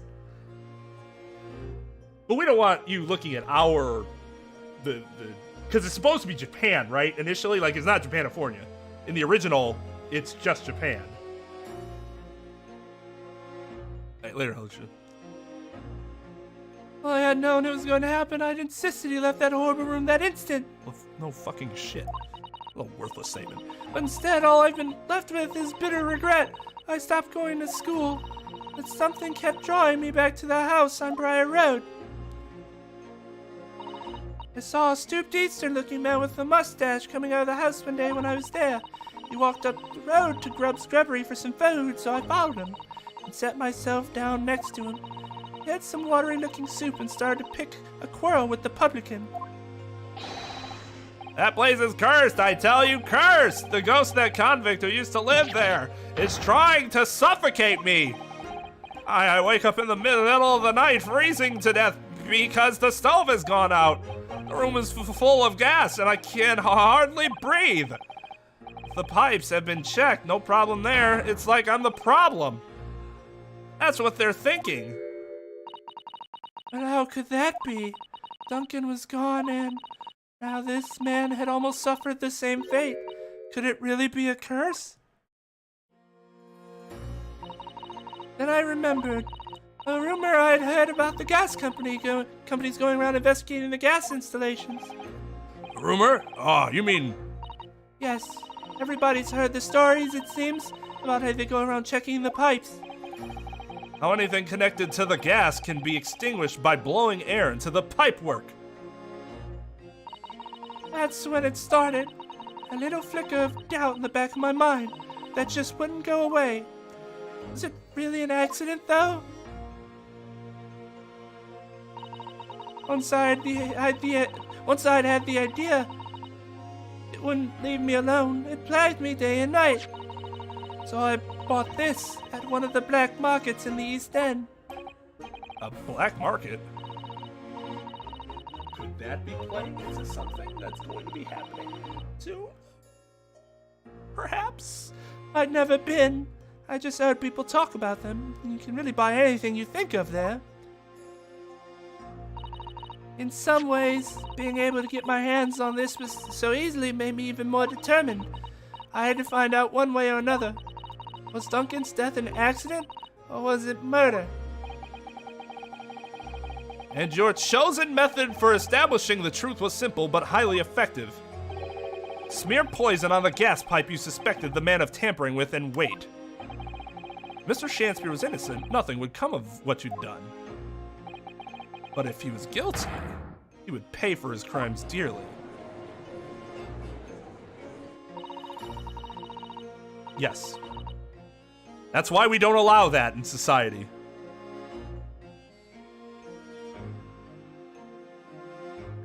I found out the name of the man I suspected, William Shakespeare.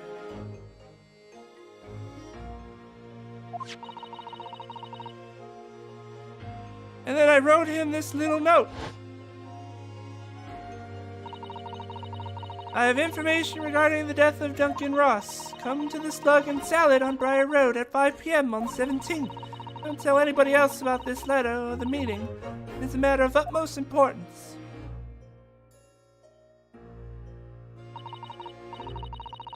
If he'd done it, I knew that would worry him enough so he'd be sure to go. So I waited to see if it worked. And of course, Mr. Shakespeare followed the instructions to the letter. I worked out where the gas pipe was straight away. And the meter was. Oh shit. So I smeared a good amount of the poison I'd bought all around the mouth of the pipe. All the time praying that the devil's work wouldn't be done. And that it was all just some wild fantasy.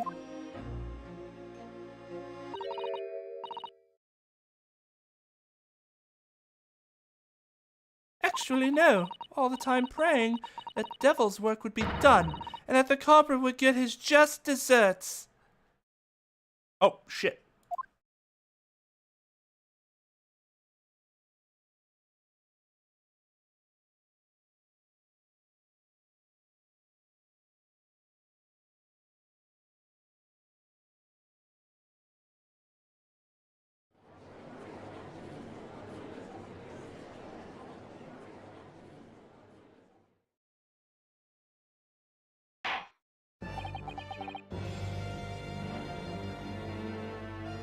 "3 days ago, when you were first stood in the dock before me, this whole affair seemed relatively straightforward.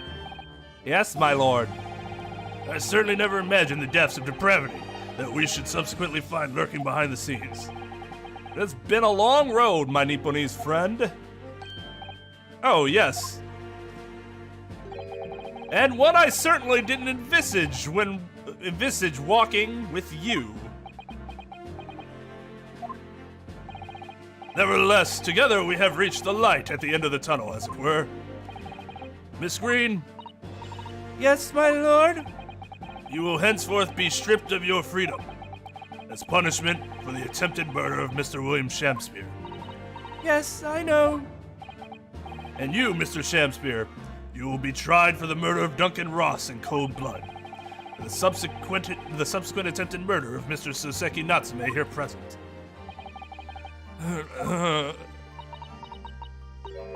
Mr. Naruto? Ah, yes? Yesterday at the hospital, when you and your friends stopped me from... From ending your life by drinking what was left in the poison bottle? I wasn't myself. I can't even really remember what was going through my mind. To be or not to be, I suppose. That's the question that's so hard to answer, it seems. Well, personally, I'm glad of you being here, Miss Green. Because it was in my interest for you to be alive. Oh! And I'd like to believe that it's a blessing Mr. Shamster didn't die when he ingested the poison. For your sake, at the very least.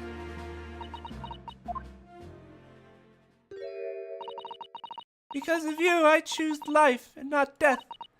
And now you've made the truth come out at last. Really, I can't thank you enough. Oh, Miss Green. Mr. Soseki Natsume, Yes, my lord? the court declares that you are exonerated from all blame in this matter. Accordingly, I would call upon the ladies and gentlemen of the jury to present a verdict of not guilty. We are in full agreement, my lord. So fucking do it then. In that case, I hereby declare the defendant not guilty.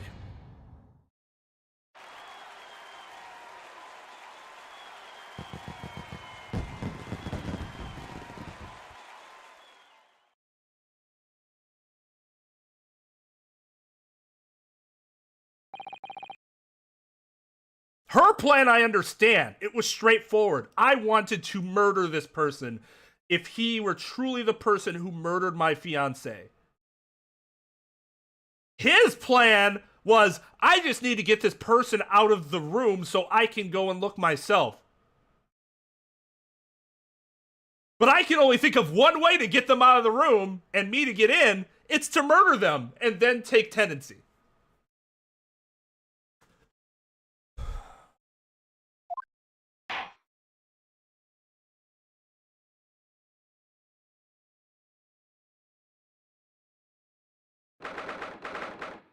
If he really wanted to drug somebody or whatever, he could have just went up and asked Mr. Natsume for tea. Or Duncan Ross for tea. And put Hypnol in there or something. Without them knowing. And then they just kind of get knocked out, but they don't die. And then you could still... You don't kill the person. Like, oh my god.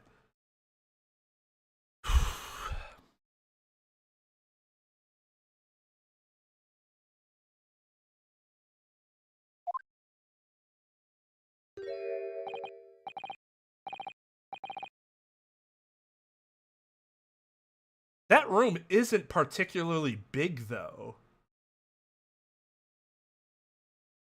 Like, I would assume sometime. But if he could have worked on picking his lock. Because apparently it wasn't very difficult. That probably would have been the first thing that I did. Because you know that all the locks were relatively similar. If I could find a way to pick my lock, then I assume I could probably do it upstairs when they were gone. I have to leave sometime. Then you just pick the lock and close it when you're done. They might have just thought, oh, I forgot to lock the door. And then you can have multiple opportunities to check.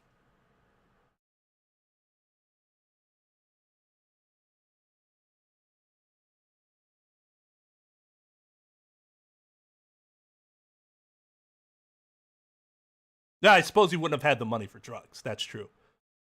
Or tea, for that matter. Okay, so So that suggestion's out. But being able to get into the room multiple times by lockpicking, definitely something he could have done.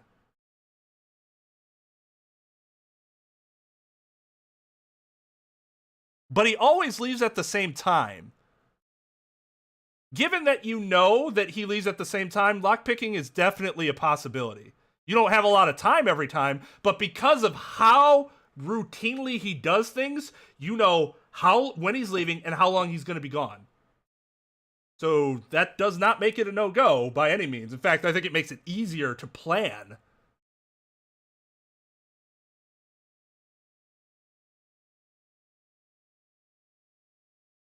But yeah, the killing was an absolutely stupid way of going about it. When you could have gone about it, I just thought about two alternatives. There's probably more out there.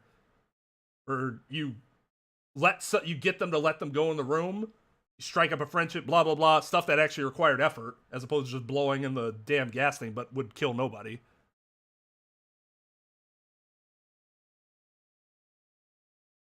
Why wouldn't he know his schedule? All he has to do is stay up. He doesn't he do it like every day or every couple days?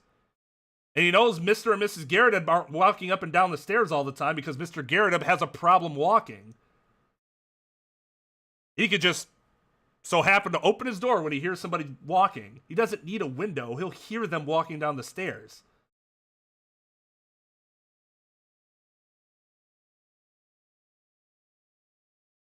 Yeah, we're talking about getting 1,000 pounds here. Why are you making it seem like staying up at 3 a.m. is suddenly a problem? As opposed to murdering him. That really isn't a big deal, like, at all.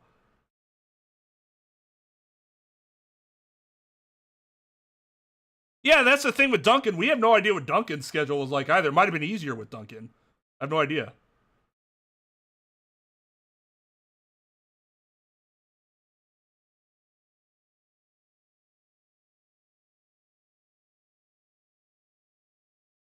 Yeah, Shamsi was behind the crippling, too. Again, if he knows Natsume's schedule, because we were told Natsume gets up early, like every day or every other day, and goes to the bookstore. He's usually gone for a certain amount of time. Then he comes back. Like, this, I don't think this is very hard to plan if you can get into his room. Pay attention to his schedule. Stay up late, sure. It's not like he's got any work he has to worry about. His work is literally figuring out how to get into that room and get those 1,000 pounds.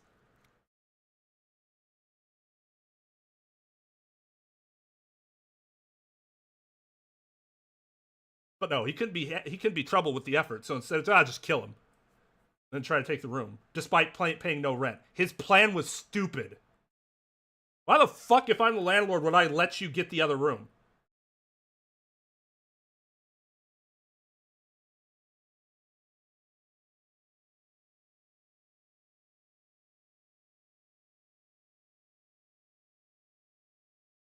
Just a terrible, terrible framework. I like the overall general mystery was interesting to see like how everything was done. The framework behind it though was dumb. Like his whole like why would that happen? Why would this be a thing?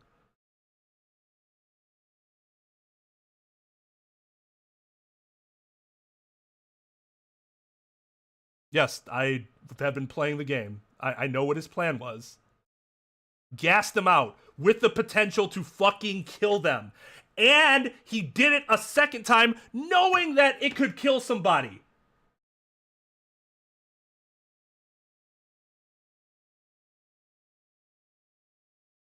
It's not just that they're stubborn. I made this point earlier. If people that live in poverty don't choose to live where they live because it's like, oh, this is the place I want to live. They do it because that's what's affordable, and they don't have other options. It's not a matter of stubbornness. It's a matter of resources. Like, and that's another reason why his plan was stupid, because these weren't people with a ton of disposable income that could just be like, oh, I'm going to go somewhere else.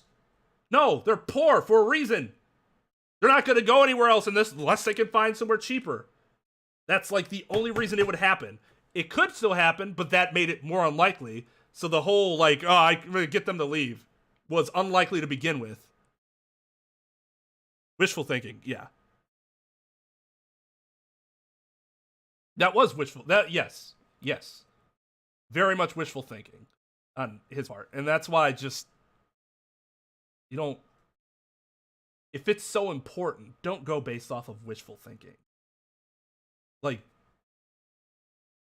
put more thought into it. Logical thought. But that's probably too much to expect from Shamspeare. Oh, yes, at last. Divine justice duly done. Divine justice? My dear fellow, if there were any divine justice in this world, you would shave that mustache. No, this has nothing to do with my mustache. It is gross on you, though. Some say that a luxuriant mustache is a sign of physical prowess, Mr. Sholmes. Yeah, well, it's not that way on him. Welcome, student Mr. Naruto Esquire. Once again, you've saved me from doom. I'm very happy to have been able to help Mr. Natsume, I guess. Congratulations on your acquittal. Your second in almost as many days.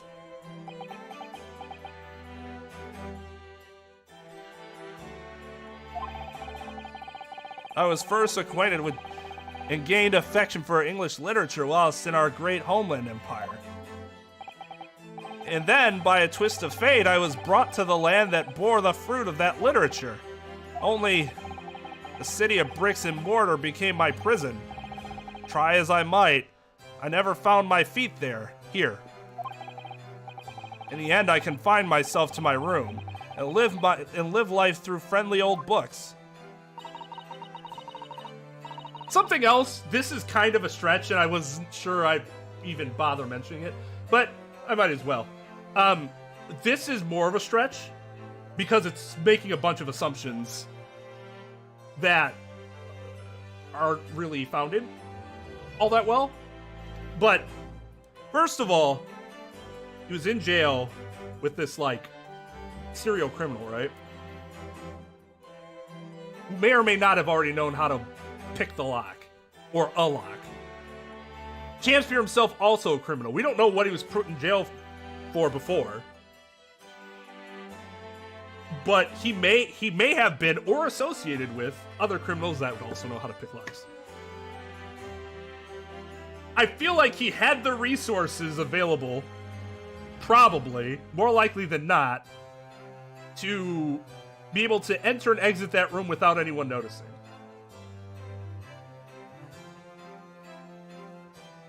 Again, that's a stretch because you're making assumptions about people's backgrounds. You have no idea. You don't really know, other than they are criminals. You know that they're criminals, but you don't know what for. Not every murderer knows how to pick a lock. Not every criminal has a group of criminal friends.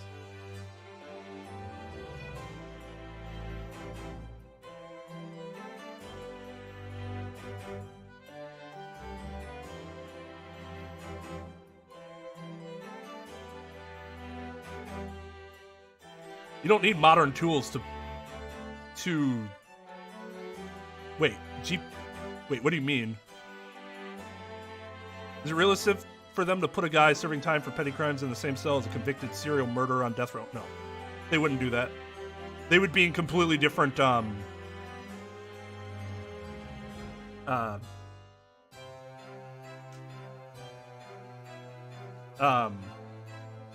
you call it? Establishments, prisons. Here, at least. I don't know about England. Yeah, I don't...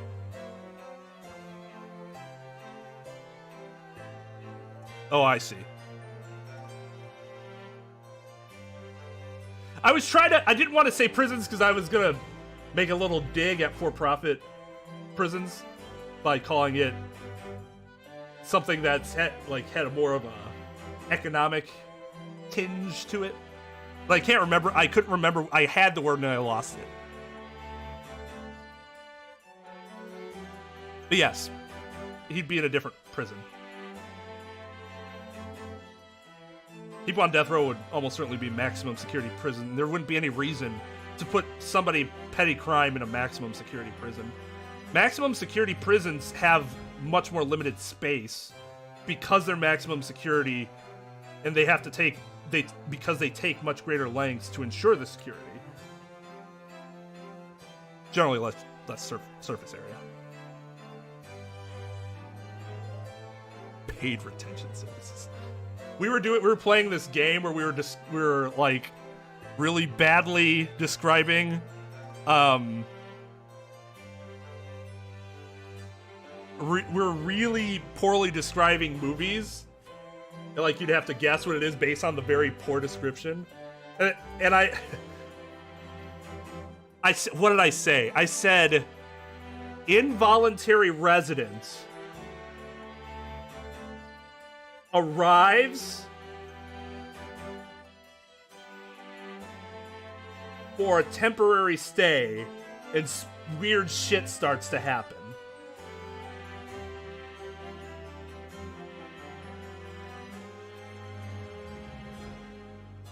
And I think I expanded it later because they did not know what I was talking about. I expanded it later to include member of law enforcement notices that upon the arrival of a temporary involuntary resident arrives, upon the arrival of this residence, weird shit starts happening.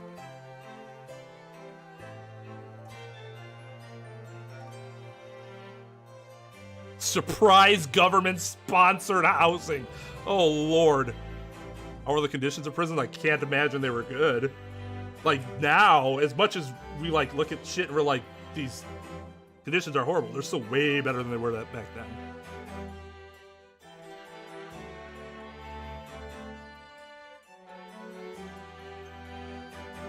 But yeah, the answer to that is the Green Mile. And the involuntary resident was a prisoner.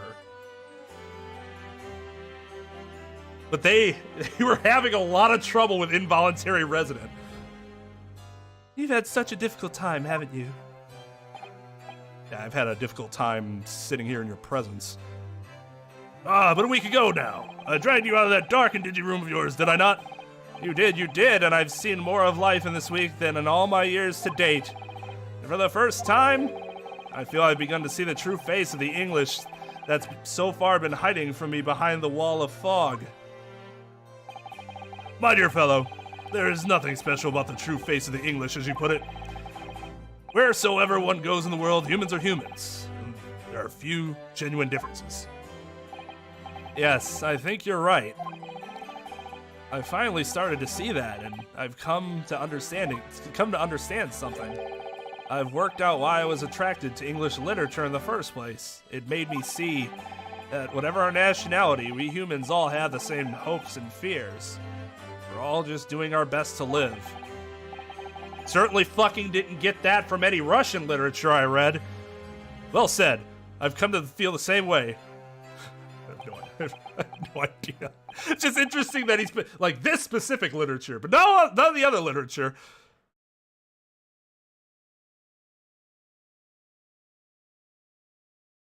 Tom Hanks travels, must respond to disaster. See, you can't use like the actor because that would make it too easy. You'd have to say something like, what was he in Castaway before disaster happens? Like, what was his profession?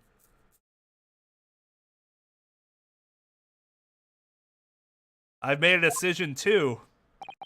I'm going to cut short my study tour here and return to Japan. Oh, fuck, we didn't see that coming. Like, that was worth holding off. What? Just when we'd become friends here in England. What a terrible shame. Oh, I know. That does tug at my heartstrings. It really does. But I've decided I'd like to take everything I've learned here in Britain and write something of my own. A novel of sorts, I suppose. Why did he start doing the paranoid thing? Oh my, so you'll be creating your own literature, Miss Natsume. How wonderful. Oh, well, no, I mean, I wouldn't presume to call it literature.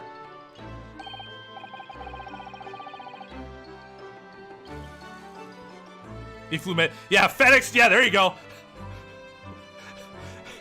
FedEx worker is extremely late for delivery. Spends a lot of time of introspection. Favorite sport is volleyball. Yeah, we knew it from the first case. It wasn't even like, oh, we could guess, but more like, we already knew he left. Not too long after this. Why not? When that is precisely the definition, Mr. Mustache. I suppose you're right, yes. It will in a way be literature. But as of now, all I know is that I'd like to try my hand at writing. I have no delusions of grandeur. I, for one, would love to read your work. Well, all things considered, it may be for the best. After all, you have once again emerged victorious from a battle with the Reaper. Ah! That's very true. And there is no salvation for a person in the dock when the Reaper is the prosecutor. Why would you say that to him? This man is clearly imbalanced.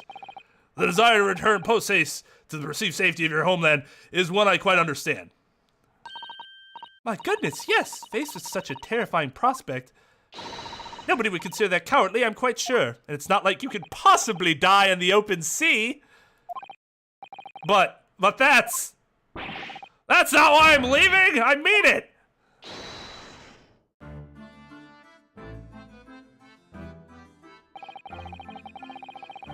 That was the case that we found ourselves embroiled in 6 months ago now. Saseki-san did indeed return to Japan and submitted a report about both cases to the government. On reading that report, Professor Mikotoba was prompted to visit the scholar. And barely any time later, Susato-san was given the news that she must return to Japan as well, on the back of a telegram stating falsely that her father had fallen gravely ill. The only possible explanation that comes to mind is what happened after the trial, on the following day, the day that we uncovered the loot hidden by the now deceased convict in his former lodgings.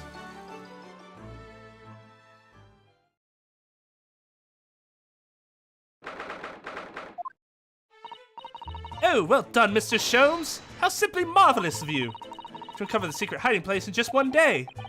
Wasn't it supposed to take 30 minutes? As I told you, my dear fellows, skin prints are extremely useful in such situations. Wouldn't you agree, Riggs?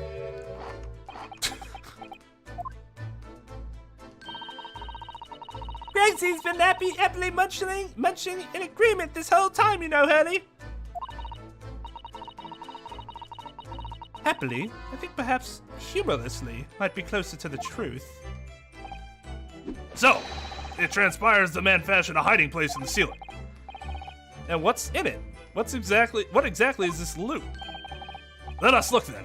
If you're ready, let's examine the late burglar's hall. What is that? It looks to be some sort of neckband or collar. Collar? It's huge though. And look at all the gemstones set in it. I can see why it was claimed to be worth 1,000 pounds. Perhaps I could have it as a belt. Oh, have you noticed on the inside there? There's some dark stains. You don't think it could be blood, do you? Of course not, it's cranberry juice. I mean, there's quite a lot of it. On second thoughts, perhaps I won't have it as a belt. Then, of course, there's this emblem here. A large letter B and a small crown. What does it signify, do you think? Oh, I had noticed that. Feels as though I've seen that emblem somewhere before. You know? Where could it have been? Enough of that, I think. Baskerville thing? What? What's the matter with Mr. Sholmes? All the color has drained from his face. Well, Inspector, I believe you ought to be taking this, aren't you? Could be valuable evidence after all. It must be kept safely under lock and key. Oh, yes. Get your grubby hands off that, you lot, and hand it over now.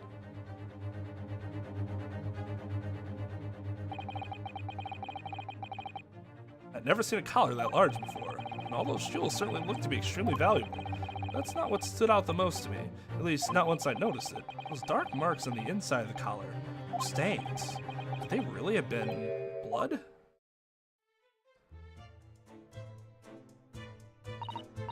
Well, that was a funny case, wasn't it? It's all buttoned up now. You look very pleased, Iris. I am, because I was starting to wonder what I could use as the basis of this month's story in the magazine. This case would be perfect. It's been so fascinating. Talking about the latest installment of the Adventures of Sherlock Holmes, I presume? Mystery of the Knife in the Mists, and the Mustached Man and the Convict's Curse, perhaps. I could make it a two-part story. Oh, I can't wait. A word, please, Iris. Yes? What is it, Early? I'm sorry, but you can't write about this case. It's out of the question. What? Why not? It's a great case. And I shall have to insist that you limit yourself to the first of your two titles. Second must never be written. Is that clear? Yes.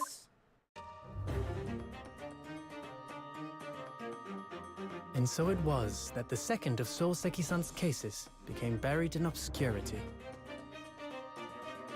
Now, looking back, I feel I understand. I can see why Mr. Sholmes forbade Iris from publishing the story. It would take a little longer before I saw the link between everything that had happened and would happen.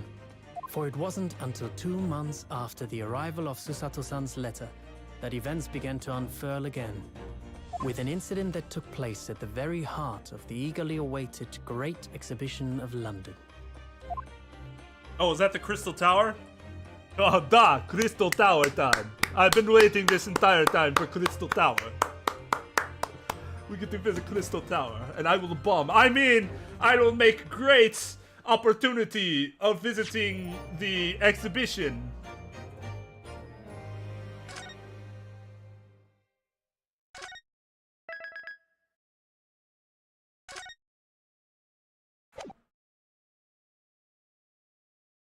The Return of the Great Departed Soul. Yes, hello. How do I get to Crystal Tower?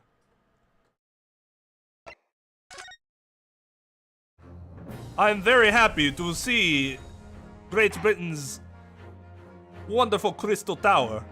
Okay, now we can do this. Lordly Taylor.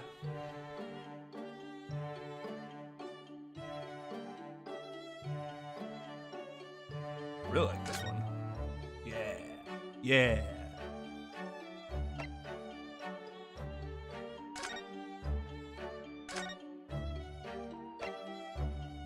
I don't know if I like Susato's.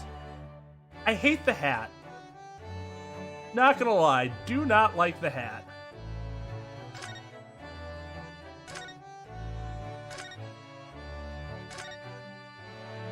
But it would make sense for her to start wearing those clothes too. Then she actually has a bag, which is nice, instead of her keeping everything in her fucking sleeve.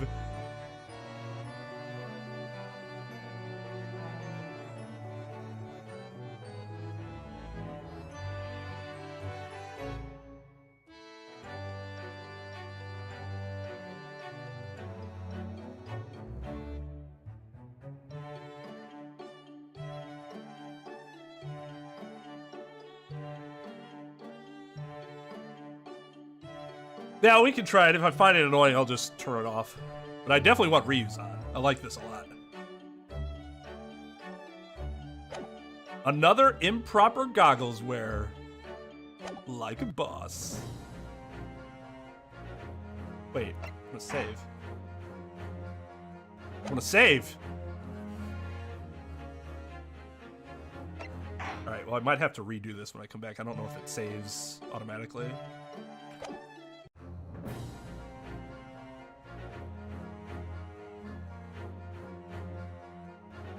Yeah, I was thinking from a narrative perspective, it would make sense that when she first comes back, she's wearing her normal stuff. And then we would change it for, like, case... Assuming she comes back later in case 3, which maybe she doesn't at all. like the case after she comes back, she would be wearing new clothes.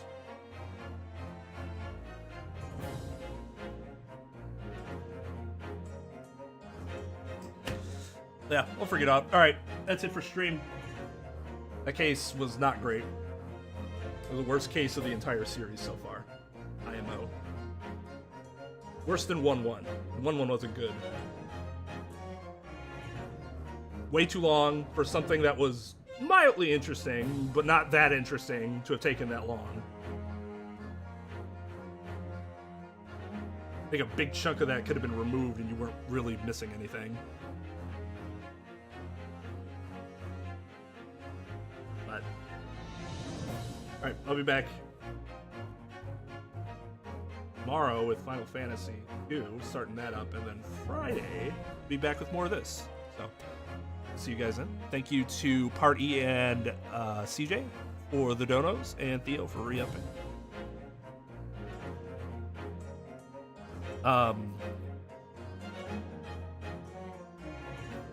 Yeah.